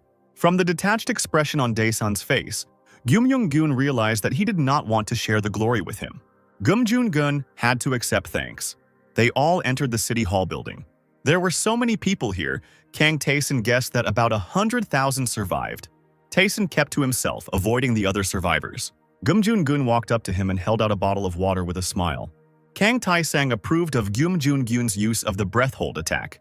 Gum Joon-gun beamed and admitted that he learned this ability thanks to the chat, but he didn't fully trust the rest of the recommendations. Kang Tae-sang said that he himself simply did what he wanted, both in the labyrinth and when he helped escort people today. Gum Joon-gun looked at him almost in tears. He grabbed Kang Tae-sang's hand with both hands and began to thank him warmly. He understood that not only had they shared useful skills with him, but they had also saved him from death. And now, he was ready to always follow Tae-sang. He didn't have time to finish speaking. A bottle of water flew into his face along with a demand not to say stupid things and to behave as usual. Gum Joon-gun continued to express his emotions, ignoring the skeptical reaction of his interlocutor. At that moment, another man in armor approached them and called out to Kim Young-gun. It was the dark-haired girl with the sword, Mentor Hui-yeon. Kim Hui-young came because she needed to clarify something. Kang Taesun remembered this player leader from the high difficulty level. She also remembered Kang Taesun from the chat and called both boys with her, saying that out of the 100,000 people in the city hall, only about 1,000 could fight against the monsters. Kim Hui-young acknowledged that most came from easy or normal regimes, and there were very few safe places to sleep and food supplies. Gun said that it was obvious that Kim Hui-young should take command. Kang Tae-san was surprised to hear that the easy regime guy Choi Yun-hyuk was demanding that the role of leader be given to him. Kim Hui-young believed that a commander who couldn't stand up to even one monster couldn't be one, but Choi Yun-hyuk claimed that she was simply underestimating the easy mode players. Choi Yun-hyuk took hostages in order to achieve his goal. Gum Young-gun asked excitedly who had been captured. The hostages were Lee Tae-yong and Kang Jun-hyuk. Kang Tae-sun asked why they allowed themselves to be caught. Kim Hui-young said she did not know the details and that the captives were already tied up when she saw them. Kim Hui-young was going to observe the situation before intervening, but Kang Tae-sun had no intention of doing so, which surprised the woman. Kang Tae-sun said that he was going to trample this man. Kim Hui-young sharply objected that crimes and violence should not be committed. Kang Tae-sun said that the world has collapsed and the old laws are no longer valid. Kim Hui-young disagreed. She believed that rules should be followed and people cannot kill each other. Kang Tae-sun thought that she didn't change. He remembered Kim Hui-young in the destroyed world. She had strictly adhered to the rules even then. She died during the third return. She tried to save everyone and obey the laws. Kim Hui-young looked at Kang Tae-sun and thought that this man was dangerous and could commit murder. She saw no other choice. She had to stop him. Without warning, Kang Tae-sun struck Kim Hui-young, sending her to the floor. Gum Jun-gun shouted at him. Kang Tae-sun used magic. He disappeared before Gum Jun-gun could figure out how to stop him. Kang Tae-sun was in a hurry to meet Choi Yun-hyuk. Choi Yun-hyuk stood by the window, admiring the city. He liked the power he now had. He liked it when people fell on their knees before him, begging for mercy. In his life before the invasion, he would come to these unfortunate people and demand money, threatening them with death.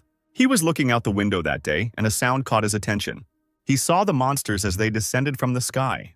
In the labyrinth, one guy saved his life. He smiled and said that it is at moments like these that you need to help your loved ones. Choi Yun-hyuk looked at the man with surprise. He himself killed other players for trophies.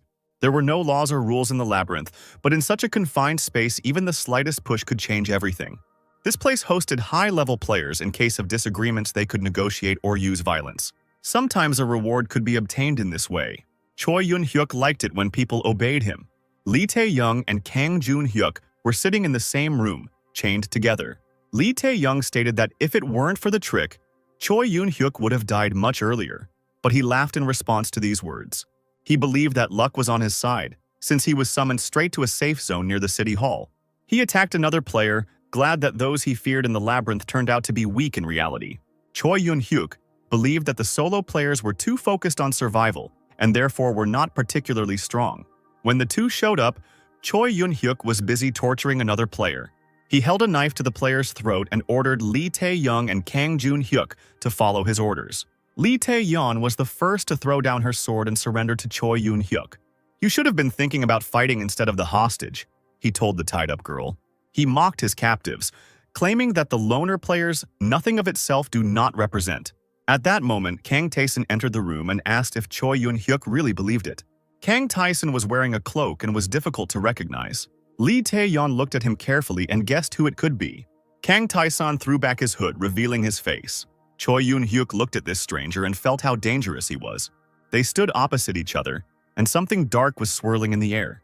Yun-hyuk's instincts were screaming at him to not let this man get close. Choi Yun-hyuk grabbed the phone and shouted that if the stranger came closer, he would order the prisoners to be killed in other places as well. "Stop!" came a voice from the door, and everyone in the room turned around. Kim Hui-young and Gum Jun-gun stood on the threshold, ready to intervene. Choi Yun-hyuk said that he needed power and security, and then the captives would remain safe. Kim Hui-young replied that no one would give power to a player of the lowest level. Choi Yun-hyuk admitted that high-level players were strong, but he was the leader in his regime. He stated that Kim Hui-young had never commanded anywhere, so he did not dare to underestimate his experience. Choi Yun-hyuk thought that high-difficulty players were good at killing monsters, but they couldn't handle humans, and this Song wouldn't dare touch him either. The phone in Choi Yun-hyuk's hands disappeared in an instant. Kang Tae-sun used magic to take it away and crush it, causing the pieces to spray out. Choi Yun-hyuk didn't have time to understand how it happened. Kang Tae-sun looked at this man who disobeyed the laws, oppressed people, but did not remember that he himself could become an object of humiliation. In a rage, Choi Yun-hyuk wished for Tae-sun's death, and something jingled in his pocket.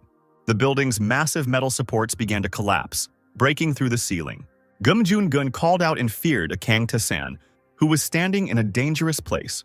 Kang Jun-hyuk and Lee Tae-young watched in horror as the heavy structure collapsed on Kang Tae-sun. Choi Yun-hyuk looked at the scene with a crazy look.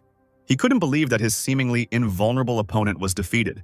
His madness only became more apparent when he saw the system notification that Kang Tae-sun had taken 0 damage.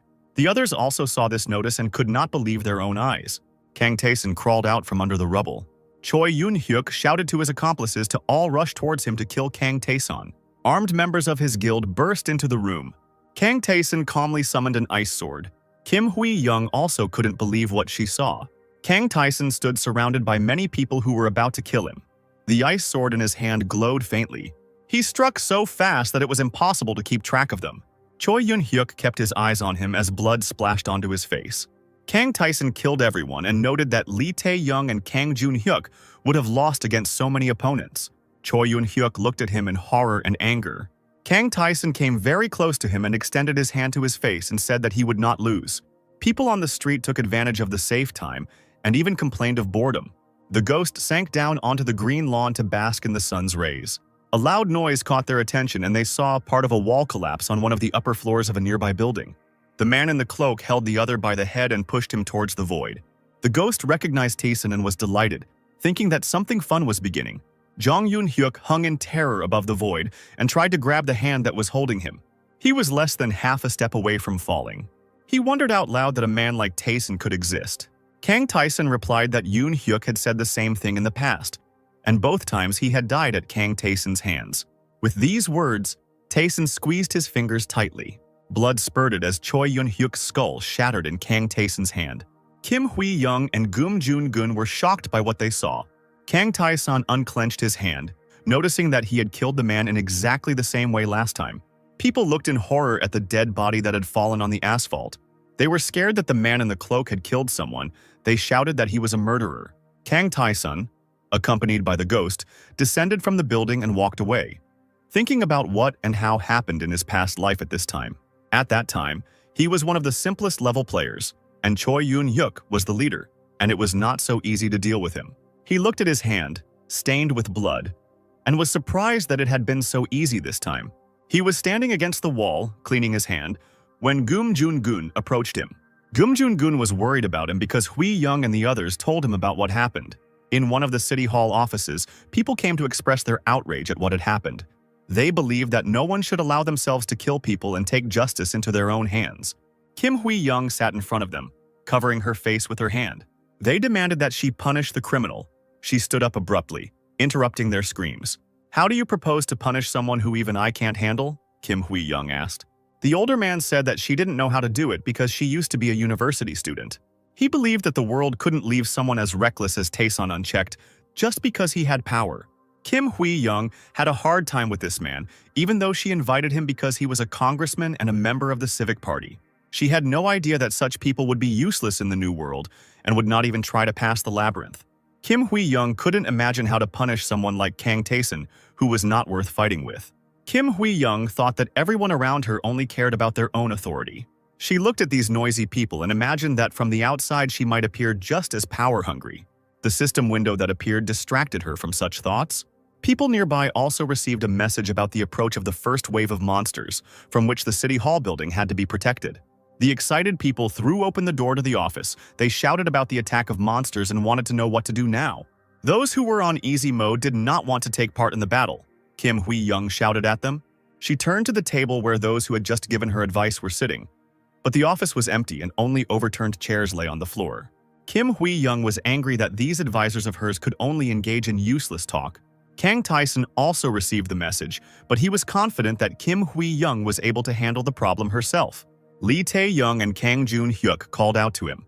Kang Jun-hyuk thanked Kang Tae-sun for saving him, and then saw the ghost and asked what it was. The ghost didn't expect that people would be able to see him. Kang Jun-hyuk asked if Ghost was part of some mission, but Ghost stated that he was not going to give them anything. Lee Tae-young looked straight into Kang Tae-sun's eyes. He remembered what she was like in that past life, confident and strong. And he also remembered how he found her dead that last time. Now she was completely different from that girl. And Kang Tae-sun noticed that she was afraid of him. Kang Tae-sun said he was glad to meet them and asked if they had seen the system's latest message. When he told them to draw their swords, both players were surprised. Kang Tae-sun told Kang Jun-hyuk that he had become too bold in the labyrinth and that he needed to understand his limits. Lee Tae-young he said that she is too timid. Kang Tae-sun didn't want to see these two die, so he decided to teach them something. He sent them both a challenge to a duel. Taking out his sword, Kang Tae-sun said that testing their capabilities would be useful to them. Kang Jun-hyuk asked if their levels were too low to fight someone like Kang Tae-sung. Kang Tae-sung explained that during the training battle, all the participants' stats will be equal. The duel could have been refused, but Kang Tae-sun believed that they were obliged to accept the challenge. Kang Jun-hyuk agreed, even though Lee Tae-young called him crazy. Kang Jun-hyuk was happy to show Kang Tae-sun his capabilities and strength. He understood that he wouldn't be able to defeat Tae-sun in a normal fight, but if he equalized all the characteristics, he would have a chance. Kang Jun-hyuk drew his sword and began to attack. Kang Tae-sun parried his blows with ease. It was not at all easy to counter the techniques that Kang Tae-sun possessed. Kang Jun-hyuk took 8 damage in the first minutes of the fight. He was not at all prepared for this turn of events. He realized that no matter how hard he tried, he still couldn't block Kang Tae-sun's attacks. Kang Tae-sun whispered that Kang Jun-hyuk just needed to admit that he was weaker. This made the player furious. He rushed into the attack, burning with indignation. A moment later, he was on the ground. Kang Tae-sung listed what makes the difference between fighters, adding that normal strength is not enough to survive in solo mode. Kang Jun-hyuk didn't understand why feelings, thoughts, and sensations could influence a fighter's characteristics. Kang Tae-sun said that he would continue this fight until Kang Jun-hyuk understood. Half an hour later, Kang Jun-hyuk collapsed on the grass again. Kang Tae-sun stood over him and asked if he had finally realized his true level. Kang Tae-sun turned to Lee Tae-young. The girl said that she already knows her capabilities and will never cross the limit. Kang Tae-sun replied that her problem was different and told Lee Tae-young to get ready. He attacked the girl and she needed to react in time. Lee Tae-young closed her eyes and blocked his sword. She was forced to crouch, but she managed to block the blow. With a loud scream, she tried to attack herself. Kang Tae-sun's sword flew dangerously close to her. Lee Tae-young barely managed to block it. The girl made another attempt to go on the attack. From the outside, her movements looked haphazard, but so far she had managed to parry all attacks. Kang Tae-sun put his hand on Lee Tae-young's shoulder. With one push, he knocked her down onto the grass. He asked if he liked it, whether schedule. He told Lee Tae-young that she was not as weak as she seemed. Kang Tae-sun declared the training over and was now going to teach them how to gain new skills and pass the labyrinth. The sky over the city darkened as he finished his story. Kang Tae-sun allowed the information to be shared with other players, and as he parted, he asked Lee Tae-yeon and Kang Jun-hyuk not to die. They looked at each other, not quite understanding him. Kang Jun-hyuk said that he used to think that Kang Tae-sun was a very cold person, but he suddenly said warm words to them. Kang Tae-sun replied that if he were a cold person, he would not share useful information with them. Now it was time for them to rest, and they went their separate ways. Kang Tae-sun checked how much time was left until the first wave. Kim Hui-young was studying the defense plans in her office and felt like she was going crazy. "What happened?" someone called out to her from the window. Kang Tae-sun stood by the window, and it was unclear how long he had been there. Kang Tae-sun advised her to close the window, since those with high stats could easily climb through it. Kim Hui-young looked at the man in confusion, and he asked her about the current situation. She explained that she wanted to take people out of the city hall building, divide them into groups and place them on different sides. Kim Hui-young was upset because some refused to fight, and those who agreed were not easily convinced. Kang Tae-sun offered to leave one side to him. "Ready. I am protect it yourself." Kim Hui-young asked if he could do it, but Kang Tae-sun had no doubts about it. She thanked him, and Tae-sun asked her to survive before leaving through the window. The countdown to the start of the wave has begun. People didn't want to fight at all. On the south side of City Hall, Kim Hui-young inspired them by her personal example. On the western and eastern sides, the leading positions were taken by Gyum Jun-gyun, Lee Tae-young, and Kang Jun-hyuk. On the north side of the city hall, there was only Kang Tyson, alone. A crack, already familiar to many, appeared in the glass wall of the building. Kim Hui-young watched the scene with anxiety and determination. A wall of green light separated the people. Many monsters of different kinds rushed towards the city hall. People screamed that the creatures were advancing. They tried to run away and called for help. Others pounded their fists on the wall that had emerged, which was even inside the city hall. Kim Hui-young commanded, urging people not to be afraid and to return to their positions. She resolutely chopped down the monsters with her sword. The monsters attacked people who were unable to defend themselves. Young, who was caught by the monster, received 7 points of damage and froze, not running away or defending himself. Kim Hui-young managed to save the guy who almost got caught by the monster, and then shouted to the others that these monsters' attacks weren't particularly strong. They just needed to be more careful, and they could all fight them together. People looked at how this girl fought and thought that, depending on the result of the fight with the creatures, they could receive a reward, so it was worth a try. They entered the battle with courage and were able to deal damage to the monsters. Kim Hui-young turned around and thought with a smile that finally the others had gotten down to business too. On the other side of the building, Lee Tae-yeon quickly attacked the creature and cut it in half. Kang Jun-hyuk also successfully dealt with monsters, and he liked it. "You two are so strong," the man watching them said. "It's as if you yourselves were monsters." Kang Jun-hyuk laughed and said that he wasn't that good. And Lee Tae-young smiled and said that the real monster wasn't here, but on the other side of the building. At this time, Kang Tae-san was defending his area in complete solitude. He fought with such strength and speed that he cut the monsters into pieces. It was a very short and successful fight. The ghost noticed that there were many attacking creatures, but they were quite easy to kill, so it was unclear why people were intimidated by such insignificant enemies. Kang Tae-san stood in the middle of the battlefield covered in monster pieces, and the ghost asked why the quest wasn't ending, if they had already gotten rid of all the enemies here. Kang Tae-san explained that all 4 sides had to be cleared, and then tried to pass through the green wall that separated the final mission site. For some reason, the player couldn't get through it, and Ghost assumed that it was to prevent people from other zones from interfering. Having dealt with their share of monsters, the people rejoiced. Gum-young-gun looked with relief at the notification that the special task had been completed, and a well-deserved reward awaited the players upon entering the labyrinth. Following this message, others appeared, which stated that a second special task was beginning. It was necessary to protect the city hall from a second wave of invasion. The crack in reality let the first monster through, and people thought that it wouldn't be that hard to kill one. Gum-jun-gun looked at the creature that appeared with sudden suspicion. One of the players rushed at the creature with a sword, inspired by the thought of a reward. The player swung his sword decisively and struck the monster. He saw with horror that the damage his attack had caused was only 1 health point. The monster's tentacles grabbed the player in front of the terrified crowd. The monster tore off the player's head, and his body fell to the floor, covering everything with blood. Gum-jun-gun stood among many others who did not understand what exactly had just happened.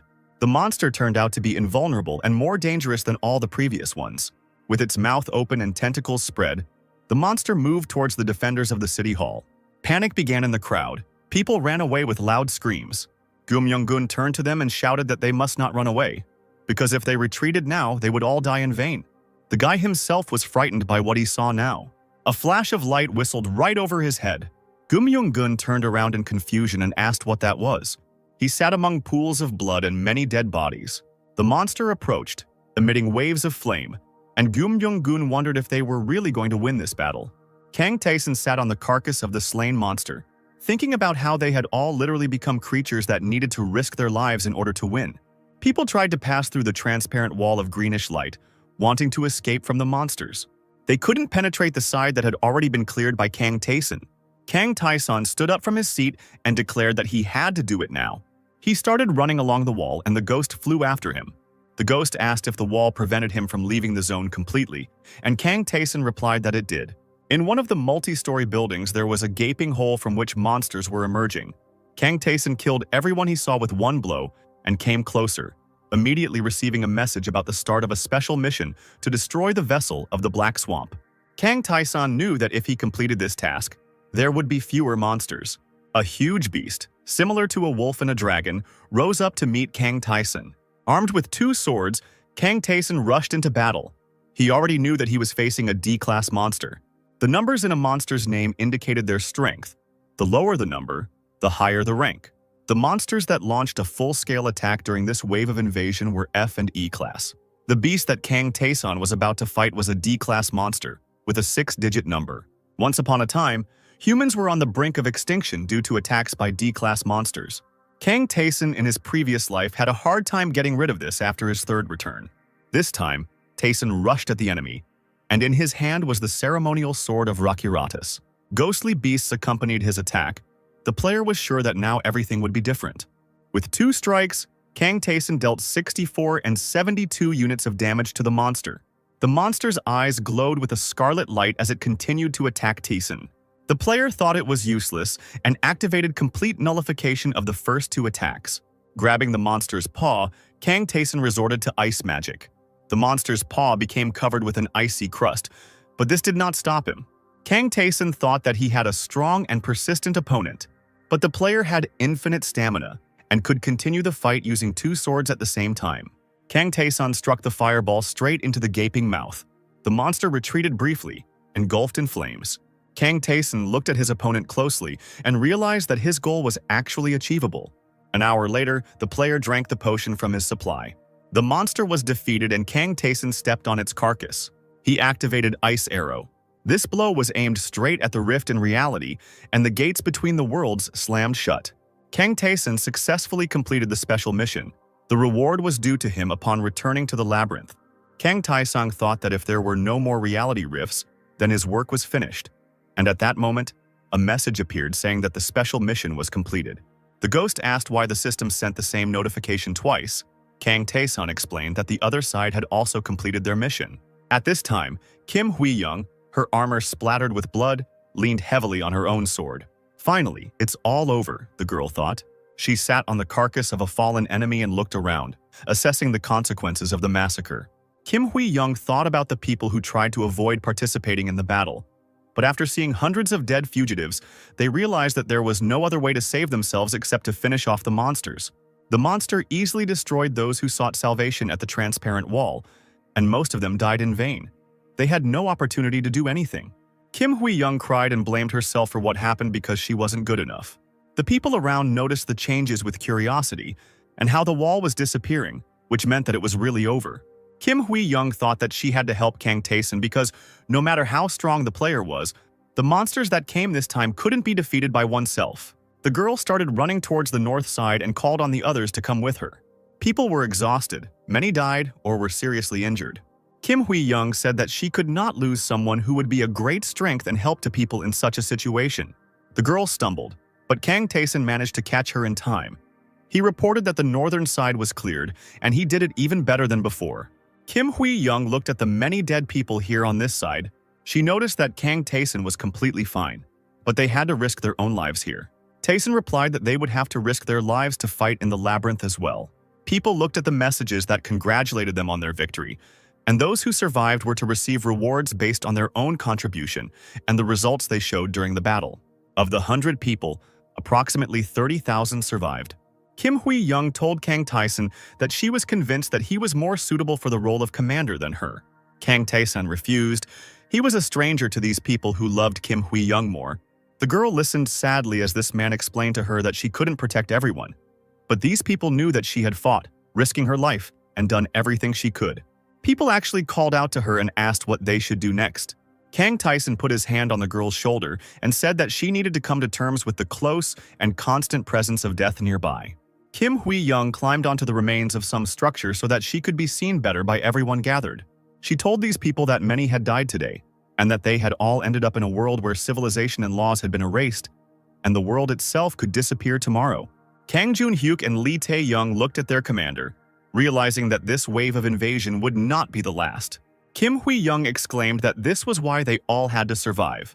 They had to do this for the sake of all who died, at least in order to find out the whole truth about what happened to the Earth. They had to survive and become stronger. Kang Jun-hyuk saw Kang Taeson and rushed to catch up with him. He asked if they would all be sent back to the labyrinth, scattered across different locations. Kang Taeson approached the rift in reality that had formed before them and confirmed that it was time to return to the labyrinth. Lee Tae-young asked if they could see each other again. Kang Jun-hyuk laughed and exclaimed that he would beat Kang Taeson at the next training session. Gum Jun-gun also called out to Daesun to thank him and promised that he would try to become stronger. Be sure to survive, Kim Hui-young told Daesun. We'll see each other again. Without turning around, Kang Tyson noticed that this was always his phrase, the wish to definitely survive. Streams of power enveloped the player, pulling him into the abyss of the rift. Kang Tyson looked thoughtfully as the reality of the labyrinth approached. Soon they and the ghost were already on one of the floors, so they returned back. They were right in front of the 10th floor boss's room. System notifications began to flash, informing about all the rewards the player had earned during battles on Earth. Crystals of different colors could be exchanged for gold, stats, skills, or mastery levels. The crystal could be exchanged for gold at a rate of 1 to 10, which was a good rate, but in the labyrinth you could always get yourself some gold, so it wasn't worth it. It would have been possible to buy any of the player's attributes at a ratio of 1 to 5, which would have given him around 96 points, but with his current average, it was a waste of money. In addition, it was possible to exchange the reward for a mastery level in a ratio of 10 to 1, a figure that could only be raised independently with time, experience, and effort. Kang Taisang knew that when the skill level increased by 20%, the essence of the skill changed. At level 1 of the detection skill, one could only find out the weaknesses of creatures. If you increase this skill by 20%, other important information will sometimes be provided. Kang Taisen called out to the ghost, who was deep in thought. Kang Taisen noticed that after returning from Earth, his companion was constantly thinking about something. The player asked him what would happen if he instantly increased the mastery level of the Thunder/Sword. The ghost replied that he had no idea what Taeson was planning, but he wasn't sure that it would end well. It was better to try to develop the body. Kang Tyson opened his stats and thought deeply about what he should improve so that it wouldn't be a gamble, because there were many good skills that could be improved. It was unexpectedly difficult for the player to make such a choice. Kang Taesong asked if he should find confirmation first. The 9th floor's safe zone looked like a tower, the top floor of which was ablaze, as if it had been destroyed by the fire blast. Lilith, who was in the tower, was coughing from the smoke. Kang Taeson entered and informed the sorceress that she had used the wrong combination. Lilith was amazed when the player told her that he could now instantly increase his skill level. She couldn't believe that Kang Taeson could interfere with the labyrinth's internal systems, since she herself was incapable of doing such a thing. Lilith explained that skill levels are regulated by the labyrinth, a place where untalented people can become stronger, but they are still limited by the rules. The girl assured that even the gods could not change the rules, and then asked to what extent Taeson could increase his skill. Lilith didn't expect to hear that the player could do it up to 50%. Kang Taeson sat near the table, on which there were many flasks and vessels for potions, and saw the excitement of his interlocutor. Lilith said that Taeson shouldn't tell anyone else about his powers. She guaranteed that people would try to kill him as soon as they found out. The player was surprised that everything was so serious. Lilith felt like Kang Taeson was making fun of her, while she was ready to cut off her finger to improve her skills by even 1%. Lilith explained that the higher the level of mastery in magic, the greater its usefulness. Kang Taeson's magic was only at a 2% level, meaning that he was unable to use even entry-level spells properly. Lilith said that there are several levels of magic in the labyrinth: basic, beginner, intermediate, advanced, superior, and all can be used. Normally, a mage could learn spells depending on his skill level, but Kang Taeson was able to master intermediate-level magic right away, which was a unique case. Lilith explained at what skill level which spells can be used. The girl hoped that her explanations would help Kang Taeson make the right decision.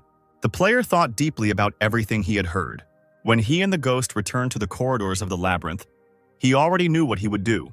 One of the crystals Kang Taeson used to increase his detection skill, and now he could easily find hidden rooms and obtain important information about his opponent. Kang Taeson decided that the faster he increased detection, the more useful it would be. After this, the player increased the level of magic skills, receiving magic acceleration and magic explosion. Now he was able to use magic properly, control fire, ice, and wind. Activating magic acceleration, Kang Taeson launched the blazing ball, noticing that it had become larger. This flame has noticeably increased in both speed and power. Encouraged by the result, Kang Taeson decided to test other skills and activated Ice Arrow. The player magically directed huge blocks of ice in any direction. Adding a magic explosion to this would cause the ice to shatter into sharp pieces. Large chunks of ice were embedded into the floor, with Kang Taeson standing between them. He thought he had made the right decision, and it was turning out pretty well. The boss of the 10th floor was a huge ogre fighter. Kang Taeson created a blazing ball right from the doorway and immediately launched it at the enemy. A bolt of flame hit the ogre in the face. Kang Taeson activated confusion and added magic acceleration to it. The ogre fighter clutched his head, overcome by magic. This technique drove him crazy and prevented him from continuing the fight. Kang Taeson added magic explosion and directed his power towards his opponent's head. The ogre fighter rolled his eyes and began foaming at the mouth. Kang Taeson saw how his abilities with psychic magic worked and added a few more techniques. The ogre fighter fell to the floor, seeing ice spears and gouts of flame aimed at him from all sides. Kang Taeson summoned a magic explosion, and the ogre's figure was swallowed by a wall of flames. The ogre fighter took devastating damage and was defeated. Kang Taeson said that with this magic he could easily climb up to the 20th floor, and the ghost confirmed that magic in the labyrinth is the basis of everything. Kang Taeson asked if the ghost had finished thinking about his difficult problems, if he had finally decided to speak up. The ghost said that all this time he was wondering why something like this appeared. Kang Taeson asked the ghost who it was. He wanted to know who destroyed his world. Some mortals transcend themselves through trials, which may be strength or faith. But once they reach a certain level in their field, they become more than human. The ghost spoke, and Taeson imagined a wild-looking warrior with a huge axe. The warrior's eyes were red and wild. The ghost explained that a Superman could become great, get rid of mortality, gain extraordinary strength, but his power would still be limited. The ghost knew that monsters had invaded the cities of Earth, and there were a lot of them. But when superhumans interfere with the affairs of mortals, they experience a great loss of power. It is considered madness, and they usually do not do so. There are other beings capable of this, who can interfere without losing their strength. These beings from the past, their names have long been lost. The ghost called these creatures the old gods. Their lifespan was not predetermined initially, so when they entered the mortal world, they did not lose their powers at all. The ghost never saw them personally, but learned about them from legends, found some information in the labyrinth. It took him a moment to think about all of this, including the fact that there had once been a war between superhumans. Kang Taeson asked why such creatures would attack the Earth, but the ghost did not know the answer, only suggested that these creatures also had some limits to their strength. Kang Taeson thought that even if these powers had limits, the apostle sent to Earth was unable to defeat even Lee Ta-yeon. The player decided that he had learned enough, and he and the ghost continued their journey. They came to the place where the Phantom's enemy was hiding, the one who had once killed him in his sleep. Now, Kang Taeson had to defeat this enemy and the task would be completed. They came to a room where an ogre sage in simple clothes was sitting at a table and reading a book. Noticing the appearance of the guests, he greeted the warrior. The ogre sage told the ghost that he had been waiting for this day to come, but it had happened sooner than he had expected, and now he suggested they talk one last time. Kang Taeson watched this scene, and the ogre sage remarked that he would hardly be able to defeat this adventurer, but before he died, he wanted to satisfy his curiosity. The ogre said that the ghost had acted very arrogant and reckless in the past. He drew a short blade and said that the seekers of the gods had rejected the ghost, and the lost king had despised him. The ogre sage met the ghost when he was still a man, and the ogre was the only creature who listened to the arrogant youth. The ghost was cheerful and carefree, and the ogre sage believed that he himself was to blame for what happened. The ogre pointed his blade at the ghost and said that he was an adventurer back then, while he himself was only doing what he had to do as a monster of the labyrinth. The ghost trembled and demanded that Kang Taeson simply kill his enemy, but the player wanted to hear the story to the end. The ogre sage was surprised because he thought that Taeson was just a puppet under the warrior's control. He didn't expect him to be different. Kang Taeson came closer and asked where the ogre sage got his weapon. The ogre sage pulled his short sword aside. This weapon was very valuable and could not possibly end up in the hands of an ordinary monster on the 10th floor, and the ghost looked at it with a strange look. The ogre sage chuckled and said that he could see that it was the adventurer who had changed the warrior. He said that there were countless beings who hated the ghost's arrogance, and among them were not only gods, but also other travelers of the labyrinth. The ghost tried to stop him. The ogre sage revealed that he was given a weapon by the Sin Guides and ordered to kill the warrior. He had no choice but to accept it or die himself. The ghost, in a rage, began to call the ogre sage names. He continued to stand with his arms crossed over his chest and was completely calm. Kang Taeson remembered hearing about the Sin Guides from Lee Tae-young. The ogre sage explained that his employers were afraid to attack the warrior themselves because he was too strong for them to kill. They had to enlist the help of a monster, the ogre sage explained, and threw up his hands. He said that now they could do whatever they wanted, and Kang Taeson prepared to fight. He pointed the scarlet blade of Rakirata's sword at the ogre sage, who said that he had managed to survive in this place for quite a long time, although he was weak. He took advantage of the loneliness that many people felt in the labyrinth and used his skill in oratory to build trusting relationships with others. Kang Taeson struck him, and the ogre sage said that strength was the answer to all questions in this place. He wished for Taeson to become so powerful that no one would dare touch him. Kang Taeson bowed and assured that he would become the strongest. The ogre's last words before dying were that he hoped the player would conquer this place and become the salvation for everyone. Kang Taeson felt that the creatures of the labyrinth were beginning to pay attention to him. There was both kindness and hostility in their looks. For defeating the giant sage, Kang Taeson received the Edge of Disaster, that same short blade. The ghost looked at his fallen enemy and said that he did not know whether to thank him or curse him. Then he said that he had to reward Kang Taeson first. The reward was an imperial relic, the blood-infused sword. The system revealed that the sword came from a world that was now destroyed, and that the blade had taken countless lives of the royal family.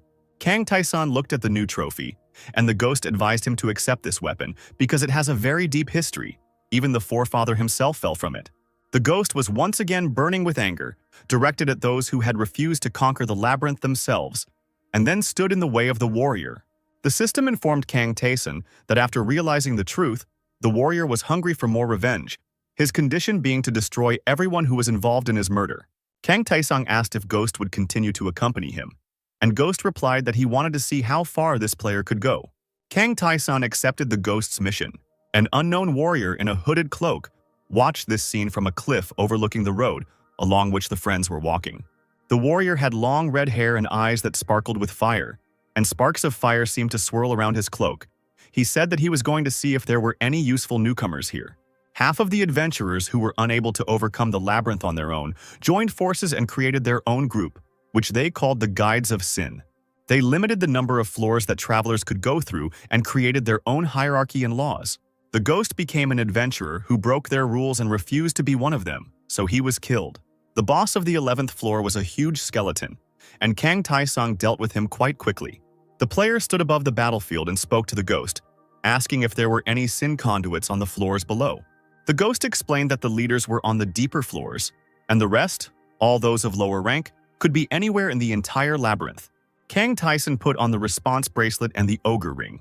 In addition, he received the lion ring, which gives 3 points of damage in combat with the undead. The player said that in any case, the essence of the fact that they must move on does not change. The boss of the 12th floor was a half-decomposed ghoul. Kang Taeson fought him effortlessly, thinking that there were skeletons on the 11th floor, and that he encountered ghouls on the 12th. The theme of the labyrinth changed every 10 floors, with the main monsters from the 11th to the 20th floors being the dead. Kang Taeson walked down the hallway with tombstones, smelling the stench, but suddenly noticed something interesting. A cracked statue of a woman holding a scale was at the end of this path, identified by the system as the Altar of Mary. Kang Taeson thought that unlike the Altar of Rakaratas, this one looked quite simple. If the system hadn't told him about it, he wouldn't have even guessed that it was an altar. The player asked the ghost what he knew about Maria, and he replied that she was the goddess of choice. The ghost flew up to the statue and said that he and Taeson were in different conditions, so he could not tell about the test of this goddess. But he knew that among the gods, Maria was very strong. The ghost asked if Kang Taeson knew that strong gods were very fickle, and now the player looked at the statue's face thoughtfully. Kang Taeson didn't know if everything would be okay, but he no longer had time to be afraid or run away. He raised his hand to touch the altar. The player stood in front of the statue, reading the system's messages, which stated that Maria wanted to test the traveler who found her altar. Maria's area of influence was reduced so that the goddess could offer Kang Taeson an intensified test. Kang Taeson rubbed his eyes, surprised that he was immediately offered a stronger one, and the ghost assumed that rumors about Taeson had already spread among the gods. The player accepted the offer, and the system reported that Maria was laughing. Maria was given the choice of fighting many enemies or a small number of them. Kang Taeson looked at the scales. It was the first time he had encountered such a choice, but he assumed that he still wouldn't be able to guess the correct answer. He chose to answer honestly, choosing few enemies because he did not want the goddess to dislike him for pretending. The next choice offered a variety of enemies or multiple enemy types. Kang Taeson chose several types of enemies, and the system reported that Maria was satisfied with the choice. The scales in the statue's hands burst into flames. Fire and clouds of smoke spread throughout the room. Kang Taeson noted that the room was getting bigger. Many different monsters began to appear from the clouds of smoke. Among them were the already familiar goblins and markans, as well as those that Kang Taeson had not yet encountered. The flames defined the boundaries of the zone from which it was impossible to leave. The monsters surrounded it. The huge Markanda bird spread its wings, and a monstrous wolf headed towards the player. Kang Taeson activated breath-holding attack. The player took up both his swords, determined to take up the challenge thrown at him. The ghostly beasts that accompanied the sword art of the cutting dawn came to his aid. Kang Taeson thought that this battle was completely different from all the types of fighting he preferred. The player managed to push the goblin away from himself. The skeleton in the purple cloak was in the second line of attackers and was creating some kind of magic. Purple glowing smoke was emanating from it. Kang Taeson used one of his new blades against this enemy. The blade pierced the skeleton's eye socket, and Kang Taeson understood something about this test. He stood among the enemies and thought that Maria wanted him to risk everything to win under the worst possible circumstances he could wish for. Kang Taeson has activated the testimony of struggle. Now he will become stronger with every enemy he defeats. Hordes of large rats rushed at the player. He did not go beyond the small area assigned to him, but he could repel enemy attacks with fire projectiles. Kang Taeson cut down with his blades those who came closer to him. The huge ogre was armed with a club the size of himself, but Kang Taeson could parry his blows. The player activated strong attack to deal with the enemy. Enemies attacked him from all sides. The skeleton's eyes lit up red as he used a staff with magical power. Kang Taeson fought off many opponents with great difficulty. At some point during the fight, one of the lizards hit the other with its tail. They suddenly found themselves fighting each other. Kang Taeson dodged their attack and managed to strike them down with a sudden blow. The player stood in a ring. Some of the enemies were already defeated. The multitude of still living opponents continued to approach in a crowd, reminding Taeson of a colony of ants. Kang Taeson shouted at the monsters to attack all of them. It was a very tough fight. At one point, Kang Taeson fell to his knees inside the circle in exhaustion. Most of his enemies were dealt with. The ring of flame that could not be crossed had not yet disappeared. Kang Taeson heard the approaching footsteps of the last enemy. It was a Death Knight. Completely clad in red armor, Lee Tae-yeon said that the boss of the 20th floor was like that. The knight wore a Rakarada's bell on his neck, an ornament not worn by normal monsters, and Kang Taeson guessed that this enemy might have once been a human. Suddenly, 3 more exactly the same Death Knight appeared next to one. Kang Taeson used the Sword of Sacrifice to restore the health he lost after a long battle. The Red Knights were approaching confidently. In order to deal with 4 such opponents at once, Kang Taeson had to activate parry. But in a fight like this, it wasn't enough. Kang Taeson activated Forced Duel. Now he had to fight only one enemy. This was his chance. Using Powerful Strike, Kang Taeson knocked the Death Knight back, causing him to end up outside the allowed area. The player had to resort to magic. He summoned the Blazing Sphere and the Ice Arrow. By adding magic acceleration to them, Taeson was able to unleash a blast of ice and flame on his enemies. The player saw that combining swordsmanship and magic could work, but using only one would be ineffective. The Death Knight raised his sword for a crushing blow. He plunged his sword into Kang Taeson's chest. The player grabbed the opponent's hand and activated Forced Duel again. Now he could try again to defeat only one Red Knight at first. Kang Taeson began the battle by holding his breath. With a powerful blow, he drove the blade into the knight's armor. It was a hard-won victory. Kang Taeson only had 1/10 of his health left, so he couldn't resort to this method anymore. The player thought that in a 3-on-1 fight he could no longer afford to take hits. It was very difficult to block the attack of all 3 at the same time. Kang Taeson delivered a sharp blow and continued to parry. He thought his attacks were too rough. He began using the Stormscar's first sword, Wolf's Fang, again. Kang Taeson thought that all his movements up until now had been awkward and heavy. The player began to try to move more smoothly, but in such a way that the sword in his hand retained its lethality. Kang Taeson needed a little more effort. He watched the technique of the moves he performed. Eventually, he managed to defeat another opponent. The ghost watching the fight said that he had thought about teaching Taeson this, but he hadn't expected him to be able to do it on his own. The player has finished off the remaining 2 enemies. He asked the ghost what kind of sword technique it was. The ghost explained that it was the second sword of Stormscar. It was called Dance of the Muse, and it silently destroyed the enemy, reducing the sharpness of the blow with optimal movement. Kang Taeson thought that it was the combination of opposing swordsmanship styles that caused confusion among the knights and greatly helped in the battle. The Ring of Fire changed to a shining one, and the system reported that Maria was very pleased with the traveler's honest choice and his achievements. Maria rewarded Kang Taeson with the shape transformation weapon and then offered him an apostle contract, which the player immediately refused. The ghost was surprised by what was happening. The scales in the statue's hands swung, one filled with radiance and the other with darkness, which spilled out of the bowl. Kang Taeson looked thoughtfully at the new system notification, which indicated that Maria was inviting him. But both selection keys meant to accept the invitation. Darkness surrounded the ghost and Kang Taeson.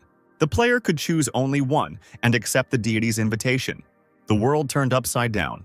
Ghost and Kang Taeson began to fall. They found themselves at the temple of the deities and now sat looking at the star-studded abyss above. Kang Taeson thought that this is what the emptiness of the universe looks like. The ghost trembled with fear and cried out that this was impossible. He did not understand how God could have arranged such an invitation, why Mary did this. They approached a light-colored building, the roof of which rested on many columns. Kang Taeson asked, "Is this the same place?" The ghost said that the player couldn't just enter, but Kang Taeson objected that he had to see such an outstanding figure. Kang Taeson walked through the endless corridors of the Temple of the Deities. Precious stones were scattered around the columns, reminiscent of a flower garden. Kang Taeson tilted his head back, but he couldn't see the ceiling. The columns seemed to go on forever. A huge female figure awaited him in this temple. The goddess bowed to the guests, golden hair covering her face. Kang Taeson could hardly believe that such a thing actually existed in the world. Mary, the goddess of choice, reclined on the floor of the temple and smiled at the visitors. She extended her hand to Kang Taeson and said that she greeted him. The system windows flashed around, talking about confused judgment, desperate judgment, mad judgment, and instant death sentence. The ghost made a strange coughing sound. Kang Taeson asked why the goddess was doing this to the guest she had invited. Maria smiled and pulled her hand away. The ghost exhaled and thanked her for taking pity. Maria said that a lot of water had flowed under the bridge since that unfortunate meeting. The ghost didn't answer but looked very confused. Mary said that she was a goddess who forced another choice on mortals who had done terrible things.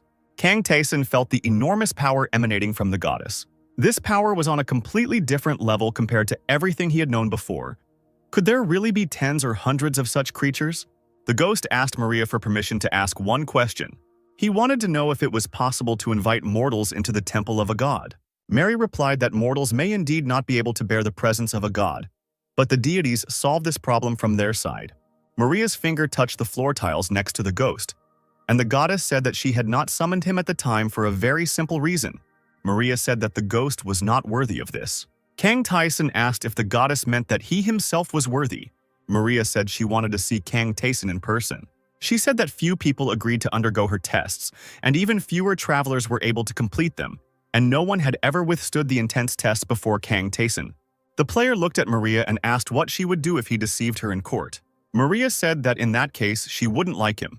The goddess had shining blue eyes, but darkness flowed from them. Maria said that the ghost did exactly that in the past. Kang Taeson looked at the ghost, but he only laughed nervously.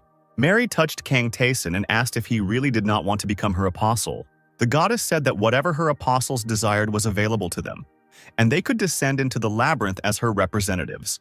Maria said that no one would dare to say anything against Kang Taeson then. The goddess assured that she respected the traveler's choice, and Kang Taeson asked permission to ask one question. He asked how much Maria knew about him, and the goddess replied that she too was not here for the first time and understood that the Bezoar of Ouroboros had been used. She called Kang Taeson a poor child who was entangled in troubles and lost his way. The player did not understand what this meant. Maria said it was a disaster when someone was prevented from getting to where they rightfully should have been, and they were also tortured. Kang Taeson thought that the goddess might be referring to other modes of the labyrinth, and clearly knew something. Mary said that such stories demand a corresponding price, and she cannot speak of these things for no reason, but she can tell about them to someone who will become her apostle. Kang Taeson was deep in thought, and Maria said that the time had not yet come. He had to become stronger and go down to this place again. The meeting was over and trouble came, said the goddess. Maria suggested meeting again later and waved her hand. Kang Taeson and the ghost fell back into the dark void. Maria turned around, feeling the attention of someone familiar. Reality split red, and the goddess said that if the newcomer was angry, then in that case he himself should have made the first move. The return to the labyrinth was painful. Kang Taeson hit his back hard, falling onto the stone floor. Together with the ghost, they looked up in amazement, not understanding what it was. Kang Taeson wanted to know what happened to them. Before that, He thought that in the labyrinth it was enough to constantly increase his indicators. He planned to reach the previous level of Li Tae-yeon, or Einzal, whose characteristics were even higher. The player realized that he had just encountered incredible power. Kang Tae-san looked at his own hand and thought that all the other labyrinth modes were fakes. If he can obtain everything that is possible in the real labyrinth, will he be able to stand against the gods? Due to Maria's invitation, Kang Tae-san was unable to collect the challenge reward. By activating freedom of choice, Kang Tae-san was able to increase some of his stats. He didn't find any more trophies in this place, but suddenly one thing caught his attention. It was a rose with rainbow petals, a gift from Mary that the goddess could give to the person she loved, but which currently had no effect. Kang Tae-san asked the ghost what it was, but he admitted that it was the first time he had seen something like this. The player thought that since the rose was given to him with good intentions, there was no harm to be expected from this gift. "Let's continue descending further," Kang Tae-san said to the ghost. Kang Tae-san defeated the boss of the 12th floor, the Rotten Ghoul, quite quickly. He thought that now the normal bosses were too easy for him, so he could no longer get decent rewards. Now there was no choice but to collect what was available. The 13th floor looked like an abandoned cemetery, where crosses and graves were lost in the fog. Hordes of zombies attacked Kang Tae-san with growls. They were too easy to deal with, too.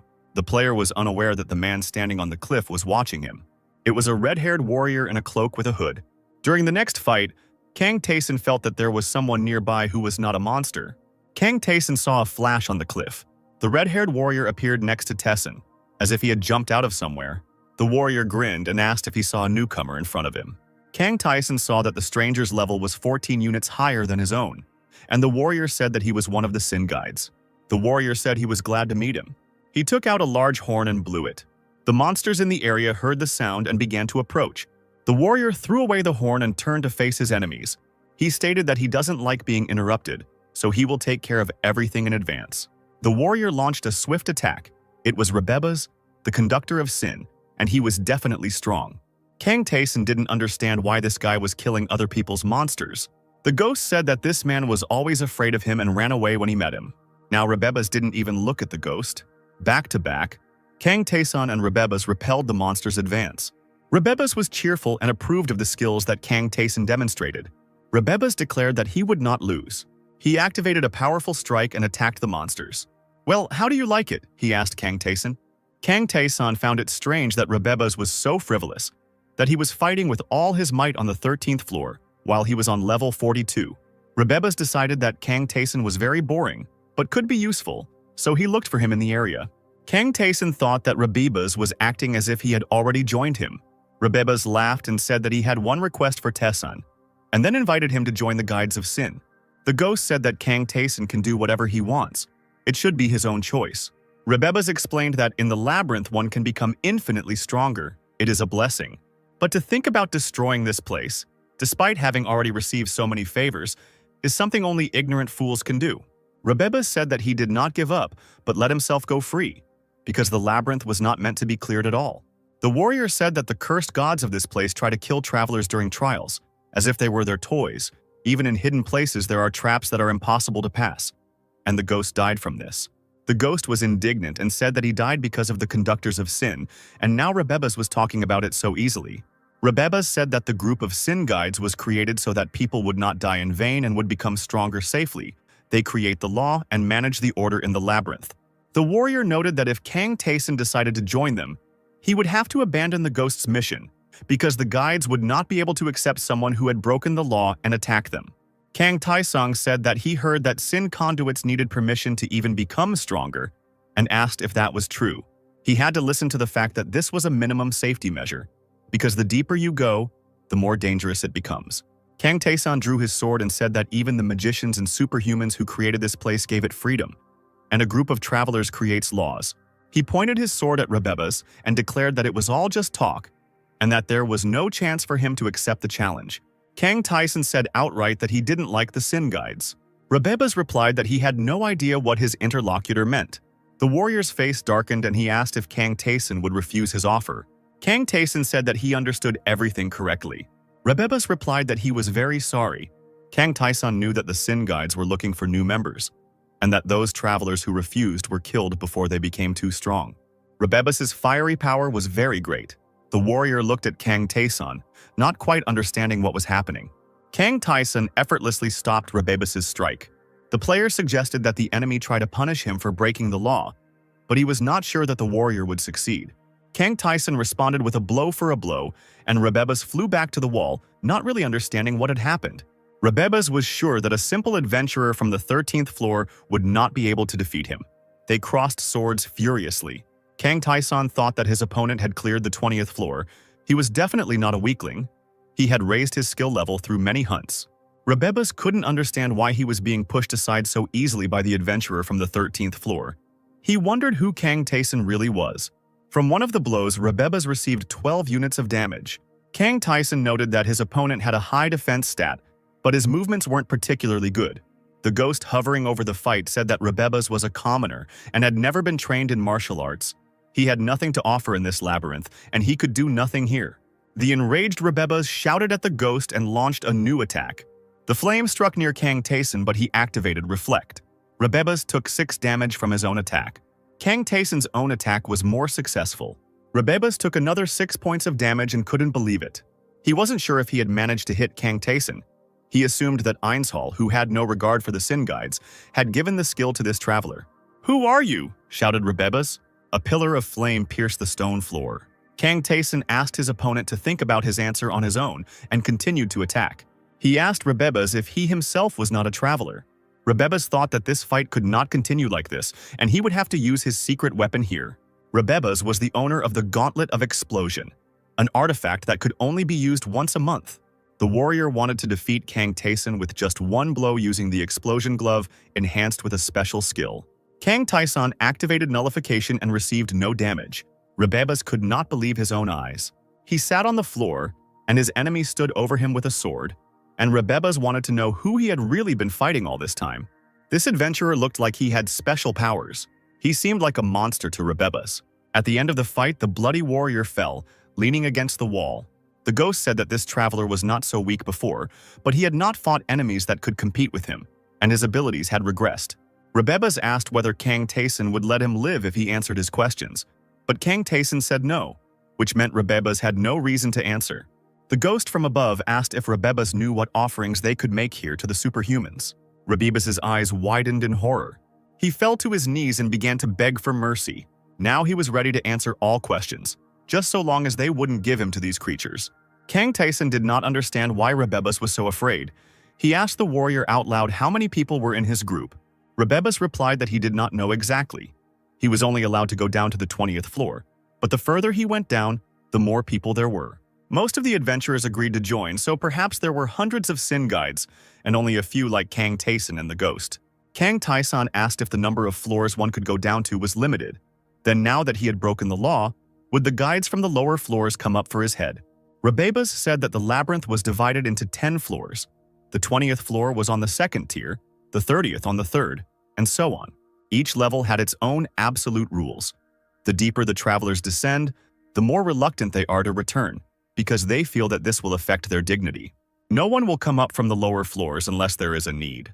Kang Tae-san noted that talk about dignity was nonsense, and Ghost added that it had always been like that since a long time ago. Everything revolved around a few strong people. Rebebus admitted that he knew nothing about the leaders from the lower floors, but there were a lot of people on the 2nd level. No matter how strong Kang Tae-san was, he couldn't handle them all. The warrior was puzzled to hear that Kang Tae-san didn't care about any of them. This adventurer's confidence matched his skill level. Once upon a time, Rebebus was like this man. He bravely fought monsters. The labyrinth's difficulty level gradually changed. Rebebus wondered if he had refused the offer of the Guides of Sin back then. Would he have been able to die more nobly? Kang Tae-san looked at him and said goodbye. He defeated Rebebus with one blow. The system has recorded an increase in morale. Kang Tae-san saw all of his stats increase noticeably. Increasing spirit power also increased strong attack mastery. Kang Tae-san was surprised by the incredible increase in stats. It's time to get into the chat and ask your buddies how far they've gotten. Kang Jun-hyuk and Lee Tae-young were visibly happy to see D-san and said that they had already passed the 3rd floor and were now entering the 4th. Lee Tae-young said that thanks to the glasses they received after returning to Earth, they did not encounter any serious problems.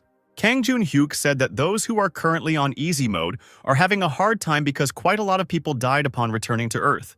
Kang Taeson replied that nothing could be done about it and that everyone should get used to the fact that death is lurking nearby. Gum Joon-gun entered the chat and said that most of the people on hard mode survived the mission to return to Earth. Meeting Kang Taeson was a great incentive for them then. Everyone tried to become even stronger, and Gum Joon-gun guessed that Kang Taeson would notice many changes the next time they met. Kang Taeson smiled and said he was glad to hear that. Kang Joon-hyuk said that when he went up to the 4th floor, he found an altar of a god named Baltazar. Kang Taeson remembered how he himself had gone through the test of this deity, and what changes it had caused in the labyrinth. Kang Joon-hyuk wanted to hear advice on whether he should take the test. He wanted to take it seriously, and now he was asking Taeson's opinion. Kang Taeson assumed that Lee Tae-young would refuse such invitations even if she received them. But the girl said that she accepted the challenge this time. Lee Tae-young explained that she could no longer allow herself to be afraid, as Taeson had told her when they met, and that she would be braver from now on. Kang Taeson thought that the two people had changed a lot, and that Lee Tae-yeon was not like her previous life self, and he wondered if he was the reason. Kang Taeson said that their tests were different, so he didn't know which one they would get, but if they thought it through and made a decision, he wouldn't stop them. Kang Taeson said that they should meet again, alive, and closed the chat. He asked the ghost if he had received a test from Baltazar in life. The ghost replied that, unlike Rakurata's test, it was easier and quite doable. Kang Taeson hoped that his friends would be okay and not die. The player took the gloves of explosion from Rebeba's body. Kang Taeson checked his stats and noticed that he had been steadily improving by defeating monsters until now.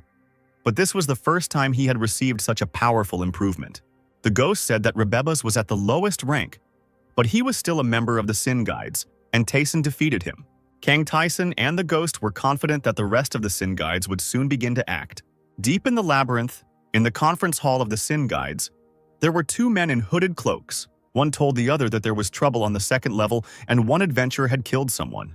The one sitting at the table struck fire from the tip of his finger and asked if the traveler from the 10th floor had killed the player from the 2nd level. He threw back his hood, revealing a clearly inhuman appearance and flames dancing in place of hair, and said that this traveler had a seductive talent. But since he chose to become an enemy of the Sin Guides, they had no choice. He wrote the order in fiery letters on special paper and ordered it to be distributed so that the rest of the 2nd level would kill this traveler. The 2nd level Sin Guides learned of Rebeba's death and speculated as to why someone had managed to defeat him. The bald man asked if the rest of them were going to do nothing further, or if they should show what they could do. He had an order to capture Kang Taeson. If they can kill this adventurer, they will advance to the 3rd rank. The Sin Guides were full of enthusiasm, each one wanting to kill the traveler himself. One of them said that if no one was going to give in, then it would be possible to determine who would get the task in the usual way. He took out a cube with many faces. The one who rolls the highest number on the dice will be the first to go on this hunt. Each conductor of sin took turns rolling the dice. The winner was the one named Aldawata. At this time, Kang Taeson dealt with the crowd of zombies from the 13th floor. The ghost couldn't believe that the player had defeated the monsters that were supposed to be killed using traps instead of attacking directly, and he recognized Kang Taeson's exceptional strength. The friend's attention was drawn to a growl from the depths of the labyrinth. The warrior appeared before them, and the system reported that it was Aldawata from the 2nd level of the Conductors of Sin. The stranger grinned evilly and asked if this was the traveler who had defeated Rebeba's. Kang Taeson thoughtfully wondered what the warrior would do if that were the case. Aldawata growled that he would kill him, of course. He thought that the boy from the 10th floor would become easy prey, and then he himself would rise to the 3rd rank. Kang Taeson's hand in the explosion glove crashed into Aldawata's face. Aldawata flew into the wall with a loud scream. He became furious and quickly rose to continue the fight. The ghost remembered that the man was very noisy, but not particularly strong. Kang Taesong clarified whether his opponent was a member of the Sin Guides and noted that they had arrived faster than he expected. This opponent seemed more stupid and weaker than Rebeba's. Kang Taeson watched as he burned with rage. Aldawata scraped his claws across the floor and transformed into a huge wolf. Previously, Kang Taeson did not know that people were capable of transforming into animals. Aldawata growled that he acknowledged his enemy's strength, but now he would meet his end. Kang Taeson replied that Aldawata had good strength of spirit, but he was too slow. The player used his magical power against Aldawata. Having received the blow, the wolf howled, opening its mouth wide. The ghost watched in triumph as the enemy collapsed in convulsions. Kang Taeson said that there was no point in getting in his way. The transparent crystal that the Sin Guides kept in a special room attracted people's attention. The crystal smoked and went out. The conductors of Sin said that it was the fire of Aldawada's soul. Now that they knew that Aldawada was dead, they assumed that he was killed because he was unable to transform and was incapable of anything in human form. Giuseppe, a man who walked the path of magic, was going to be the next one to go after Kang Taeson, and he was not going to let his guard down. He was amazed at how easily Kang Taeson threw him into the wall. He asked why the traveler attacked him without warning, but Kang Taeson pointed out that Giuseppe was here to kill him, so there was no point in waiting. To repel the next attack, Giuseppe activated a magic shield. Kang Taeson was curious to see how Giuseppe had created a grid from the energy lines that blocked the blows. Giuseppe activated the madness, but Kang Taeson dispelled it with the help of the indomitable spirit. Giuseppe wondered if the man who had repelled the mental attack simply by using his spirit could have defeated Rababas and Aldawada for more than just luck. The next magic technique that the Sin Conductor used was one that allowed him to restrict the enemy's movements. Giuseppe activated Ice Arrow. Kang Taeson did the same and also chose the Ice Arrow. Giuseppe did not expect such an answer. The adventurer's Ice Arrow shot down the Sin Guide's arrow in midair. Giuseppe thought that even the magic tower recognized his own talent, but a mere newbie had a higher level of magic. Giuseppe activated Lightning Strike. A bright flash illuminated the room where the battle was taking place. Giuseppe was confident that he had now managed to hit his enemy. Kang Taeson activated Nullify and took no damage. Giuseppe didn't understand what was going on at all. The Sin Guide was horrified. He sank to the floor and dropped his staff, pressing himself against the wall. In the room of the Sin Guides, another soul stone went out. The people gathered there assumed that he died because he used magic incorrectly. The next contender to capture Kang Taeson suggested that the ghost warrior who accompanies the newcomer gave him some advice. After some time, in the room of the Sin Guides, they admired the third extinguished soul stone. The fourth hunter did not expect that it would be his turn, but he readily set out to carry out the task. His extinguished soul stone no longer seemed like a coincidence to anyone, and they thought that they were not obliged to go alone at all, and that the 5 of them would definitely deal with the enemy. Their 5 stones all went out at the same time. It had only been 2 hours since they had gone hunting. The next guy didn't want to go on this mission because he thought something was wrong. The difference in strength between travelers on the 13th and 20th floors was about the same as between a small child and an adult. But a newbie was still able to kill half of the second-level Sin Guides. The extinguished soul stones lying in several rows on the table were proof of this. One of the remaining guides thought that he himself had been initially forced to join the group under threat of death. He suggested leaving this newcomer alone, hiding and waiting it out. Another Sin Guide grinned and reported that the others had not changed one bit.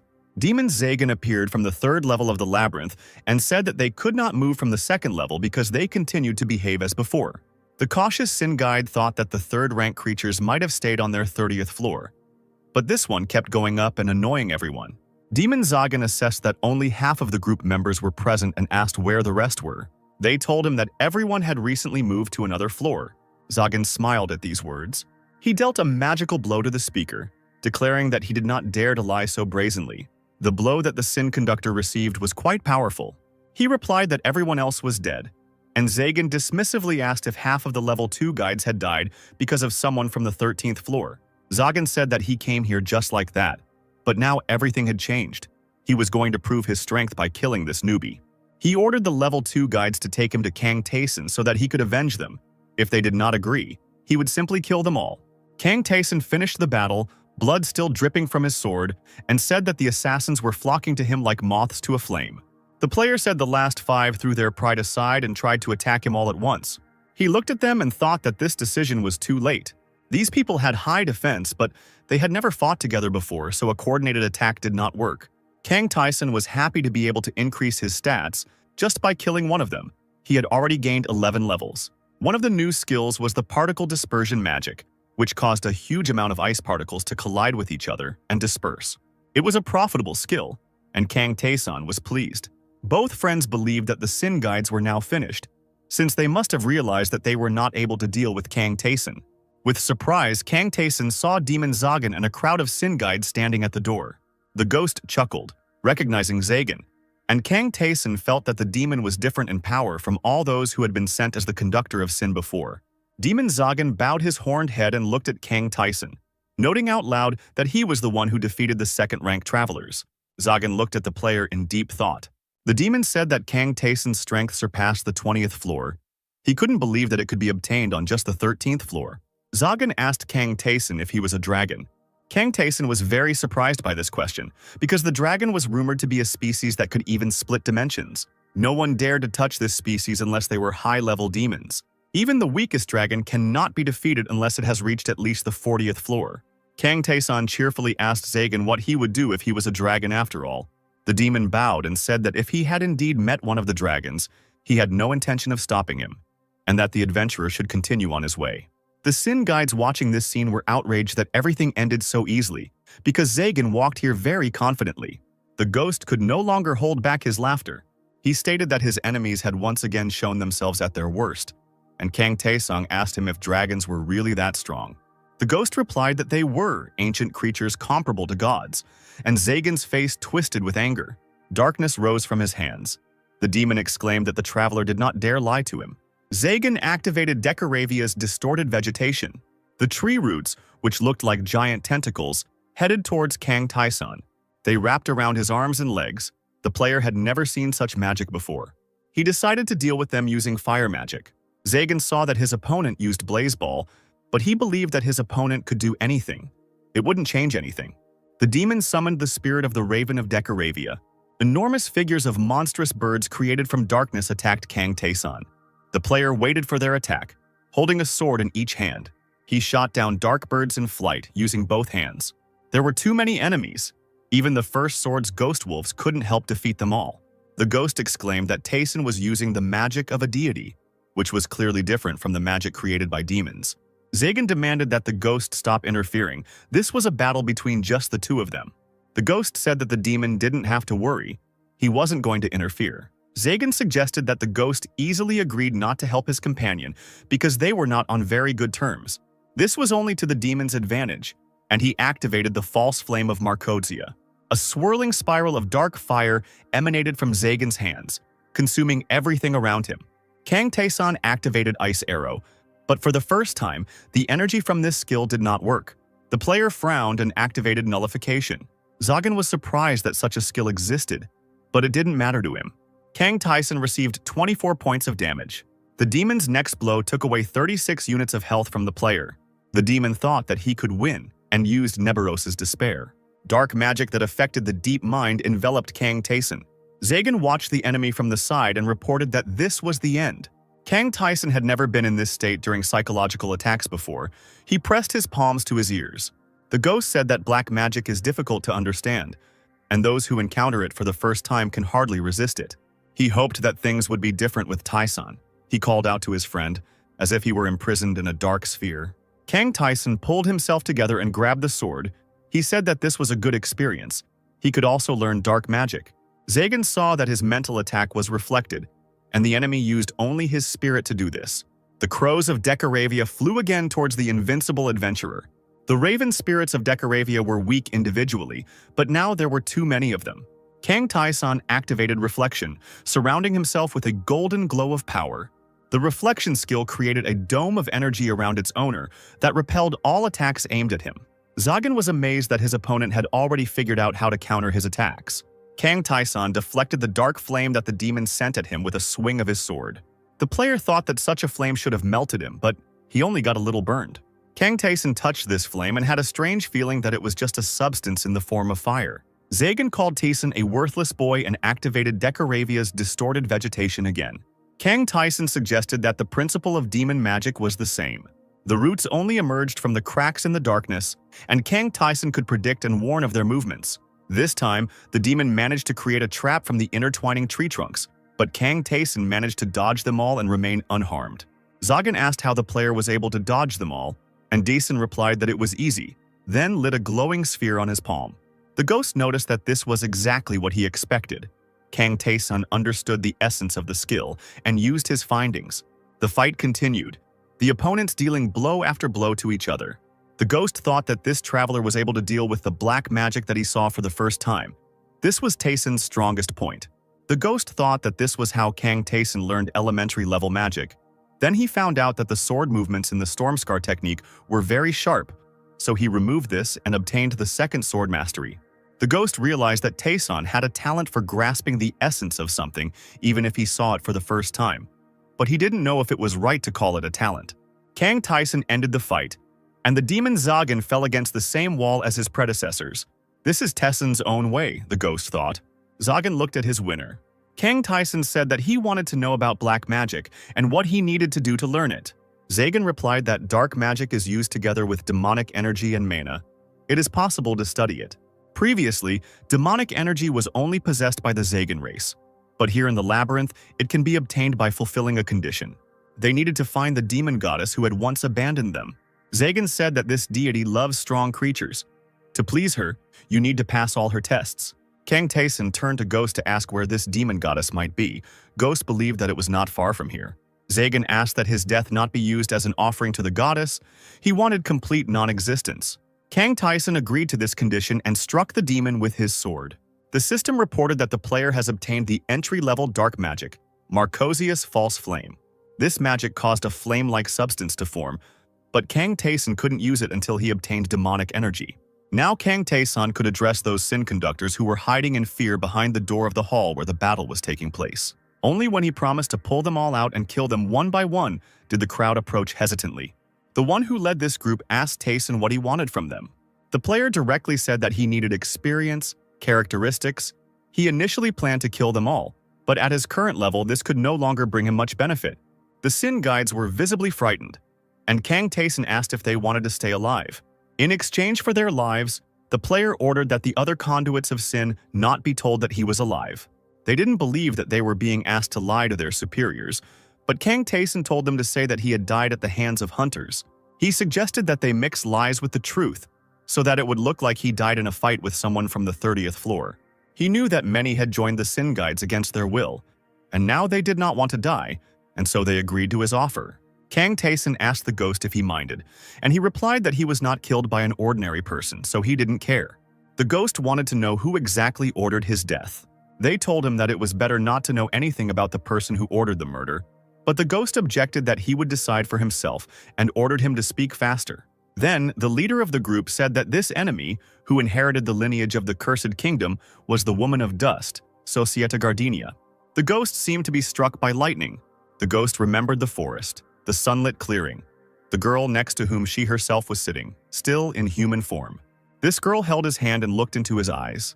Kang Taeson let go of the dream guides and decided to visit the chat, where he immediately met Kang Jun-hyuk, who was noisily rejoicing over his victories. Lee Tae-yeon was also there. She couldn't believe that they both passed Baltazar's test. The girl said that during the test she had to face her greatest fear, a huge spider. Kang Jun-hyuk fought with an elephant, and Lee Tae-young was very surprised that the guy was afraid of elephants. Kang Taeson thought that such a test of courage was worthy of the god of victory. He was curious to know what would appear before him. Kang Jun-hyuk understood why Kang Taesung had advised them to take the divine trial, because the difference in the rewards for winning was so big. Kang Taesun closed the chat and turned to Ghost, stating that it was time to talk. The Ghost tried to avoid the conversation, but Taesun said that he didn't want the mission he worked so hard on to fail because of one participant's regrets.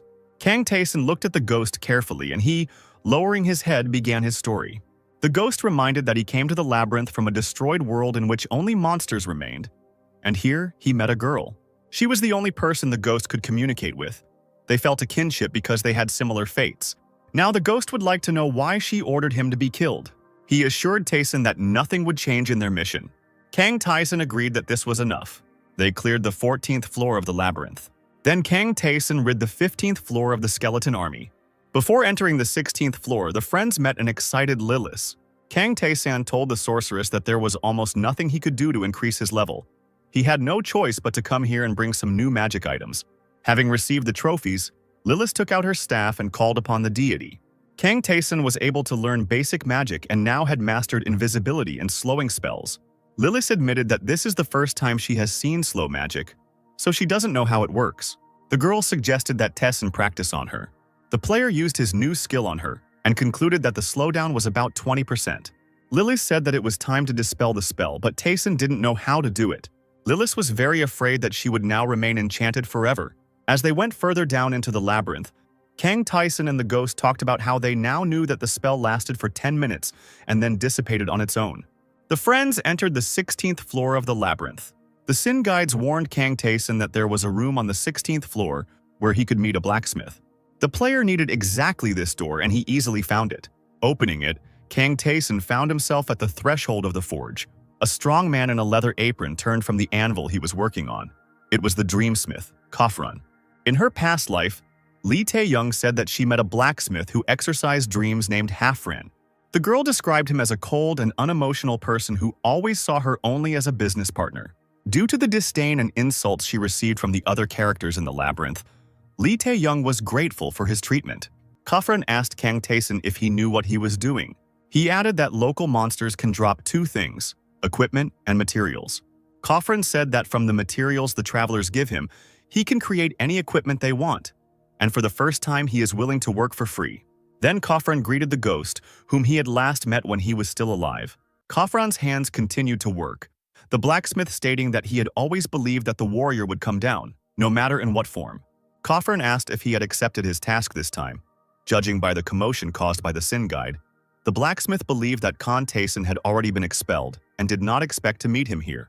Kafran said that if his friends wanted to continue doing business with him, he was still willing to do so. Whether it was fallen humans or Sin conduits, Kafran was all about materials and equipment, so he forbade anyone to fool him with exclusive deals. Kang Taeson agreed to this condition and said that he wanted the blacksmith to start making equipment for him right away. He needed wrist guards. Kafran told the player to give him the materials. He was amazed at how many trophies Kang Taeson handed over to him and told his friends to come back in 30 minutes. Kang Taeson was surprised that the work would take so little time, but Hafran said that these materials were not from deep floors. They were simple enough, so there was no need to delay the process of creating equipment. The ghost and Kang Taeson headed towards the exit. The blacksmith told them to come back later. Taeson calculated that 30 minutes would be enough for him to clear one floor. The player told the ghost that he could do it in 10 minutes if he wanted, so they could go slower. 30 minutes later, the cleanup was complete. Kang Taeson returned to the forge, and Kafran reported that he had arrived just in time and everything was ready. The blacksmith handed the completed products to the travelers. The wrist guards that Kang Taeson immediately tried on were made from ogre leather and had a defensive power of approximately 13 units. Kafran said that next time he would take money and reminded Taeson that the price changed depending on the value of the item. And for now, the blacksmith was going to save some materials. Kang Taeson thought that he would have to go even lower to get good materials. He was about to leave, but the ghost turned to Kafran and asked if he couldn't make something better. The blacksmith looked at him and replied that he could, but he didn't have a lot of things. The ghost replied that he was not talking about that, and Kafran himself understood what he meant. Kafran said sharply, "Warrior." The ghost said that there were things that no one but Kafran could make. Equipment of special power, things that could only be made from materials mined here, in a place that could not be entered without permission. Kang Taeson watched this conversation. The ghost stated that he was ready to guarantee Kafran that this traveler would cope. Kafran replied that the warrior himself knew what it meant to him, so how could he say such things so easily? The ghost confirmed that he knew because Kafran himself told him about it. The ghost reminded Taeson that he himself had once come to save his destroyed world. Kafran was similar to him, the only difference being that he could return.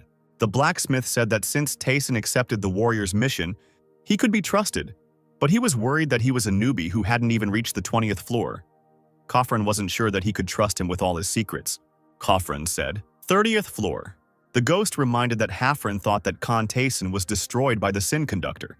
But this guy was able to deal with a fighter from the 30th floor, although he himself only reached the 13th. Kafran jumped up and screamed that the ghost was making fun of him, because such a thing was simply impossible. The ghost asked the blacksmith if he had ever lied to him. Kafran was deep in thought. He had a proposal for Kang Taeson. He wanted proof that this player was truly capable of defeating someone from the 30th floor. Kafran wanted Kang Taeson to defeat the monster he would prepare. Then he would fulfill the ghost's request without question. The ghost knew that Kang Taeson hadn't expected this, but he stated that there was no better time. But the player didn't mind the new task if it would help him become stronger. He asked the ghost if it was worth it. The ghost assured that it was definitely worth it, because if you earn Kafran's recognition, you can become much stronger. If Kang Taeson wants to reach the level of gods, then this might help. The ghost saw Kang Taeson's burning gaze when they met Maria. He thought that if the player was going to go this far, then he would gain invaluable experience here at that moment. Hafran opened the door and announced that everything was ready. Seeing who was waiting for them in the transformed forge, Kang Taeson was shocked. A sealed Balrog appeared in chains in the pentagram behind Khafran. The ghost exclaimed that it was a very strong monster that could only be found on the deep floors. But Khafran objected that this creature was very worn out and weak. There was no need to worry. Its power was about the same as the boss of the second half of the 20th floor. The monster's glowing eyes looked at the future enemy. Khafran asked the traveler if he would accept the challenge, and a blade materialized in Kang Taeson's hand. Of course, the player replied, and Khafran freed the sealed Balrog. Having broken the chains, the monster let out a deafening roar. His gaze was fixed on Kang Taeson. With its mouth wide open and wings spread, the monster hurried to begin the fight. Kang Taeson waited for his attack with his sword drawn. The sealed Balrog activated a demonic energy burst, flames erupting from its mouth. Kang Taeson used dodge to avoid being hit. The dodge allowed the player to remain unharmed. The invulnerability of the seemingly weak enemy surprised Balrog. Kang Taeson raised his sword to strike. The player activated Ice Arrow and then Fireball. A huge explosion of flame engulfed the Balrog, and a growl came from it. Khafran, watching the fight, asked if such a thing was possible, no matter how weak this Balrog was. How could a player deal with him? But the ghost replied that he warned that Kang Taeson could. Khafran still found it strange. No matter how strong the traveler was, he should not have gone beyond his limits. The ghost thought that it was indeed strange.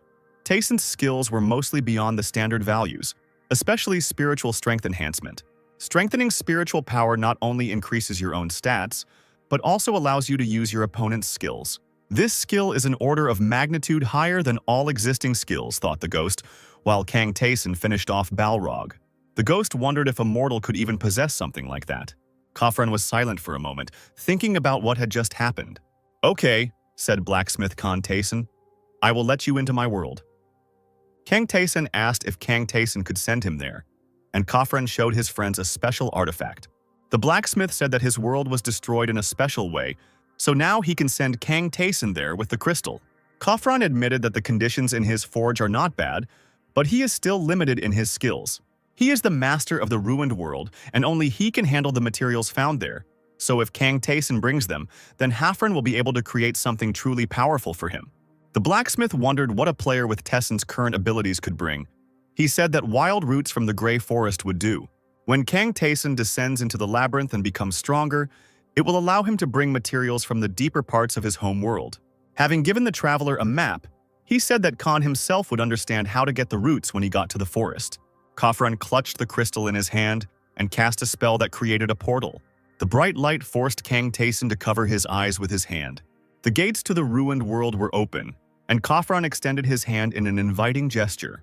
The ghost and Kang Taeson approached the gaping hole in reality. Khafran stopped them and said that there was one more thing that the traveler needed to remember.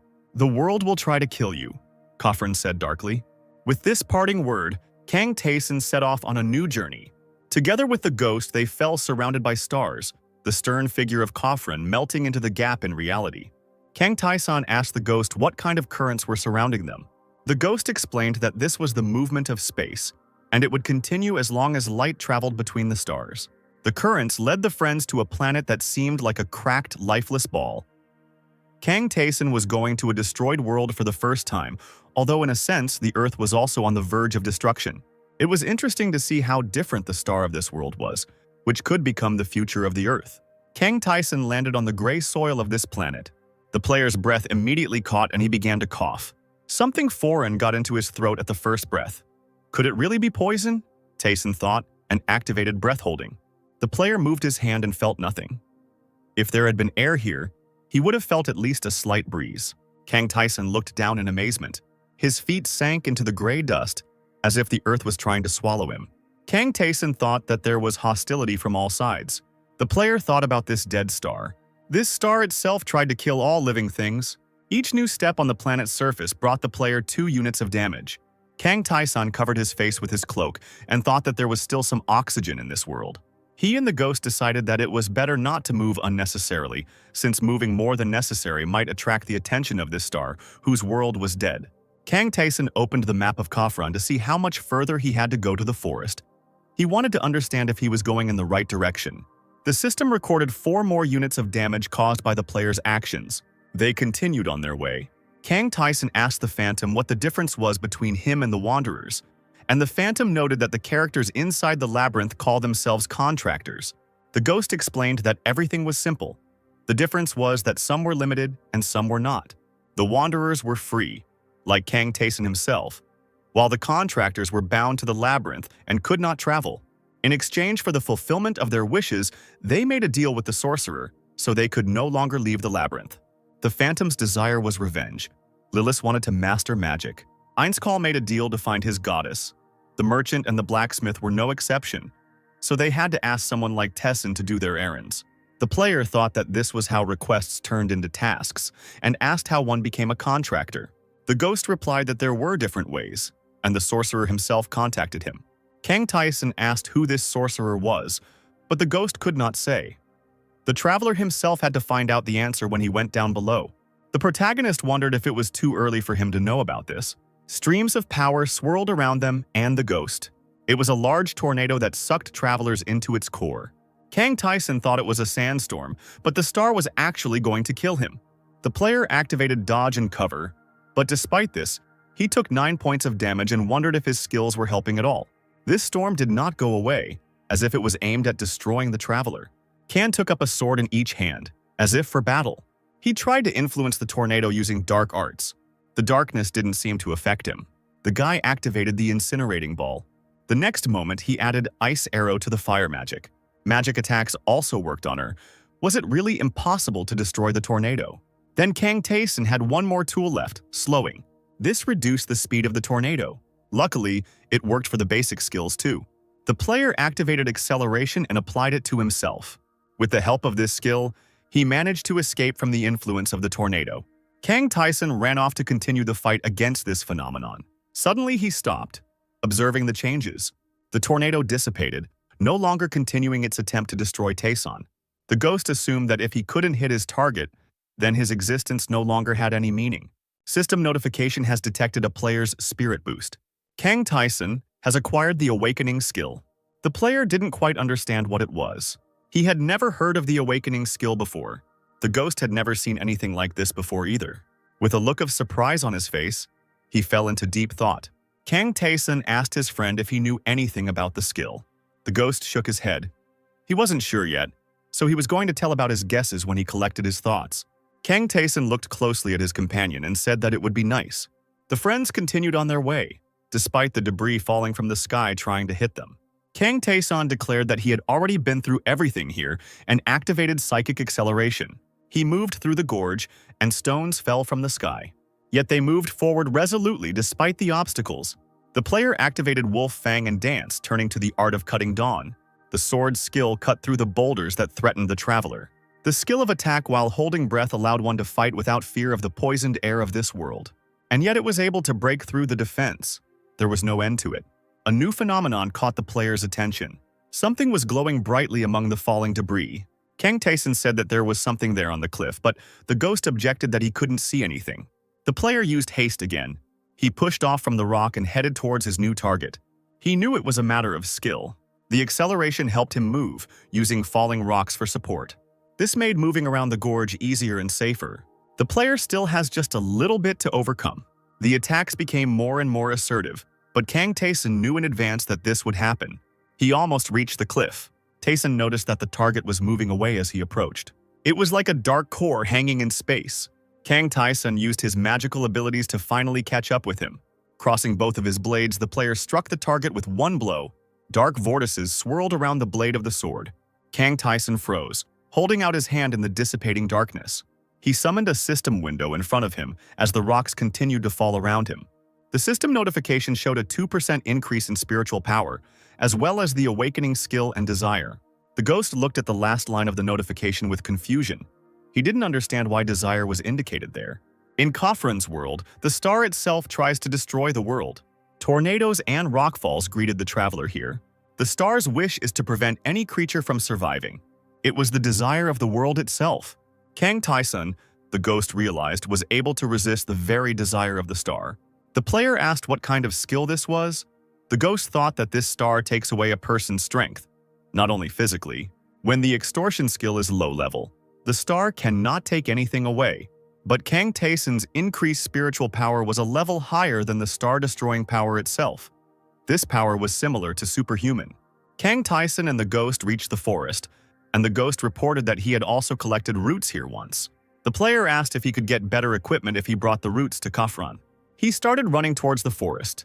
The player repelled the sudden attacks of the branches rushing towards him with his sword.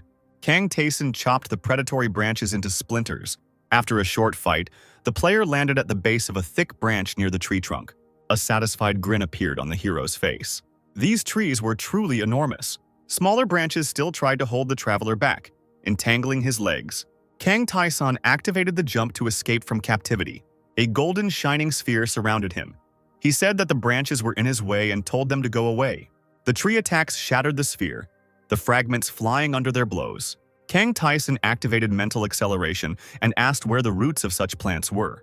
He chopped branches with swords and magic and tried to figure out where the roots were that he needed to get. The player managed to cut the branches, but the fight did not end. Kang Taeson noticed the black energy and how the tree branches were gathering into a ball. The core of this ball could be what the player was looking for. Seeing how determinedly Kang Taeson ran up the trunk, the ghost shouted at the traveler to be more careful. Calling out to his companion once more, the ghost suspected that Kang Taeson could not hear him. The player was completely focused on his goal, to become stronger. After activating absolute first strike nullification, Kang Taesong ran up the giant tree trunk. He struck with two blades at the same time. Flashes of light from the blows that destroyed the tree accompanied the player. Darkness swirled across the battlefield, the system recording a new increase in spiritual power. Kang Taesong triumphantly raised the random root he had obtained above his head and announced that he had suspected that it was inside. Taeson remarked that it wasn't all that difficult, and the ghost replied that he had said right away that it was an easy task for Taeson's level. But now, it was time to go back. Probably, Kang Taeson agreed, looking at the new changes in the destroyed world. It looked like a crack in the sky, as if someone had drawn a huge cross. Kang Taeson said that it seemed like this place really wanted to kill him. He pushed off from the lifeless ground. Having already stepped into the opened portal, Kang Taeson said that he would meet this world next time. The secondary quest was completed, and the portal led the friends to the forge, where Khafran was waiting for them. Kang Taeson said that he had brought everything and asked if it was enough because he himself thought that they were ordinary roots. Khafran replied that it was because Taeson did not live in that world, and added that, in any case, the friends managed to get it done pretty quickly. Kang Taeson showed him the root he had obtained. This item belonged to the destroyed world. Nothing could be made from it alone. If the root was grown in a suitable environment, it would most likely sprout. The player showed his sword and asked if it would fit. Khafran asked if he meant to say that he could connect the root with the sword. The ghost confirmed that it could be used at will. Khafran looked at the sword in Kang Taeson's hands with confusion. Now this sword belonged to him. Kang Taeson asked to combine the root with the sword, which was the relic of Karvat, soaked in the blood of ancient ancestors. This relic had survived countless lives of members of the royal family. Khafran said he was ready to do it if the warrior wanted it. The blacksmith added that the traveler did not need to leave him the weapon, only the root. He was going to clean the trophy and prepare it, and then combine it with the blade when he was done, so Taeson's sword could take it with him and return to the forge in 2 days. Kang Taeson and the ghost went to the 17th floor of the labyrinth. New opponents awaited the player, and he furiously rushed into battle. The boss of the 17th floor, Dullahan, has been defeated. Kang Taeson received the Bloody Dew earrings as a reward, increasing his strength, agility, and defense. The player told the ghost that this enemy was weak, to which the ghost suggested that it was Taeson who had become too strong. The second reward was the lava drop devouring leather armor. Kang Taesong took the trophies and moved on. He wanted to become even stronger in these 2 days. The player quickly dealt with the skeletons on the 18th floor, as well as their boss, the skeleton mage, a knight. Kang Taeson and the ghost went down to the 19th floor. The boss of the 19th floor was a lich in a purple-red robe. He also fell at the hands of the protagonist. The lich was defeated and the system recorded that the player had gained a new level. The ghost happily rejoiced that Taeson had finally managed to raise his level. Kang Taeson said it was time to go down to the 20th floor. At that moment, at the end of the tunnel, the friends saw something that looked like a horned skull in the dark haze.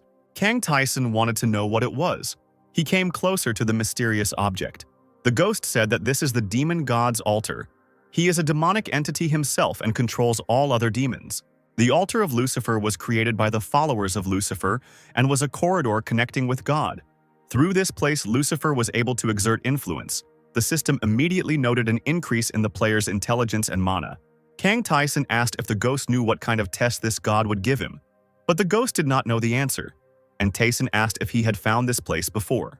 The ghost reminded that the gods always give tests suitable to their domains. He asked, what kind of test did Tyson think the demon god could give him? Kang Tyson suggested that this god only tests people from the demon clan. The ghost said that it was not necessary, but this deity had high standards for humans. Kang Tyson decided to return to this altar later with a strengthened weapon. Kang Tyson admitted that he was unsure about the challenge that awaited him here. The friends descended to the 20th floor of the labyrinth, their path strewn with weapons. Kang Tyson ran through the open door and quickly entered the battle. The player was determined not to linger here. He moved very quickly. The boss of the 20th floor turned out to be a death knight in red armor. Kang Tyson crossed swords with the knight and asked if that was all he could do. The enemy was moving too slowly. Kang Tyson attacked and defeated the death knight. The ghost was perplexed. He thought that this opponent should have been strong. Kang Tyson turned to the system and carefully studied all the notifications. As he expected, there was no reward for the secret mission here. The player was sure that there was something else hidden on this floor. A strong premonition helped Kang Tyson discover what was hidden. The secret room on the 20th floor was opened by pressing the right brick in the wall. Tyson's skills allowed him not to waste time searching for this brick. He immediately touched it and opened a passage in the wall. Behind the wall, a new tunnel was discovered, barely illuminated by a ghostly light. The ghost said that the new enemy might be of the overlord level. The dark figure of an armed knight emerged from the tunnel, his opponent's sword drawn. Kang Tyson watched as he walked towards them. "Are you here?" he asked as he approached. It was the Lord of the Death Knights. He said that he must be seeing before him the shadow of the warrior, about whom he had heard so much from the sage, and called the ghost pitiful and weak. The ghost remembered his enemy and asked the Death Knight Lord if he had met him. "This is our common secret," the ghost heard in response. The Death Knight Lord asked if the boys who were tied to this place didn't have the right to more freedom. Then the knight turned to Kang Tyson. He asked if he was his opponent and noted that the traveler was really strong and the knight would not be able to defeat him. "Let's fight," he declared. Kang Tyson drew both of his blades. The Lord said that he was a knight and therefore would not throw down his sword and run away with his tail between his legs. Hundreds of years had passed since a wanderer had entered this room. The blades of Kang Tyson and the Night Lord crossed, creating sparks and illuminating the hall with white flashes. Kang Tyson understood that this opponent was very strong. His level was higher than the 25th floor, and ordinary players could not defeat such an enemy. Kang Tyson activated First Attack Complete Nullification. The Death Knight Lord was surprised that Tyson had such an interesting skill. The fight was fierce, with stone fragments flying from the opponent's blows. Kang Tyson thought that the Night Lord had complex moves, but he was of enormous height. The knight's height prevented him from moving too quickly, unlike a lighter player. Kang Tyson used this advantage to get close to the enemy and deliver a blinding blow. The player admitted that the Overlord was indeed strong, and that ordinary players would not be able to handle him. But Kang Tyson was no ordinary player.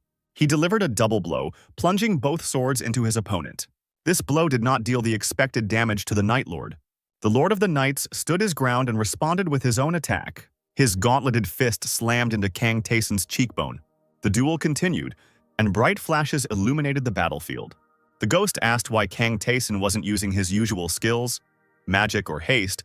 The player didn't answer, trying to catch his breath. The Death Knight Lord froze in front of the enemy, temporarily ceasing his attacks. Kang Tyson remained silent and did nothing either. The Lord of the Knights touched his helmet with his gauntleted hand. He snapped open part of the visor and his face appeared. The knight thanked Kang Tyson and said that he couldn't believe that he was participating in such an interesting battle. It was unusual for him. The Overlord's powerful attack almost hit Kang Tyson, the huge sword whistling past him. Kang Tyson jumped, placing his feet on the wide blade, and the knight declared that he had been waiting for such an enemy for centuries. Balancing on the Overlord's blade, Kang Tyson approached his opponent. He used the enemy's power to launch his attack and raised his sword hand. Holding onto the Night Lord's sword, Kang Tyson loomed over him. "Traveler!" the knight's voice thundered, and Kang Tyson looked at his face. The Death Knight Lord thanked Kang Tyson as he felt the final fatal blow. The knight sank to the floor. Kang Tyson stood over him, catching his breath. "Thank you," player heard again. The Overlord admitted that he did not expect the player to deliberately not use his skills. They were similar. The Death Knight Lord removed his helmet completely. He had an ordinary human face covered with many scars. He said that he was a knight and did not want to rely on these fancy abilities. He only wanted to fight with a sword, but that was his own stubbornness that he didn't want to pass on to anyone else. Thanks to Kang Taeson, he could now leave peacefully. He wanted to say that he was now free, but he could not do it. The ghost listened attentively to these words. The knight asked the wanderer who had defeated him if he knew why people of their minds were attached to this place. Kang Taeson was surprised by what he said. He didn't know the answer. The knight bowed his head heavily to his sword and said that everything was simple. For some, the labyrinth was a place of opportunity, but for others, it was anything but. The knight said that he couldn't tell the whole truth, unfortunately, but he was confident that Taeson would be able to reach the deepest floors. Kang Taeson listened carefully to his words, and the knight said that he himself would find out everything someday.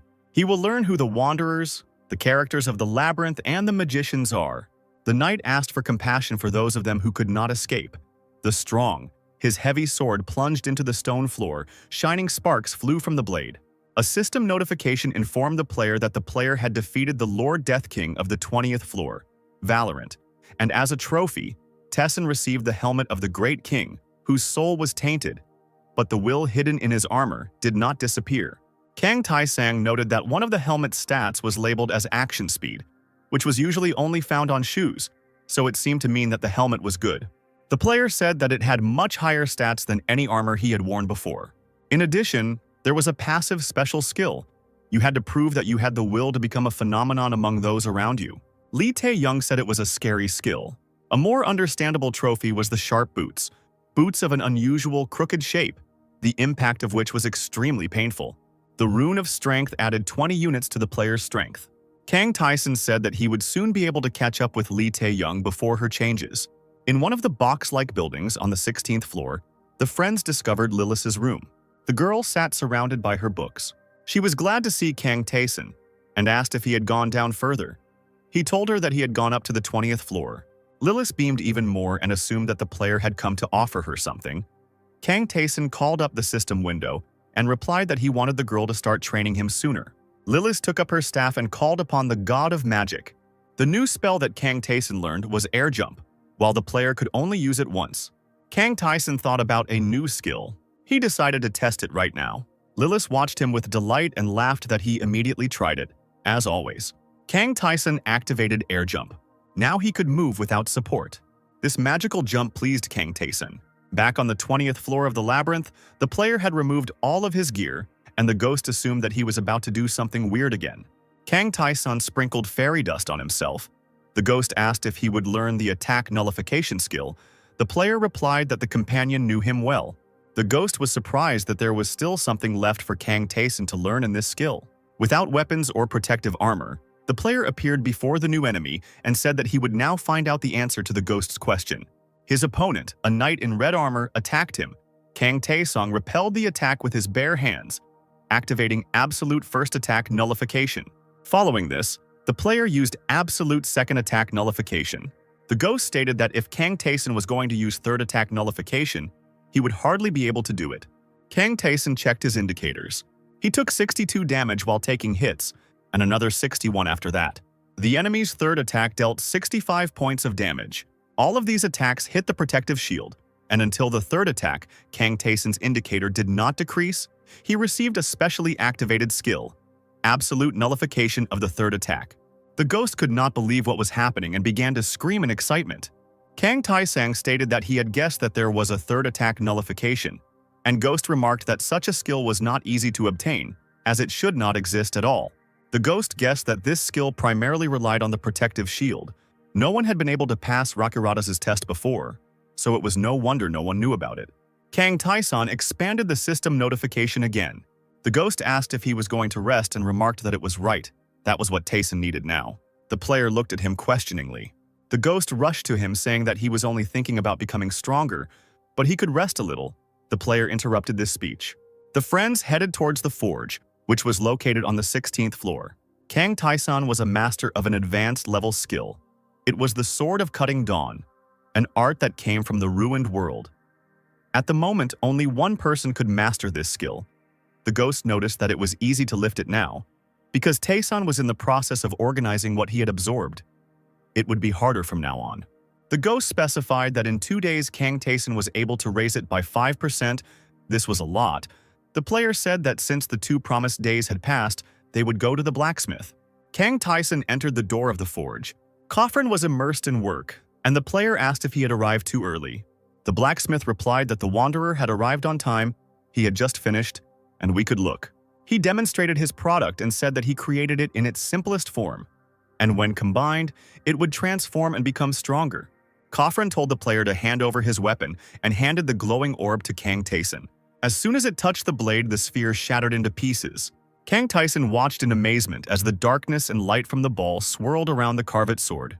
The ghost looked at the notification and happily exclaimed that he now knew how much such a sword could be improved. In fact, its attack power had increased by 25 units. Kang Taeson looked at the blacksmith and thanked him. Khafren replied that it was an exchange, so there was no need for gratitude. Khafren said that he could go down every 5 floors. It would be problematic to do more, he had a lot of work. He wished Kang Taeson good luck. The friends returned to the 19th floor to the altar of Lucifer. There was a strange gaze here. Kang Taeson guessed that it was due to curiosity and irritability. Ignoring the clots of darkness reaching out to him, Kang Taeson walked closer to the altar. The player reached out his hand towards the skull that was there. When Taeson touched the skull, its empty eye sockets glowed with a scarlet light. The darkness swirled over Alatar, looked at the wanderer, and said that it felt curious, and then asked if Taeson felt the same. The notification stated that Lucifer was inviting Kang Taeson to his territory. Kang Taeson accepted Lucifer's invitation, causing the deity to smile fangedly. Kang Taeson entered Lucifer's territory and received the system's greeting message. "What is this?" he asked, because he couldn't see anything. Kang Taeson found himself in the ceremonial hall, standing on the red carpet in front of the throne. The player greeted the demon god with a bow, earning the approval of the deity sitting on the throne. Kang Taeson said he wasn't stupid enough to not read the location name. The demon god turned out to be a girl with long horns, dressed like an earthly schoolgirl. This girl asked the name of the wanderer. Kang Taeson obediently introduced himself. The demoness's yellow eyes sparkled and she declared that if an adventurer challenged her, she would smash his head in. Kang Taeson still stood on his knees, looking at the goddess. Beads of sweat appeared on his forehead from excitement. The demoness laughed and said that she was joking, but of course, she could smash Taeson's head. The demon goddess said that she was annoyed by many things, and then waved her hand in the air, and Kang Taeson coughed, clutching his throat, and the ghost asked if he was okay. "You killed my poor Zagan," the goddess asked, but said she was not going to interfere because it was a fair fight. Moreover, she said, "You came to me." She asked if Taeson came because of the demonic energy. Kang Taeson thought about everything he had learned. Demonic energy was necessary to use black magic. She was needed by Kang Taeson to use Marcosius's fake fire, a skill he obtained after defeating Zagan. Yes, Kang Taeson confirmed, he really wanted to obtain demonic energy. The goddess reminded the traveler that he was a man. She was the god of demons, and demonic energy belonged to her subordinates. The demoness reminded that people do not fall into this category. Kang Taeson asked if this meant that the goddess could not bestow demonic energy on a person. The goddess replied that if he wanted to know if she could imbue him with demonic energy, she could. Kang Taeson asked if the demoness hadn't said that she couldn't give people this power. The goddess agreed that this was usually the case, but Kang Taeson had received this power in a corresponding manner. She clarified that anyone who is near Taeson cannot receive it. Kang Taeson could have such power. He had the talent to control demonic energy. The demon goddess announced that everything had a price, and Taeson asked her to name it. The demoness said that everything was simple. He had to help her and protect her young lamb. Kang Taeson asked if the goddess wanted him to help her sheep. The system explained that an additional task had been started. Lucifer wanted to help his child who was being persecuted, but she was in a world where demons could not interfere, so she wanted the traveler to go there, and then Lucifer would reward him for the job done. Kang Taeson looked at the task he had received and asked if the goddess wanted him to go to another world. The goddess confirmed this guess. She called the player a fool and asked if he had been to Khafren's world. The world she was about to send him to was not destroyed like that world, so there was nothing to worry about. The goddess reported that her poor lamb was being persecuted and suffering in a world that had lost faith in her. Kang Taeson had to take her to a safe place. The player agreed to accept this task. He said that in return he would have one more request. The ghost suddenly interrupted him, calling out his name.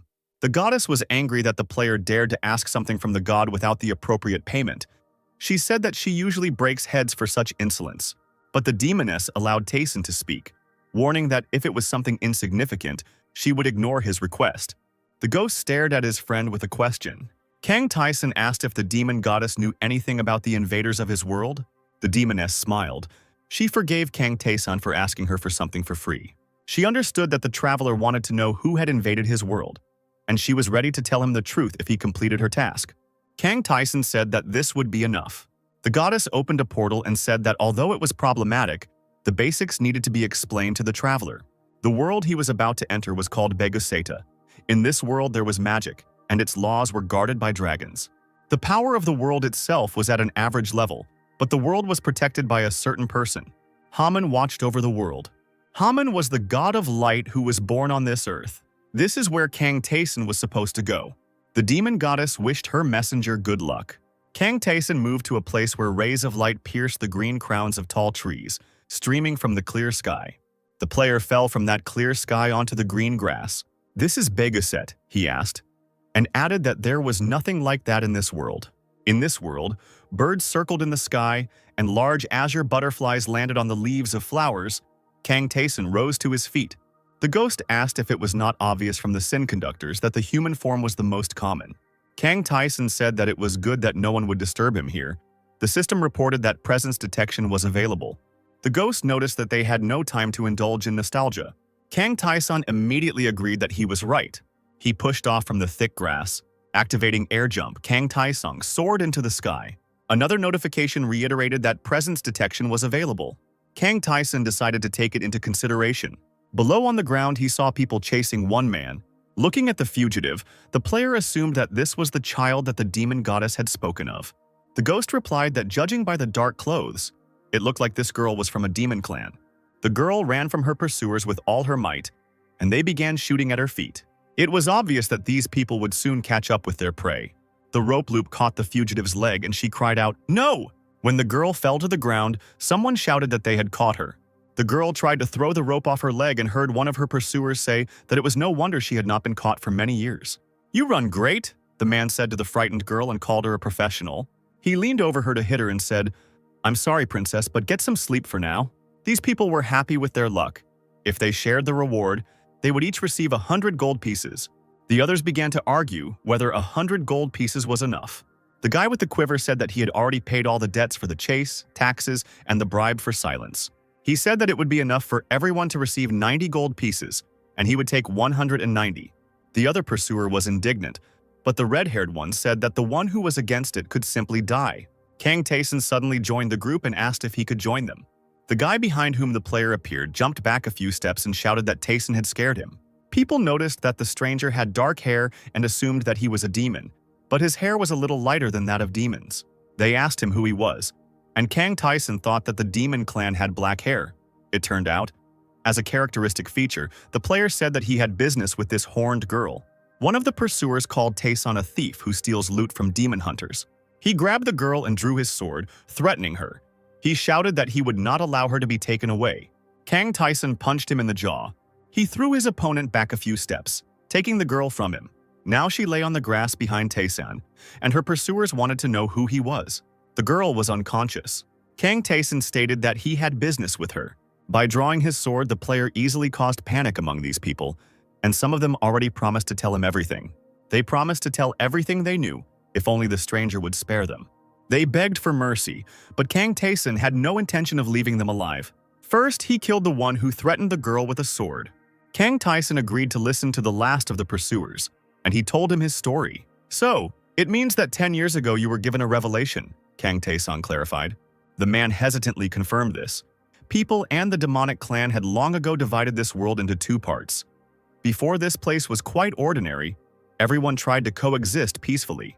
But everything changed after the revelation of the god of light, Haman. Haman spread his wings over the world and ordered people to kill demons. Wars began, in which many stood under the banner of Haman. In religious fanaticism, they shouted out their god to them. 2 years later, the demon king died, and the war ended. Then a reward was set for hunting demons, so almost all of them were also destroyed. Kang Taesan didn't know what to say to this. The man pointed his finger at the girl who was still unconscious. He said that she was the last princess of the demon clan. According to the order of the demon goddess, Kang Taesan needed to deliver her to a safe place. Kang Taeson now understood almost everything, and he let go of the last surviving of the pursuers. He found a place where he and the girl could settle down comfortably for a while. When she finally woke up, he said that she could rest some more, she didn't need to get up so early. The princess thanked him for saving her, but asked him to go back to where the savior came from. She said that he shouldn't be around her, because she herself shouldn't exist in this world because she was a demon. She thought about her childhood and all those who were no longer there. There used to be many demons, they were different, young, old, cheerful, and serious. And now the girl had no one else to call friends. She has been left alone in the world for a long time. After all, she was pursued not only by hunters but also by extremely influential people. Just like that guy, Kang Taeson asked, pointing at the bushes. The princess asked who he noticed. There was a man hiding in the bushes who had frightened and angered her. He came out into the open and said, "Here you are, princess." He knew the approximate location, but he did not expect to find her so soon. The princess drew her sword and held it out in front of her. She called the stranger gallant and asked how he dared to do such a thing when he had sworn allegiance to her father. The stranger laughed. He stated that it was all in the past and was simply a terrible mistake. He said he couldn't believe he had ever sworn allegiance to some demon. Gallant charged, first pointing his blade at Kang Taeson. The princess screamed at him to stop because Taeson had nothing to do with her. Gallant stood frozen with a wild look, holding the sword with both hands. He didn't understand what was happening, but Taeson's face remained unperturbed. The player blocked his sword with the hilt of his own blade. After this, Kang Taeson swung his fist and hit Gallant in the jaw. This blow was unusually strong. The demon princess watched the fight with excitement, standing a few steps behind her savior. Kang Taeson asked Gallant if he was still alive. That wasn't bad, the protagonist thought to himself. Enraged, Gallant shouted that Taeson was an ordinary village upstart. The princess was extremely agitated, but Kang Taeson remained completely calm. Gallant went on the offensive again.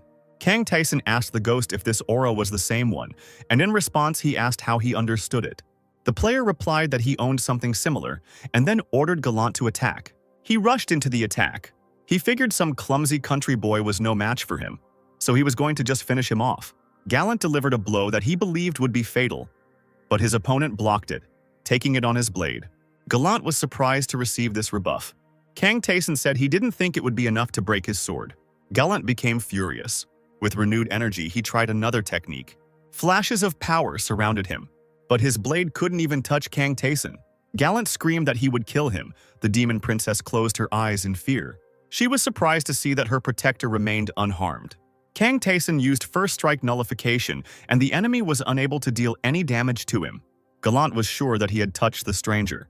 He assumed that Taeson was a mage and used some kind of time manipulation magic. It was impossible. Even the best archmage of the tower couldn't completely cancel the attack like this guy did. Kang Taeson activated second impact nullification. Gallant thought that in front of him was not a man, but some kind of monster. After the third attempt, which still did not affect the enemy, Gallant realized that even aura attacks did not work. Kang Taeson decided to test how strong the aura attack was and allowed Gallant to deal 63 damage to himself, which wasn't a bad result at all. The player activated dodge to avoid the next attack. He wanted to try everything. Gallant was torn apart by different emotions. He wanted to know who his incomprehensible opponent was. He struck a decisive blow again. Kang Taeson looked at him and said that he was a messenger. A shard of ice appeared above his hand. Kang Taeson easily smashed it with pure force. Gallant could not understand how a simple villager could be capable of such a thing. Kang Taeson watched the man's attacks, learning how to use aura. He noticed that it didn't seem like it could be transformed in any way, that it gave any kind of enhancements, just a simple, brute, cutting force that didn't represent anything special. Gallant asked what his opponent was muttering. Kang Taeson decided that it would be a good idea to learn such a powerful attack. He called the ghost and asked him what he knew about the aura, but he objected that there was no such thing in his world. The ghost asked, "Wasn't it the same in the world of Taeson? No magic, no aura, no monsters?" It was hard to find people who had reached the deep floors of the labyrinth, and it was even harder to find those who possessed aura. Kang Taeson decided to ask Gallant. He wanted to know how he could learn the aura attack technique. Gallant stared at him, still seeing him as a monster. Kang Taeson admitted that this man was completely insane, so he had to contact the system to get this information. The system designated a passive special skill that had a power button attached to it. This usually meant that the skill needed to be activated, but then it was unclear why the skill was called passive. Kang Taeson pressed the power button. Some energy swirled around them and Galant and enclosed them in an uneven ring. Galant made a strange sound. He saw Kang Taeson and a dark, huge silhouette behind him. The dark giant's hand suddenly grabbed Galant, piercing him with sharp claws. Kang Taesong decided that it wasn't worth using such a skill and turned it off because he didn't like that it was just putting pressure on the opponent. It wasn't clear how it was supposed to help. The player really wanted to make Galant talk, but he didn't understand how to do it. Galant coughed and shouted that he would answer whatever Kang Taeson wanted, any of his questions. He knelt down in front of Taeson and was ready to beg. The ghost burst out laughing and said that this man was having strong hallucinations. Kang Taeson looked at the victim of his experiments with curiosity. Understanding how exactly such a skill could be used, he ordered Galant to tell him everything he knew about the aura. Galant explained that the aura was a skill mastered by a swordsman. It looked like a blue flame in appearance. It was said that upon reaching the highest level it turned white, but few people had encountered this. Kang Taeson asked what its characteristics were. Galant replied that its cutting power was almost absolute. The player asked if this could only be used on swords. It turned out that the skill was suitable for any weapon, but it was not all that simple. Galant said that most would only be able to use the aura on weapons they had fought with their entire lives. But the higher the level, the more freedom there was in using the skill. Kang Taesang asked if this referred to skill level, and he was also interested in how much energy was consumed.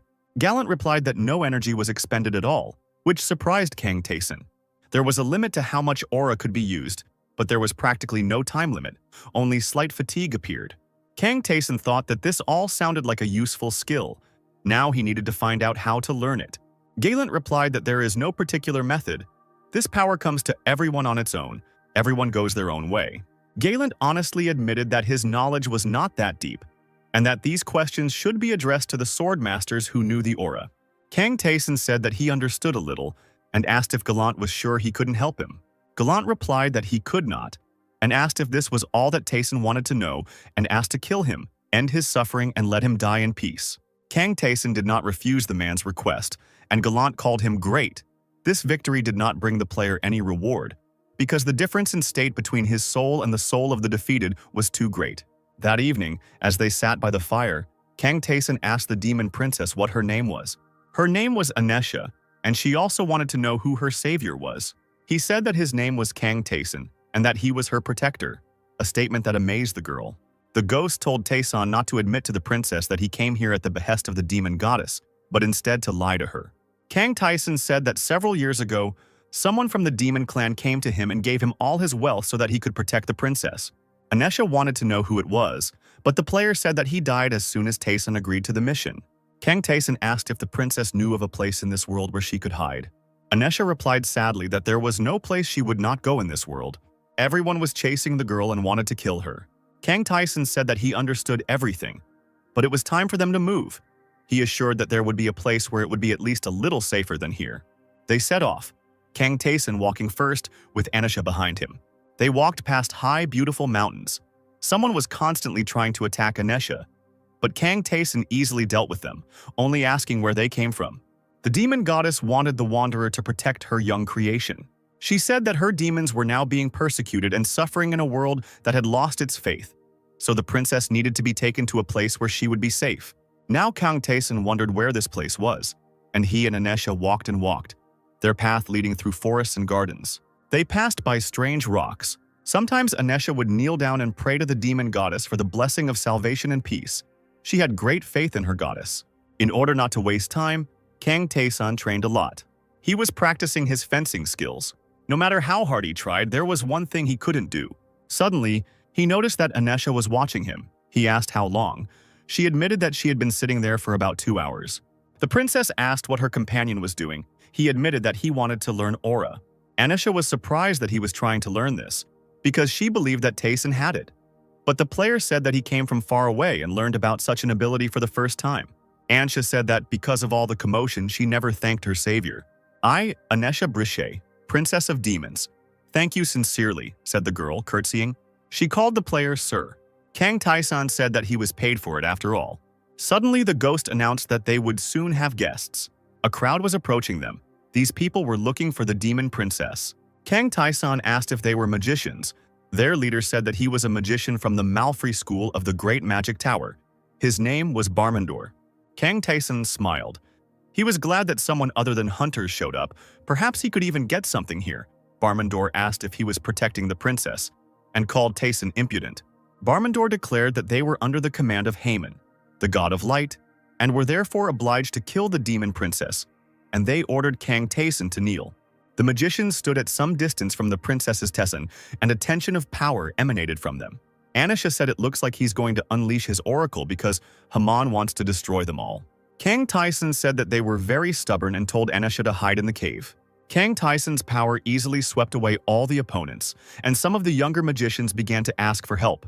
Kang Taeson stood in front of Barmandor. The magician could not believe that his magic was powerless against some boy, and ordered everyone to retreat so that they could use magic together. Having retreated to a safe distance for themselves, the magicians lured all their spells at once and struck. But even the combined magic of the entire group did not cause the slightest harm to Kang Taeson. He asked if this was all they could do even if they teamed up, and then activated Ice Arrow. The mages of this world were weak. Kang Taeson easily threw several ice arrows at them. Several people were struck by arrows, while others looked on, unable to believe that frost could be caused without casting spells. Ice arrows knocked the mages off their feet. Kang Taeson stepped on the body of one of the enemies and noticed that the ice arrows here were called frost. He looked around the battlefield and said that he should be forgiven because he needed to protect the princess. The system reported that the manifestation skill had been activated. Kang Taeson said that now he only had one opponent left, and he didn't have to worry, he wouldn't kill him that quickly. Barmandor stood before him, clutching a staff in his hands, and Kang Taeson ordered him to tell him about magic. When Kang Taeson had learned everything he wanted, he, Anisha, and the ghost continued on their way. Kang Taeson said that according to the magician, in order to use sorcery in Begaset, it is necessary to cast spells, and basic spells for assessing the area can only be used from the middle level. Frost or Ice Arrow was considered a high-level magic from the School of Ice. Kang Taesong expected something like that, but it was too meager. He suddenly noticed that something was wrong with his companion and asked how she was feeling. Anisha admitted that she was feeling dizzy. The demon princess looked exhausted and unhappy. The ghost suggested that because Anisha had been under constant threat of death for many years, because of such strong pressure, she had long been at her limit. Kang Taeson handed the girl a bottle of potion and told her to drink it. Anisha obediently drained the bottle.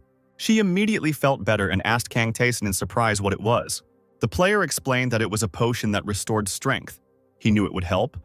Anisha was puzzled why he gave her such a precious thing. But Taeson said that it was not that precious. There was no need to thank for that. The princess thought about it. She couldn't imagine how to thank this man for his kindness. They made a fire. Anisha cooked the fish, but she wasn't sure it turned out tasty. Kang Taeson looked at his portion. It looked delicious. He sincerely admired it. And the princess said that she hadn't cooked for a long time, but she hoped that she hadn't lost all her skills yet. She said that when there was no war in this world, she loved to cook different dishes for her loved ones. Anisha had someone to remember with sadness and warmth. While eating a delicious dinner, Kang Taeson asked about the Haman, who had settled here a little less than 100 years ago. Anisha said that earlier in this world there was no culture of belief in one special god. Each region and clan had its own. But then such a god was born here. This was the Lord of Light, Haman, who immediately took over the entire world. The ghost was surprised, because it turned out that this god was not even 100 years old. Kang Taeson asked the ghost if he remembered anything, and he admitted that his friend was right. The ghost had already told Kang Taeson before that all those who were originally gods had long since disappeared, and all the current gods were descended from mortals who had turned into superhumans. Kang Taeson listened attentively to these arguments. The ghost said that 100 years ago, Haman was also mortal. The gods are beings obsessed with their domains, so Haman went to extreme measures. In the end, he ordered the demon clan to be completely exterminated. This was necessary so that he could become a full-fledged god of Begaset.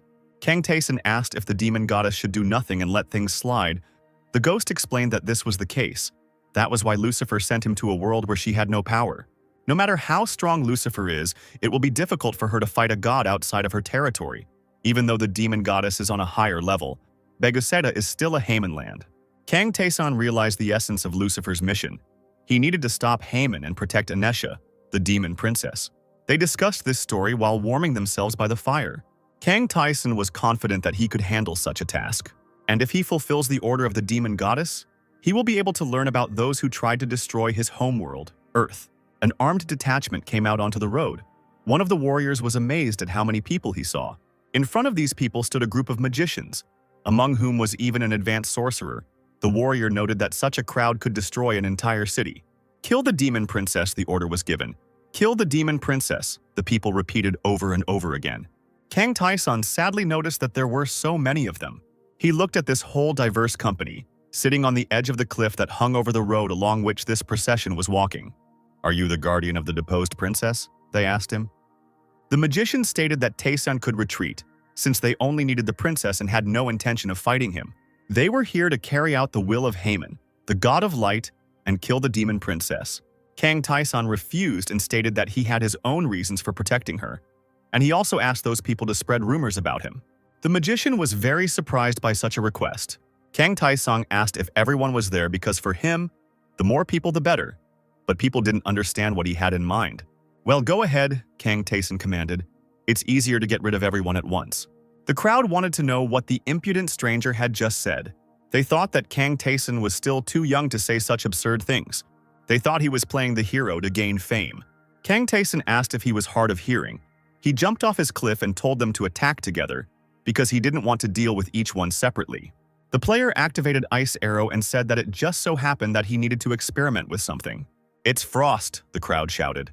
Seeing that the enemy was casting a spell, the leader of the squad gave the order to immediately attack. They shouted that the traitor of Haman must accept his death. The knight in blue armor was the first to reach Kang Tae-san. He exclaimed that his end had come. The player used first strike nullification, and the knight realized in disbelief that his attack had missed its target. The unknown enemy stood unharmed and called upon frost magic, and the people surrounding him did not understand what had happened. One of the warriors insisted that he had definitely pierced the enemy with his sword, and it was time to stop standing stupidly in front of him. Kang Tae-san countered the attacks with ice arrows. The commander ordered to continue the attack. It seemed to them that the attacks were beginning to bring results, and that the invulnerable enemy would soon come to an end. One of the crowd approached and attacked Kang Tae-san, deceived by his inaction, but the player used Nullify again. Then Tae-san activated Ice Arrow for his own attack. The player formed different projectiles from the ice. The nullification allowed him to safely avoid the arrows flying at him, and reflect on the fact that his technique lacked the ability to work with aura. Kang Tae-san's techniques scattered his enemies across the clearing. One of the warriors noticed what their enemy was creating from frost magic. Kang Tae-san constructed a huge multifaceted sphere from ice arrows and held it above his head. It was obvious that this projectile contained tens of units of frost. Kang Tae-san said that this is why he loves such open spaces. They could be experimented with endlessly. Kang Tae-san caused the sphere to move and hover above his enemies. He raised his hand up and clenched his fist. The player has activated the ice granule. This sphere contained a monstrous amount of ice. Kang Tae-san used magic acceleration. The sphere was rapidly approaching the group of opponents. This caused panic in the crowd. The huge mass of ice did not just fall on the heads of the enemies. They were enveloped in this ice, encased in separate blocks. People didn't understand what it was, what was happening to them, but there was no way to evade or escape. One of the magicians looked at Kang Tae-san with a distorted face. It seemed to him as if a dragon was raging here. All the troops that came for the demon princess were neutralized and imprisoned in ice cubes. Kang Tae-san said that although it takes a lot of time to prepare, it is still very useful. The player asked the magician if he wanted this fight to continue. He was scared and did not answer. The surviving magicians began to run away, screaming for help. "He is a monster," they cried, "a monster guarding the princess, the incarnation of a dragon." Kang Tae-san and Anisha were walking down the road again, and the girl asked if everything would be okay. The player stopped and asked her what she meant. Anisha said that she was talking about those magicians, because they would definitely spread rumors about this battle throughout the world, and Kang Tae-san would be declared a traitor to Haman. The player said that he doesn't see a problem with this, that this is exactly what he needs. Kang Tae-san explained that he had been expecting them to come in advance, but Anisha still didn't understand. Tae-san smiled and said that the previous guys had disappointed him greatly, but the next ones should be good. They saw the next detachment on the road. The ghost laughed. He believed that everything was going exactly according to Tae-san's plan, and rumors about him were spreading at a terrifying speed. They were warriors, well-armed and in good armor. Anisha and Kang Tae-san stood frozen on the road, waiting for developments. The princess looked at these people and recognized them as sword masters. They stood looking at Tae-san and Anisha. One of the warriors said that it was not easy to get here, and there were only 2 opponents. The second called out to Anisha, asking if they were the demon princess and her protector. The girl turned to Kang Tae-sun and said that he needed to run quickly because he couldn't handle these people. They were elite masters with aura, and there were 4 of them. The princess was sure that no matter how strong Tae-sun was, this was too much for him. The player simply put the girl to sleep. He took her to a safe place in the cave. Kang Tae-sun himself returned to his new opponents and asked if they had finished greeting them. One of the warriors replied that it was more of a farewell, and Kang Tae-sun said that he appreciated it, but told them not to dare wake the princess with their cries. The red-haired warrior looked at Kang Tae-sun and thought that he was so young, it was hard to believe that 4 sword masters had to be called in because of him. Another warrior asked if Kang Tae-sun thought he had come here of his own free will. "Stop whining," said the third. "This is a direct order from Dia. God wants the demon princess and her dog finally killed." Kang Tae-sun and Ghost waited silently for their opponents to stop talking. The 4th swordsman said that Kang Tae-sun's courage in daring to protect the princess was brave, but the warrior was ordered to retreat. The red-haired fighter was about to start the battle. He said that he had already heard about Tae-sun. He was told that he could nullify the blows of his enemies. Kang Tae-sun still didn't answer. The red-haired warrior suggested checking how many times Kang Tae-sun could pull off the zeroing trick, since now he would be facing the swordmasters in person. Kang Tae-sun activated first strike nullification. Immediately after this, the player initiated the second strike reset. The nullification of the third blow should have reliably protected him from the swords flying towards him, which the red-haired warrior launched. There were 4 swords, and Kang Tae-sun received 52 points of damage. The red-haired warrior commented that the limit was 3 dodges, and that there was nothing special about it. Kang Tae-sun, in turn, noted that the attack from the sword covered in aura dealt him about the same amount of damage as a normal weapon. The red-haired warrior shouted for Kang Tae-sun to show his strength, just like when he got rid of those magicians. He asked if that skill Tae-sun could only use 3 times. What would he do now? Kang Tae-sun thought that this master's swordsmanship was not much different from that adventurer from the 20th floor. He thought that the easiest way to deal with him would be with magic. The flying swords covered in aura were more like a skill than a swordsmanship. This surprised Kang Tae-sun. Using magic, the player could also dodge flying blades in the air. He blocked one of the blows, taking it on the blade of his improved sword. The flying sword which Tae-sun managed to block fell to the ground, and the warriors watching the duel noted that their opponent was quite skilled with a sword. Kang Tae-sun realized that his opponent was not a swordmaster, but he had good control over the aura. If he himself is pumped up to the point where his aura can take shape, he will be able to freely increase his attack power without spending stamina. The red-haired warrior did not understand what his unusual opponent had just done. Kang Tae-sun activated acceleration, which caused this reaction. With this ability, the player could move faster than the red warrior's flying swords. Kang Tae-sun managed to overcome the distance and get close to his opponent. "Where did you come from?" the red-haired swordsman shouted. He didn't understand why this man was protecting the demon spawn. His companions looked gloomily at what was happening. Kang Tae-sun rose into the air, jumping towards the swordsman. He said that he came from the labyrinth and came to fulfill the client's request. The swordsman asked the guy again, puzzled. Kang Tae-sun pushed his opponent away as he ran forward. The boy's sword flew out of his hands as he dropped it while receiving the blow. Kang Tae-sun looked forward. His spiritual enhancement activated. He had obtained a special passive skill called Swordproof, and he concluded that with this level of spiritual power enhancement, he could finally obtain this skill. The other 2 warriors looked at him with sullen looks. They concluded that Kang Tae-sun was much stronger than them. 2 of the warriors decided that in that case they could not be called cowards. Kang Tae-sun raised his weapon. The main thing is not to regret drawing your sword.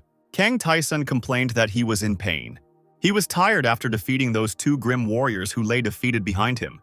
The boy heard someone call him a monster. It turned out to be one of the warriors he had not defeated. This fair-haired warrior raised his hands up in a peaceful gesture and said that the 4 of them could conquer an entire kingdom. The warrior stated that he surrendered because he wanted to live. He would fiercely resist if Kang Tae-sun decided to kill him. But it would be great if he showed mercy to the warrior, because for mercy, the warrior was ready to do all this. Kang Tae-sun looked at him thoughtfully.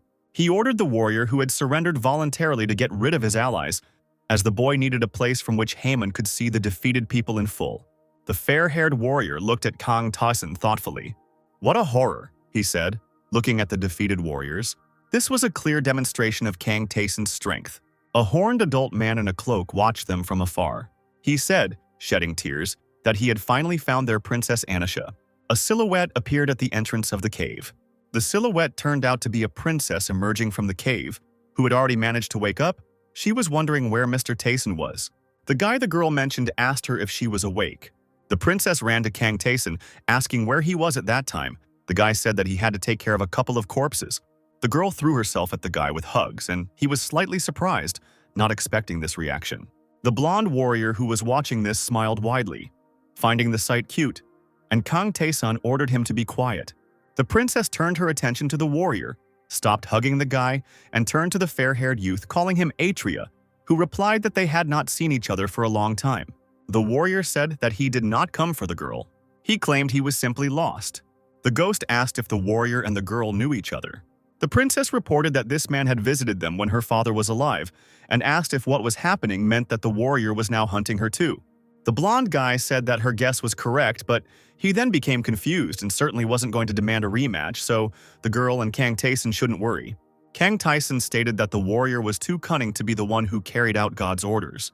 The fair-haired guy said that although Haman is their main god, the warrior does not have much faith in him, especially since the guy left him alive for a reason.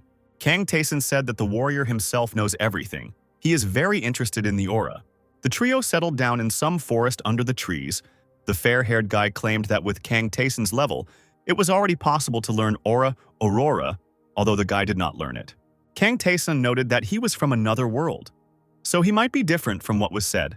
The fair-haired youth asked if his interlocutor had come from the labyrinth created by the Archmage. Kang Taeson asked if the youth knew about it. The warrior thoughtfully said that although he could be wrong, in that case the guy would most likely simply not be able to learn the aura. He asked why that was so.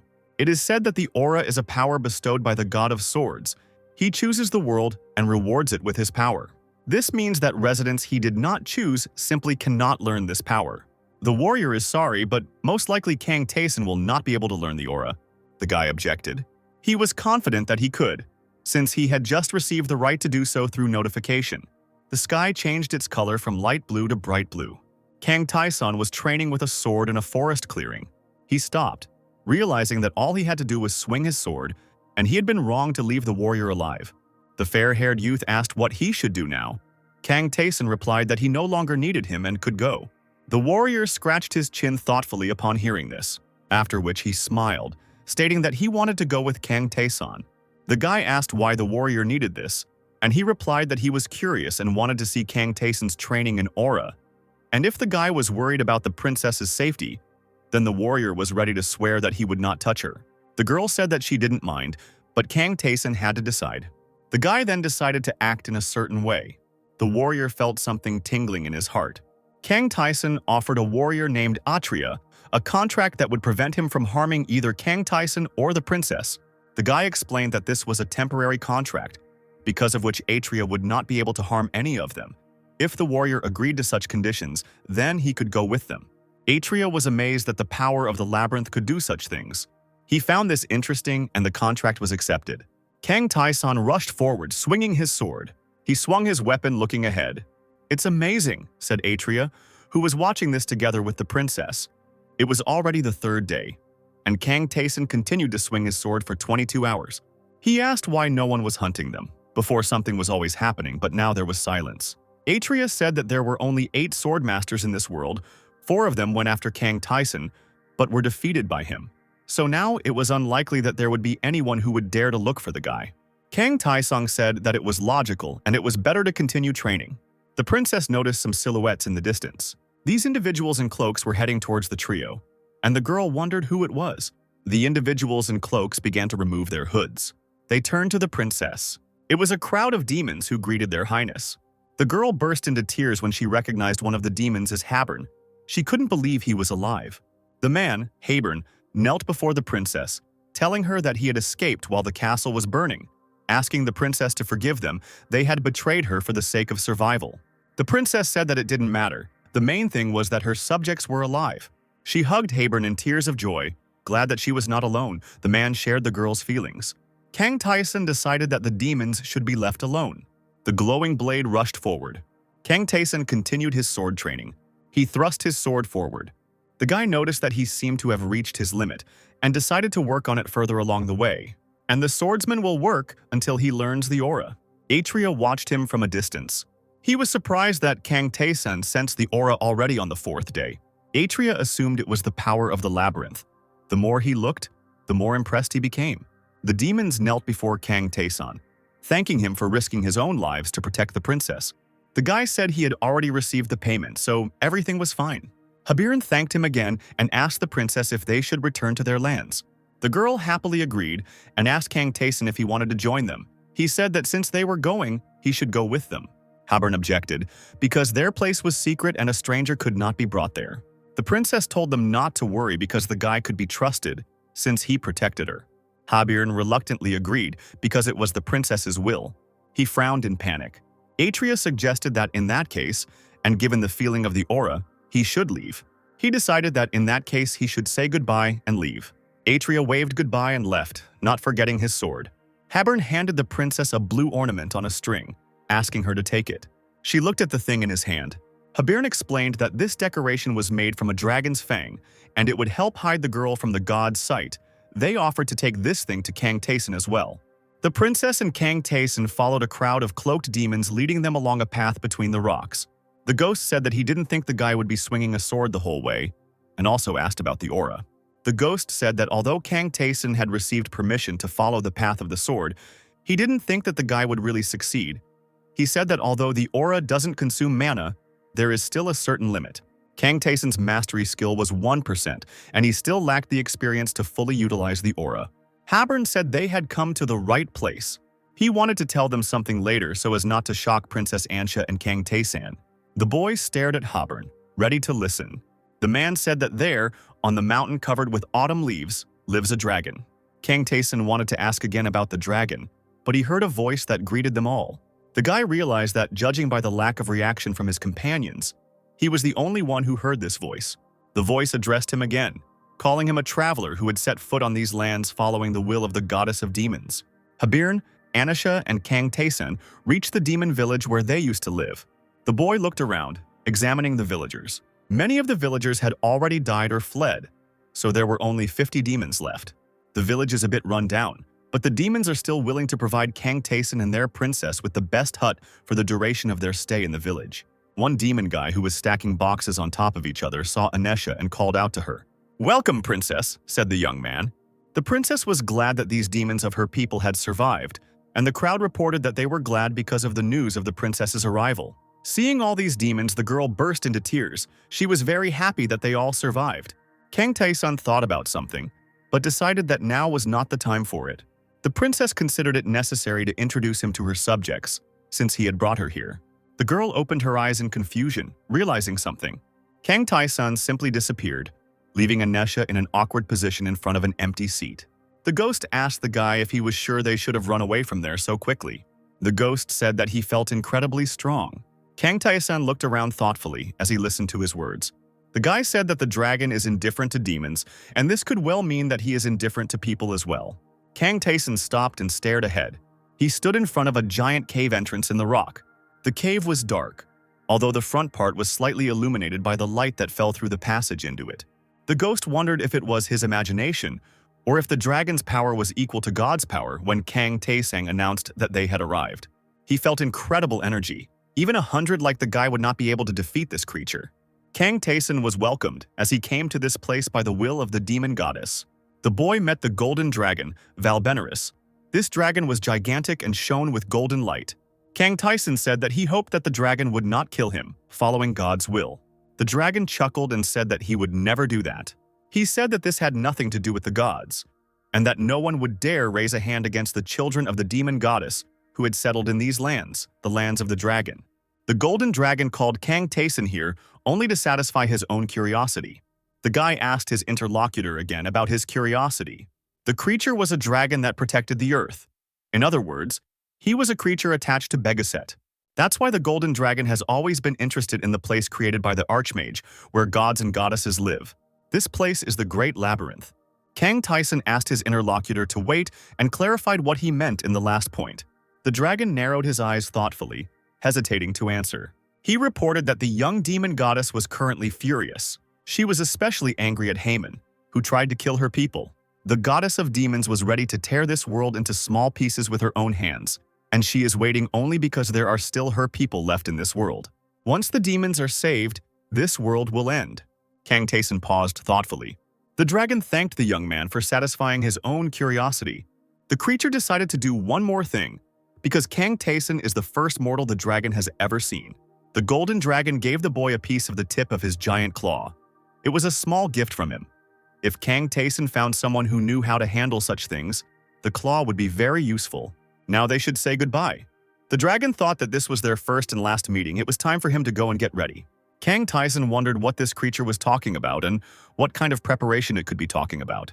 The dragon said that this would be preparation for his final battle. After that, he disappeared, leaving behind only something resembling a golden flash. The cave became darker as the dragon emitted light while it was in it. The princess nervously asked Kang Taeson where he had gone when he returned. She was worried that the boy had decided to leave without saying anything. She nervously questioned Kang Taeson. Haburn stood nearby. The guy explained, slightly excitedly, that he just needed to meet someone. Haburn chuckled as he too initially thought that Kang Taeson and Ghost had left for good. The boy told them not to worry about it as he would definitely announce his departure. Haburn asked if Kang Taeson was planning to stay in the demon village.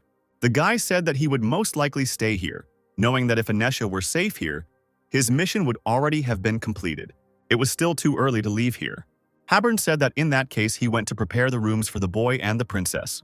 The man said that since Kang Taeson protected the princess, the demons needed to thank him properly. Already in the evening there was a knock on the guy's hut. Judging by the voice, it was the princess. Kang Taeson opened the door and asked what the girl needed. Anisha pointed to the bottle in her hand and asked cheerfully if he wanted to have a drink with her, and he invited her to come in if she wanted. The two of them sat on the bed. Kang Taeson asked where she got the wine from. The girl explained that she asked Haburn for a bottle. The princess said that her subjects made this wine through trial and error, and this is all they have to offer, so the guy should try this drink. Kang Taeson didn't need much persuasion. He easily agreed and took a sip from the glass into which the girl had already poured wine. The guy started a poison check, which failed. He was poisoned, and now he will lose 5 units of health every minute. Kang Taeson looked at the girl drinking wine with pleasure, and wondered if such wine could be the norm for demons, wine that is poisonous only to humans. The princess thanked the guy, because only thanks to him she found her family again. Even though Kang Taeson said that he was paid for it, the girl feels that she is indebted to the guy. So he can stay in the village if he wants and live with Anisha. Kang Taeson stood up abruptly from the bed, folding his arms across his chest, and told the princess not to talk nonsense. He will have to leave, and Anisha will stay here. The guy told her to live in the village quietly and find someone who will make her happy, because this will be the best reward for Kang Taeson. The girl asked uncertainly whether the boy would return to the labyrinth in that case. Kang Taeson headed towards the exit of the hut, explaining that this was the only suitable place for him. It was already daytime, and the guy stood in a relaxed pose, his arms folded across his chest and his back leaning against the trunk of a thick tree. The ghost said with a grin that he had noticed before that Kang Taeson was a bore, and he had told him to shut up. The ghost reminded the guy that he was poisoned and asked if he was okay now. Kang Taeson said that his condition was normal, but the guy's barrier was worn down to 150 points, and his quest was still not over. This meant that the demon princess Anisha was still not safe. Kang Taeson's eyes widened as he suddenly felt some kind of energy. He raised his head, staring into the sky in the distance where something was approaching them, because everything could never be simple. A 6-winged, golden-haired man was approaching them, flying across the light blue sky. He crashed into the ground, into the place where Taeson stood, creating a golden beam with his arrival, reaching into the sky. But the guy managed to dodge in time, jumping back a long distance. He activated the evasion skill. Kang Taeson noticed that his new opponent was no quiet one. In front of him was the giant angel swordsman Haman. The angel's face twisted. Kang Taeson's opponent was superior in strength. The guy said that it was great and suggested that the quest would end when the angel died. Taeson, with a warlike look, took out his 2 swords, one in each hand, and invited the enemy to attack him. Anisha ran between the huts in her village. She ran up to Haburn, asking that Mr. Taeson would most likely not be able to stay in their village, still holding the bottle in her hands. "So here you are, princess," said Haburn, who saw her with a gloomy face. She called his name in confusion. The girl noticed the rest of her subjects behind the man and asked why they were there. Haburn stated that they were waiting for her. The man said that they first needed to find out one thing. Did Kang Taeson drink all the wine? The princess said sheepishly that the guy had drunk a little. The crowd of demons rejoiced, happy that they were saved. The girl asked with a puzzled look what they meant and what they were happy about. Her pupils narrowed when she heard something. She turned around nervously, seeing an explosion in the distance outside the demon village. The girl turned to her subjects in panic, demanding that they run as quickly as possible because the Haman hunters had arrived, so they needed to call Lord Tayson as soon as possible. Habern bowed his head, asking the princess to calm down. She was confused by his behavior. The man laughed quietly. Habern said with a creepy smile that they had only notified him a day ago, and he had already sent an angel. The terrible thought came to Anisha that the demons had abandoned their goddess. Habern said they were just tired of it all. All this time they brought any sacrifices to the goddess of demons. But over time, there was no strength left. And the demons did not even receive the consolation of the goddess. The princess wanted to object. Habern rudely interrupted her, shouting at her to look at their village. Their great state has fallen, and now they are doomed to live in this terrible place where there is no escape even from the rain. The only thing left of the demons' appearance is their name, and they are doomed to begin each day not with prayer, but with despair. Anisha loudly and discontentedly objected, saying that they were wrong to think that Haman would spare them. He would kill everyone here anyway. Habern countered, saying everything would be fine. The man raised his hand, which had a strange purple and dark mark on it. He explained that everything would be fine, because they would stop being demons, since after releasing what was inside those present, it would be difficult to call them demons. The subjects raised their hands with the same marks, asking the princess for forgiveness. Anisha burst into tears, realizing that each of them had betrayed the demon goddess. The angel created another explosion, crashing into the ground again in midair. Kang Tayson's hair moved due to the airwave that was created. The angel pulled the sword towards himself, and the guy activated the skill zeroing the first strike. Kang Tayson activated the second strike nullification skill in response to the enemy's attack. The guy annoyedly nullified the third blow, receiving 5 units of damage in the process. One of the few downsides to attack nullification is that it activates even when Tayson doesn't really need it. He activated Battle Lust, and the guy also activated Contempt for the Strong. These were his buffs to counter stronger opponents. Tayson also activated Impartial Duel. The guy activated the Sword of Storm Scars, the first sword, Wolf's Fang. He struck, thinking that the attack damage should now be enough for him. Angel Hamona glanced over his shoulder at the boy. The damage received by the angel was 0. Kang Tayson was surprised by this turn of events, concluding that he would have to sweat in this battle. The ghost screamed in panic, asking the boy to be careful. The angel raised his sword with the hilt up. He fired a swirling golden magic beam at Kang Tayson, which he barely dodged. The guy took 402 points of damage, which made him curse harshly at the angel. Kang Tayson decided it was time to test the aura, as it should increase his attack power, and the sword began to glow with a purple light. The guy activated the acceleration, running away for quite a distance at high speed when his opponent created another explosion. He struck the angel, dealing first 59 points of damage, then 51 points. Now Kang Tayson was absolutely certain that the aura had penetrating power. One of the angel's eyes sparkled. He extended his palm forward and a golden flash appeared in it. Kang Tayson began to dodge the beams launched towards him in shock. One of the beams hit his cloak. The guy jumped up, avoiding the rays. The angel, with an unwavering face, extended his hand with the sword forward. Kang Tayson remarked out loud that his opponent was no weakling and was definitely going to finish him off. The angel rushed down on the boy, who was small in comparison to him. Another golden explosion has appeared. The angel and the young man hung in the air. Tayson activated Forced Battle in Irritation while still in the air. He activated Air Jump and informed the angel that he would not be defeated, as Kang Tayson had other things to do. The boy activated Powerful Sword Strike. The demon goddess told him to protect her child and bring her to safety. Kang Tayson activated consecutive attacks. He dealt 113 units of damage to the enemy. Kang Tayson said that he would go further, so the angel should leave. The guy swung his sword and leveled up.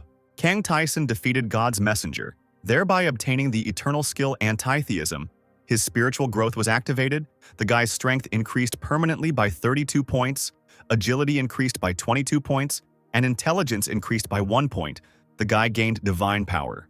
Anisha was panicking. She was worried about Mr. Tayson, who was protecting her. Habern said with a tense smile that this was the end, because a mortal man could never defeat God's messenger. The man grabbed the princess by the hand, saying that she was destined to become their victim. He asked the girl not to resist her own fate, but she demanded that Habern let her go. Anisha asked the demon goddess for salvation. When the girl had already begun to cry, thinking that the goddess had really left them, she heard a familiar voice. It was Kang Taeson. He told the man to let Anisha go. The boy removed the man's hand, taking the girl by the wrist. Habirn was shocked. Did the guy's arrival mean that the messenger had lost? Kang Taeson confirmed this, said that he had defeated the angel Haman, and asked what the demons would do next, and whether they would simply live on as before. The boy explained that the price of betraying the demon goddess was too high. Habirn laughed, but tears were streaming from his eyes. He regretted that someone like Taeson couldn't come here earlier. Anisha screamed loudly, asking the crowd what they were going to do. The demons held daggers in their hands. They all raised their weapons above their heads, blades towards their faces. Habirn asked the princess to forgive them. The girl sobbed as she watched what was happening. A moment later, she fell to her knees, sobbing. Anisha didn't understand what happened and why Habirn and her people killed themselves. Now the princess was truly left alone. Kang Taeson asked if the girl still believed in the goddess. The girl was silent, tears streaming down her face. She smiled and said she still believed. Anisha still believed that the demon goddess was watching over her. The princess asked if this was stupid. Kang Taeson objected to the girl. Suddenly he felt some kind of energy. The ghost assumed that the demon goddess herself decided to descend upon them. The demon goddess hugged the princess. She thanked Anisha and asked her to forgive the goddess. The princess is shocked by the presence of her goddess. She thanked Anisha for the fact that the girl believed in her when all the demons despaired and decided to betray the goddess of demons. She asked if the princess knew how important such things were to the gods. The ghost was surprised that the goddess had come down to earth. The princess asked, still crying, what would happen to those who betrayed the demon goddess? And she replied that nothing would come back to her.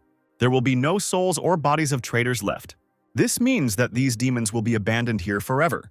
The princess asked if the goddess could not take into her arms at least the souls of the people who betrayed her. The goddess understood the girl's concerns. She extended her hand forward. The ghost was impressed by her actions. The dead demons began to rise from the ground with groans. The goddess raised them with the power of violet and black magic, striving upward. Kang Taeson walked on the carpet towards the throne. He was in the castle of the demon goddess.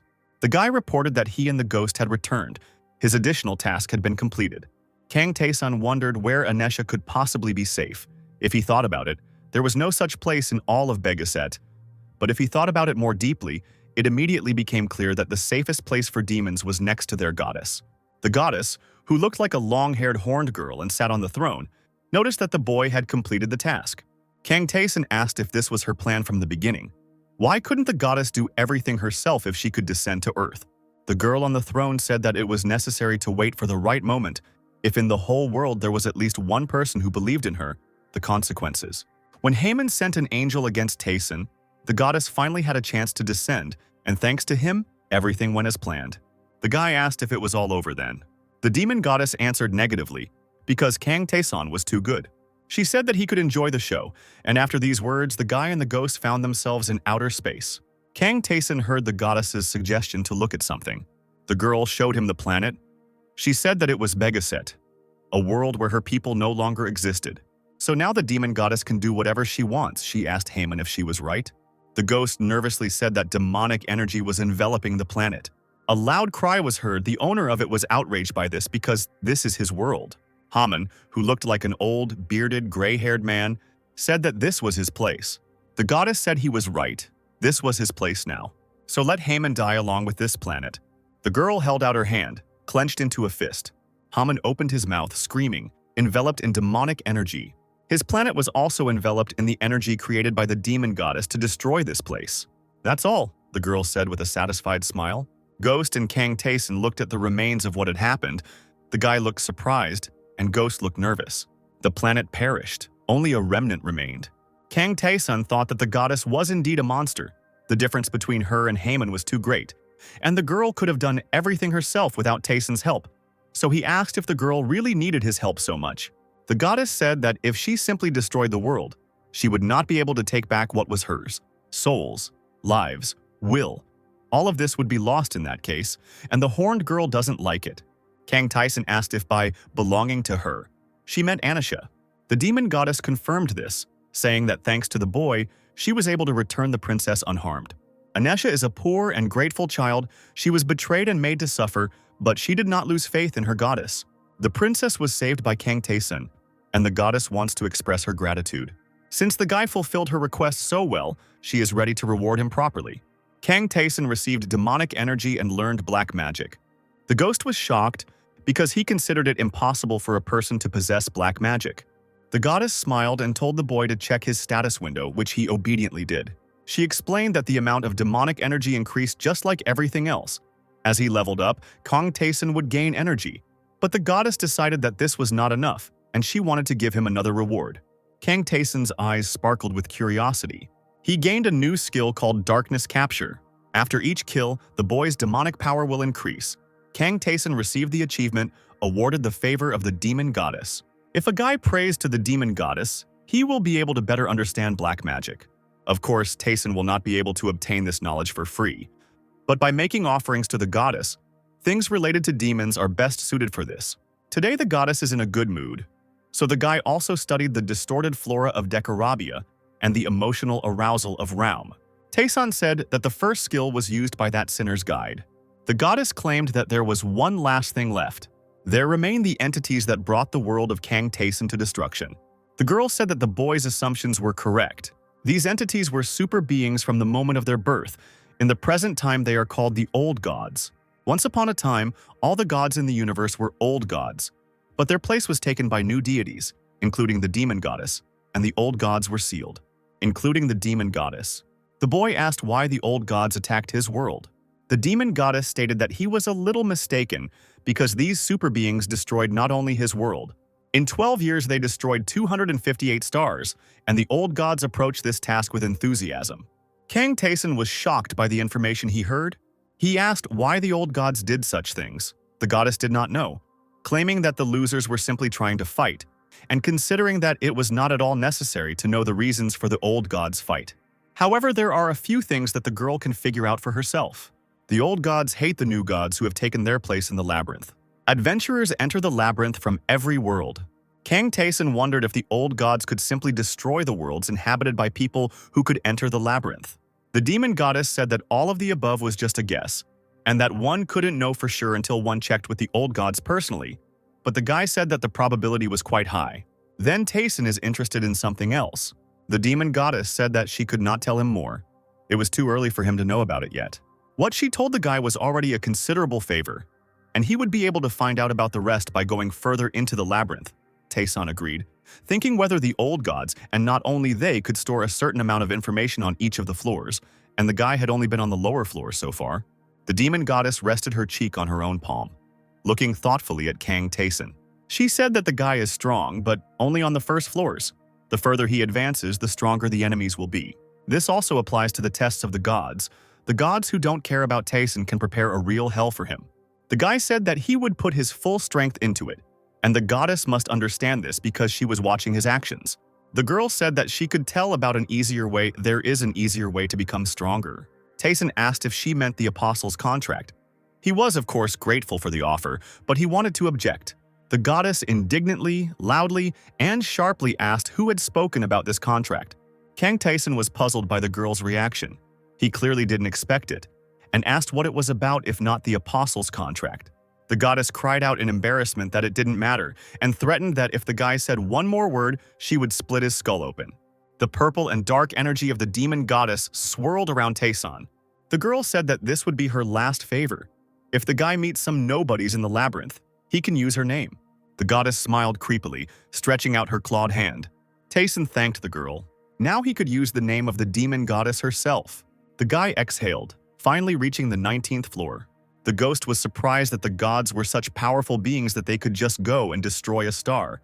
Kang Tae-sun said that even he felt the pressure. The boy thought about all the gods he had met in the labyrinth. Will Tae-sun be able to become as strong as the gods he met? The gate in the stone wall was open. Kafran was busy waving a hammer over some kind of weapon. When Kang Tae-sun approached him, Kafran was surprised that the demon goddess recognized someone other than her people. The guy asked how the blacksmith knew this. He answered that her power emanated from Tae-san. Apparently the guy really is special, if even the demon goddess behaved like that. Kang Tae-san reported that some kind of symbol appeared on the back of his hand, and Hafran concluded that the goddess was taking the boy seriously. The man said that this would not come to any harm for Tayson. The guy remembered that he had brought something to the master. Tayson brought the golden dragon's claw, part of the protector of the world. This thing can only be used by those with exceptional skill. Khafran asked the guy in shock where he got this claw from, and he replied that he didn't bring this thing from the labyrinth. In Biguset, Khan Tayson received not only the claw of Valbaniris, he received some other bonuses as well. After defeating Haman, the guy acquired a couple of skills, Antitheism and Divine Power. Notification windows appeared in front of Kang Tayson. Ghost noticed something interesting. The guy said that divine power is given by God. The ghost asked if only someone else could give this power to Tayson. Then what would happen if it was left? Would anything change in that case? The boy didn't know the answer, but he mentioned the powers given to him by the demon goddess.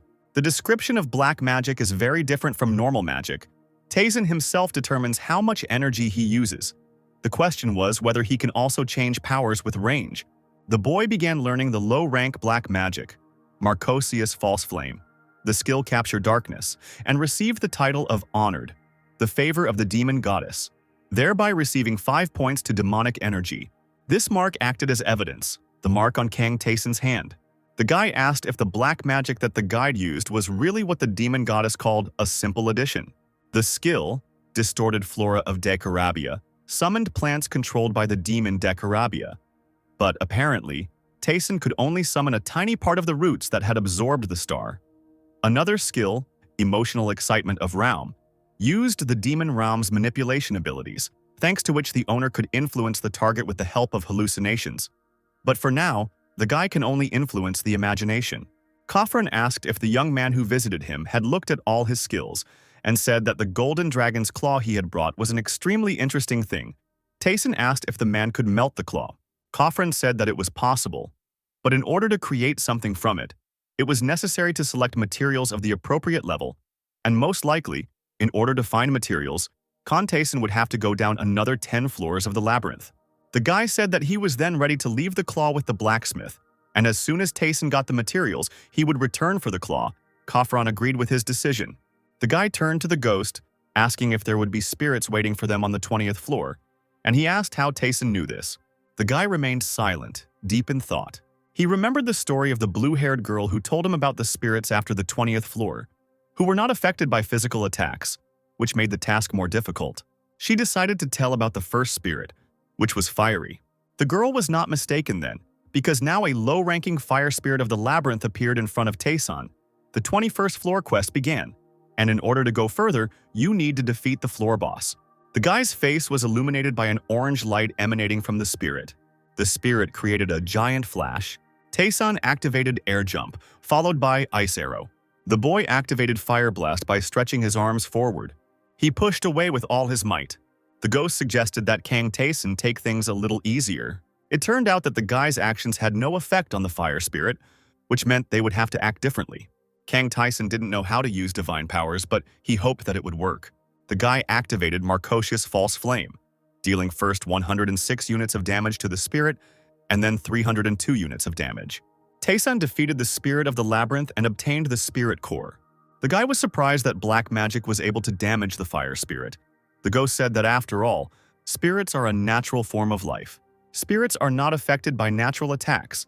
The aura is given by God, so it will not have an effect either. However, black magic comes from demons. The boy asked if since black magic was unnatural, it could cause damage, and the Phantom confirmed this, stating that this was the concept. Kang Tayson didn't have enough demonic energy to attack like that yet, so he decided to act based on Li Tai-Yan's words. The ghost said that he thought so. The guy didn't need any explanations. Their strategy for the 21st floor was this. If Tayson couldn't attack the spirits, he should avoid them and head to that room to get the task.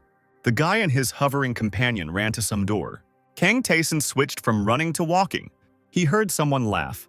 The mad spirit began to circle around the ghost and Kang Tayson, rejoicing at the arrival of the guest. The spirit said that he was glad to meet her. Kang Tayson followed the chaotic mad spirit with his gaze and said that he wanted to go further into the labyrinth. The spirit asked if he wanted to go down further. The guy said that to do this, he needed to defeat the spirits. The mad spirit grimaced when he heard these words. He shouted at Tayson, demanding that the boy destroy them. The spirits that abandoned the mad spirit He wanted Kang Taesan to kill those who called the mad spirit crazy. The ghost grabbed his head, noticing with displeasure that the spirit had not changed at all. The mad spirit said that first 5 forward, then 3 to the left, there should be a secret room. In it, there will be a golem created by the king who threw the spirit. The spirit told Tessin not to get caught by the golem and return the hidden core, and then he will give the guy power. Kang Taesan had an additional task given to him by the spirit. The crazy spirit told the boy to go, because then he would wait. Taesan asked the ghost if the spirit had always been this strange. His companion replied that the spirit that gave them the task had been like this for a long time. He was just crazy. His role was to teach Taesan how to handle the spirits on the 21st floor, and after this task, the crazy spirit would become useless. The guy wondered what if this wasn't entirely true. They reached the secret room on the 21st floor. The fire golem created by the fire spirit king has appeared.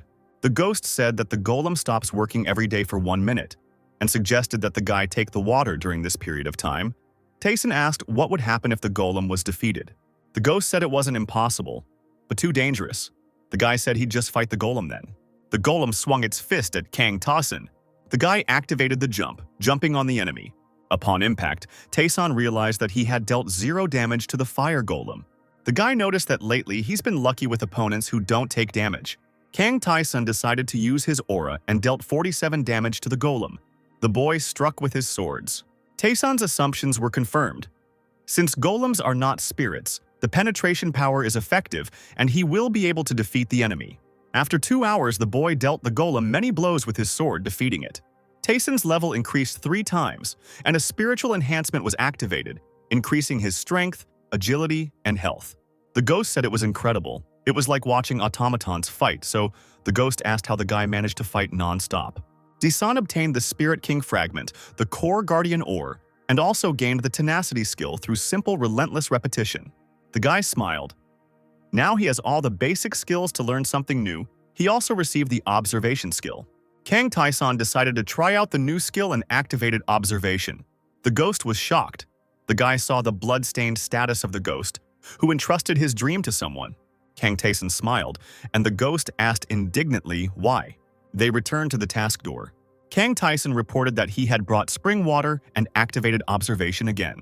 The status of the mad spirit was called Unstable Child. Thirsty for accomplishment and revenge, the spirit instantly poured the brought water into his mouth. He happily declared that he was now 1 step closer to completion. The mad spirit said it was time to give the boy a skill. He gave Taesan a skill called Spirit Strike. The guy said that he also defeated the golem and showed the stone. The mad spirit was surprised by this fact. The stone was a fragment of the Spirit King, a piece of power that the king had sealed away, a power that every spirit coveted. The mad spirit realized that Kang Taesan was different from his other guests and could help him, and he agreed to help. The ghost was puzzled by this scene. The mad spirit told the boy to collect all the cores, because with their help he would be able to become a full-fledged spirit, so he would become great again. The additional task has begun. The ghost asked if the guy would accept the task. Taesan confirmed it, because he never planned to go down the labyrinth like the others did. The guy was sure that he would receive a reward with which he would become even stronger. Kang Taesan said that he would accept the crazy spirit's quest and asked what he wanted. The spirit giggled, enjoying the words of his interlocutor. He said that he is too unstable now and needs to achieve stability. And after that, the mad spirit wants to become complete. For this, he needs to become stronger. First, Taesan will have to hunt the owner of the 21st floor. The guy needs to kill him and bring the core to the spirit, just like with the golem. And then the mad spirit will become stronger. He wished Kang Taesan good luck, calling him an amazing guest, and shouted that his retribution was coming. The ghost asked the boy after they left the spirit if hunting golems had become mandatory for some quest, and why the labyrinth had created this thing in the first place. The ghost thought that he could not defeat the golem even when he was alive. This task could be objectively considered impossible. But Taesan took the difficult path and achieved the impossible. The guy assumed that the gods of the labyrinth were hoping for someone there. The ghost said that these were quite frightening words and it was considered impossible. He said that for obvious reasons no one can achieve such power. The ghost and Kang Taesan were on the 21st floor of the labyrinth. The guy activated Ice Arrow. He defeated a mid-rank fire spirit. The ghost looked at the number of notifications that came in after the victory and noticed that Kang Taesan was covered in smelting materials. The guy assumed that this happened because of the meeting with Khafren, and decided that it was worth visiting him. Tayson recalled the words of the demon goddess. His demonic energy should increase from leveling up and killing, and it did indeed increase, changing the number of units from 10 to 27. The guy completely cleared the 21st floor, but his skills and energy are only growing by tens of units. Apparently, they will let him know if the indicators change significantly. Tayson decided it was time to inform the mad spirit about the completed task. He came back to the door where the spirit was waiting for him. The mad spirit was glad that the guy had already succeeded. He was truly amazing. Kang Tayson asked what floor was next. The mad spirit said that the next floor would be the 23rd, and that there was also a secret room on it. The spirit told me to kill the owner of the room and return. A level 22 monster, a low-level labyrinth ice spirit, appeared in front of Kang Tayson. While the guy was fighting the monster, Ghost noted out loud that Khafren had done everything right. Thanks to the excellent weapon, Tayson easily cleared the floor without even using skills. The guy himself did not expect such results. After enchanting the sword, the attack increased by 10 units, and the sword also acquired the element of fire. I wonder what will happen to the rest of the ingredients left with Khafren. The ghost asked if the guy meant the ore that was left by the golem. He was sure that Khafren was very surprised by this thing, and the ghost also wanted to quickly find out what would come of it. Kang Tayson noticed something. He opened the altar of Pavsha. The guy noticed the altar. The ghost asked what the altar was doing here. Last time it was much further away. The name of this god is Pavsha. He is the god of evidence. Tayson asked how God checks everything. Ghost stated that it is clear from the name. The guy needs to prove himself, to prove that his entire journey was not in vain. He remembered his battles. If you judge only by the percentage of completion, then everything is quite simple. But unfortunately, this is not the case. Most adventurers who took the test of Pavshi, even ordinary, not the greatest ones, passed it. The labyrinth has never been kind to ordinary adventurers. Such a success rate is too strange, and after passing the test, many changed a little. They changed either in their manner of speech or in their character. Kang Tayson suggested that it was a matter of doubles. The ghost answered negatively, but those who underwent such changes were called false. The guy asked what the people who returned said. The ghost said that they were talking about revealing themselves, and there were too many strange things about this whole situation. He didn't want to take any risks, so he didn't accept the mission. But Kang Tayson is unlikely to back down. The guy agreed with his companion, claiming that he would never stop. There was determination on his face. The Altar of Pavshi additional quest has been started. Kang Tayson's eyes gleamed, thinking that the local gods were aware of his level of strength, meaning that this test would be suitable for the guy. Tayson found himself in some other place, and someone's silhouette was already appearing in front of him. The task required the guy to prove himself. His absolute double appeared before him, differing from Tayson only in his red eyes. The ghost asked if this copy of the guy could be his complete reflection. He doubted it. This is what those who see something like this usually answer. The double was exactly the same as Kang Tayson. Face, height, even equipment. The red-eyed boy ran towards Kang Tayson. The doppelganger used the storm-slashing sword skill. Kang Tayson noticed as he dodged the attack that even their skills were identical. The double gripped the hilt of the sword more tightly. The two Tayson began to fight actively. The doppelganger angrily demanded that Kang Tayson die, since his soul now belonged to the doppelganger. Tayson said there was nothing special about his opponent. He pounced on the red-eyed doppelganger. The enemy jumped away from Kang Tayson. Pavsha's power manifested itself. Pavsha's range of influence narrowed. Pavsha offered Tayson a more difficult task, and he accepted it. Pavsha was pleased. Another soul entered the clone's body. The double grinned unkindly. "Wow," he said, tilting his head to the side. The new soul in the double said that he had not been in the labyrinth for a long time. The red-eyed boy greeted Kang Tayson, calling him an adventurer. The double revealed that he was the apostle of the Great Fallen, the one who had stepped onto the lower floors, Malastane. The ghost twisted his face, realizing who they had met. He said that he was wondering where the double had been all this time and that he had managed to become an apostle. The clone was surprised and asked what the warrior was doing here. Kang Tayson asked if they knew the ghost. The Phantom said that his newly met acquaintance entered the labyrinth at about the same time as the Phantom and was not connected to the conductor of sin. Malastane reached the 70th floor, and just like the Phantom, he used dual swords, although he held the second one with a reverse grip. Instead of skills, the soul in the double more often used sword arts techniques. The double asked what floor it was and realized they were on the 22nd floor. Malastane didn't understand how such statistics, skills, and magic, even black magic, could exist at such a level. He activated Ice Arrow, followed by Magic Acceleration. After trying it, Malastane said he could now have some fun. He began to fight with swords with Kang Taeson. Taeson activated Air Dash. He immediately activated Ice Arrow. The guy activated Magic Acceleration. Malastane completely nullified the first attack. He noted that he was not used to canceling attacks. Malastane was sure he would have fun. He gripped the hilt of his sword tighter. The ghost indignantly asked what the double was doing. Why does he combine his sword techniques with others? Malastane said that the sword art of the warrior, Ghost, had always seemed interesting to him. Kang Taeson flew back some distance. He realized that Malastane was indeed strong, since he had already managed to implement Scarstorm into his technique. Taeson activated Freedom of Choice, making dexterity greater than strength. The guy clashed with his opponent's sword blade. Malastane realized that Taeson still had his own tricks. He also activated Freedom of Choice, increasing strength in comparison to agility. Kang Taeson said that it was too late to take these actions. Malastane frowned in displeasure. He didn't want to lose. Kang Taeson activated Marcosius' False Flame. His opponent was taken by surprise. There was a bright orange explosion.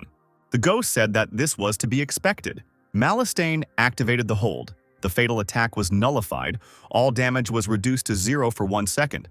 The double clutching his head was surprised to realize that he had lost to the warrior for the first time. Malastane told Lord Pavsha that he was sorry. Tears began to flow down the red-eyed boy's face. Malastane thanked Pavsha for her kind words. He raised his head and said with a smile that for the first time in so long he was able to have fun.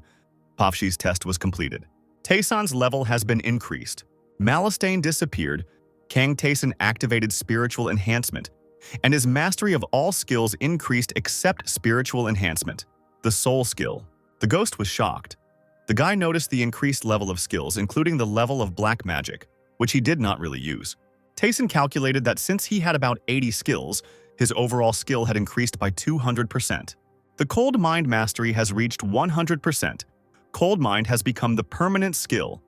Clear Mirror, Tranquil Water, and the permanent skill Edge of Death has also reached 100%.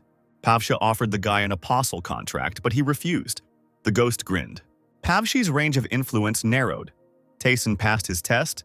He received a reward from Pavshi, the Dagger of the Past, with which the guy's attack increased by 25 units. Kang Taeson said that he needed to change his weapon a long time ago, and he also received the skill Spirit of the Past.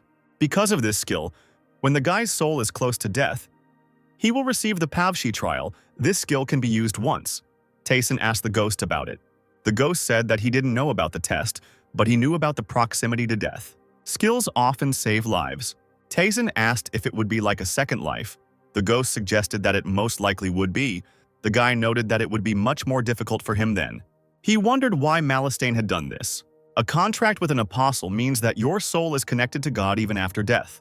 The ghost said that it was a matter of talent and luck. Clearing the labyrinth was almost impossible even for capable people. Typically, those who have lost their will or given up or are afraid of death accept the apostle's contract. The powers are fully preserved, so it's very tempting. Kang Taesang asked if these people simply wanted to preserve what they had achieved, and the ghost confirmed that if they died, these people's achievements would simply disappear. However, by accepting the contract and binding your soul to God, you can protect your ego. The ghost believed that there was no right answer as to which hurt more, but Malastane decided that the latter. The ghost thought that this wasn't such a bad option and advised Kang Taeson to think about it, even though he probably wouldn't need it. The guy didn't think so either, so the ghost suggested that they leave here. On the 22nd floor, in a secret room, they found a rune necklace containing the power of runes inside. Taeson said that with such statistics, this necklace is worthy of being worn. The guy defeated a mid-rank ice spirit of the labyrinth, raising his level. His spiritual enhancement was activated, and he received the Secret Teaching of Darkness, a book containing the secrets of black magic. The guy had dragon skin bracers on his hands. Their strong and tough leather should protect the wearer well. Kang Taeson walked along the 23rd floor, holding a sword and a dagger in his hands. He activated the observation skill. The guy discovered a brick protruding from the wall. The wall in front of him parted, revealing a passage. Taeson remembered the command of the mad spirit. He had to defeat the owner of this place and return. The guy was confident that once he did this, the additional task would be completed. He is in a space that resembles a light green forest. The ghost felt a powerful energy. Kang Taeson agreed with them. Even the air here is different. It makes it hard to breathe. The guy saw something unknown in the distance. A creature approached him, surprised by the presence of a human here. It turned out to be a high-ranking shadow wind spirit, Kashpar, who looked like a green ghostly deer entwined with vines. Kang Taeson replied that he was here at the behest of the white spirit. Caspar realized that the boy had been sent by the mad spirit and assumed that the spirit had ordered the boy to kill the deer. The mad spirit was incorrigible. He was a twisted spirit that could not gain reason. If Taeson followed his orders, then he would meet his end. Caspar advised the boy to return and do his duty. Kang Taeson apologized and said that this was his duty. He drew his sword forward. A ring of fire surrounded them, burning the grass. The deer cried out indignantly, "How dare the guy do such a thing?" Kashpar said, activating one of his skills, that he showed mercy to such a pathetic person as Kang Taeson, and he dared to set fire to his lands. The guy said that the deer should not be shown mercy. The wind spirit said that he didn't want to hear anything. He wanted Taeson dead. The guy said that he didn't need any mercy. He would just continue and move on. Kang Taeson ordered the deer to come to him and attack. Caspar had no intention of listening to him. The deer attacked the guy with a beam. Kang Taeson activated observation. Now he can see the enemy's wind blades. The guy swung his sword. Caspar realized that before him was a man capable of defeating the golem created by the king. The deer created a giant balloon and declared that if what was said was the limit of Kang Taeson, then he was finished. The wind spirit attacked the boy, screaming at him to return to nature. Taeson snorted in displeasure as he defended himself with his swords. He activated first attack nullification. The boy activated acceleration and dash, jumping into the air. He charged at the deer, performing a power strike. Taeson noticed something. His opponent said that it was incredible, because neither lower nor middle spirits were rivals for the guy. But that was all. Caspar said that Kang Taeson wouldn't be able to even touch him. The guy noted that he was right, because acceleration, powerful strike, and evasion don't work. The same goes for the deer. He can't get Taeson. The guy judged that the enemy's skills were more focused on defense than attack. There was one thing that irritated Taeson the most. The skill window has not appeared since it was first activated, meaning it won't be possible to prepare. The guy grinned darkly. He wondered if the circumstance he had noticed was a spirit technique. Caspar noticed this grin and compared Taeson to a pitiful moth flying to a flame. The guy also wanted to learn the enemy's skill. He activated the distorted flora of Deek Arabia. Kang Taeson decided to first use black magic that dominates spirits to suppress the deer's powers. Caspar stated that the guy shouldn't have used demonic powers. How dare he use this dirt to denigrate the spirit? Kang Taeson rose into the air again and rushed towards the enemy. The ghost noticed that it was working and the spirit couldn't block the boy's false flame of Marcosius. Taeson wanted to see how long his opponent could last. He dealt 210 damage to the deer. Caspar furiously declared that their king would bring his wrath upon Kang Taeson, and he would pay for harming the spirit. The boy asked in surprise if the spirit king was here. The wind spirit replied that the king was on the floor below. He claimed that Taeson would not be able to get there and that he would pay for his arrogance. The boy told the deer not to worry because he was going to fight them all anyway. Kashpar's last words were insults towards Kang Taeson, calling the boy a pathetic man when he was pierced with a sword. Spiritual enhancement was activated, increasing strength, mana, and intelligence. Kang Taeson has gained a new spirit skill, Wind Following Deer. During the skill, the guy could now influence the behavior of the wind, which he decided to test. Kang Taeson was amazed by the result, but noted that the skill was still unstable. The guy also received the Wind Spirit Core. They were on the 23rd floor when Taeson asked if the ghost had met the Spirit King. The ghost said that he had met him, but he was not interested in the king after all. The King of Spirits was a member of the Conductors of Sin. Kang Taesong asked if this meant that the king was not a monster, but an ordinary adventurer. The ghost explained that spirits are the same creatures as people and demons.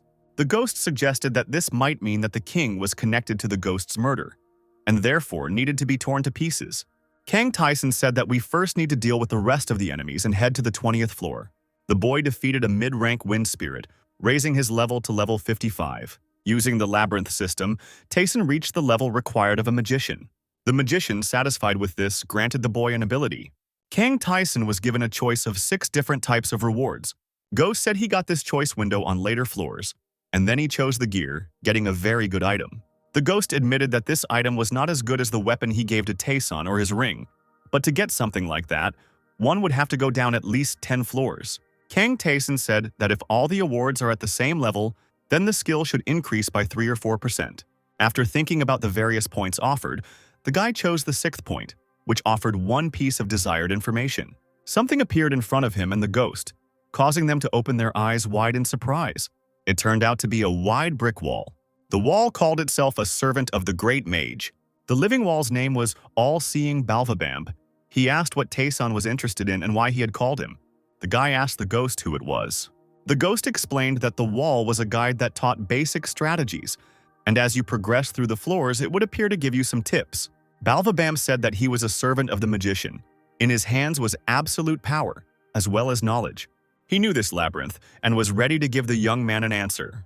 Kang Taeson has learned several skills, some of which are close to impossible to learn. Skills that are unknown even to adventurers who have reached the lower floors.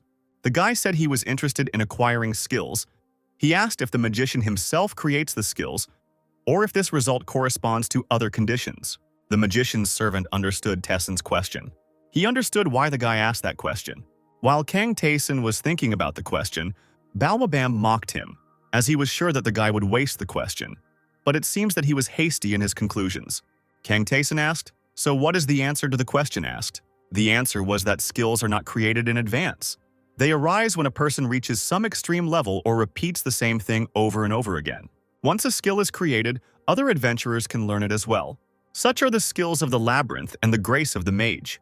Kang Taeson already guessed about this, which means that now he will be able to become stronger than in his past life. The magician's servant asked whether the boy had satisfied his curiosity or not. Taeson confirmed this. Balwabam said it was time for the conditions. The guy noted that everything is as described. Conditions and restrictions will apply. The magician's servant told him not to tell anyone the information he had received. Kang Taeson listened to the wall's next words. As he evaporated, the magician's servant said that if the boy told anyone about this, he would be killed by Balwabam. Now that he had answered Taeson's question, it was time for him to go. The mage's servant told the young man not to forget their conditions. Kang Taeson listened attentively. Balwabam has disappeared. The boy thought about the magician who created the labyrinth. He thought it was curious. The ghost said that Taeson would have to learn about the magician gradually and reminded him that it was time to check the rewards. The boy followed his advice and received a snakeskin belt and gloves used by the god of battles. Kang Taeson said that it was not bad. Magical things started to appear. The boy returned to the door when laughter was heard.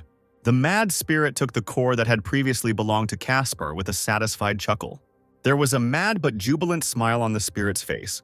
The mad spirit swallowed the core. Kang Taeson activated observation and noticed that the unstable energy that had previously surrounded the mad spirit had almost disappeared. The spirit said that they only had a little bit left. He told the guy to go to the 29th floor, which has a hidden world. By using the skill that the mad spirit just gave him in the boss room, the guy will understand everything. The skill given by the mad spirit was called natural alignment. Kang Taesung noticed that the spirit was originally unstable, but now it was calm, as if it had been replaced. Perhaps the end of the quest was near. The spirit said that in the room there is a land of spirits or a paradise for the escaped. On this land a tree grows. Its roots support the whole earth. The mad spirit ordered these roots to be brought. If he gets them, everything will be over. The spirit's gaze was eerie. The ghost said that it had become more unpleasant to be around the mad spirit and suggested that he and Taeson hurry up. The spirit said that they were wrong. The boy glanced at the mad spirit. Kang Taeson agreed with the ghost, but said that they would need to check on Khafran first. The guy walked up the steps. He walked to the door of Khafran's room on the 19th floor. Upon seeing Kang Taeson, Khafran reported that he had made boots from the golem's core, forged by the spirit. The boy asked in surprise what it meant that the boots could store the energy of spirits. The man replied that he understood everything correctly. These shoes can be imbued with the energy of the spirit. The power of these boots is similar to the power that Khafran imbued into the warrior's sword. Taeson remembered that the energy of the sword had increased several times. The blacksmith suggested that the guy bring him the energy of the spirits for use. Kang Taeson said that the man would not have to wait long and extended unlimited spirit energy. Khafran was surprised. He didn't think he would ever see something like this and asked the guy to wait. The blacksmith said that he would finish soon and that he had imbued the thing with the energy of the spirit. The thing he was working on was Taeson's boots.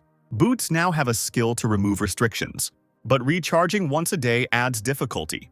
Khafran hasn't worked on such interesting projects for a long time, but he still wants payment from Kang Taeson in 3,000 gold. The guy decided that paying money for such a thing was the same as getting it for free, and due to the number of awards, he had a large sum. After some time, Taeson was on the 24th floor's mission, fighting the monsters on the floor. The guy said it was time for them to show up. The ghost decided to hide with a grin so as not to spoil Taeson's fun. The guy activated observation. He heard someone exclaim and realized that it was the one they were waiting for. Allies of those who abandoned the labyrinth, conductors of sin. Horian Alban, a fair-haired youth with a giant sword, approached them and asked who Taeson was and how he dared to come here. Horian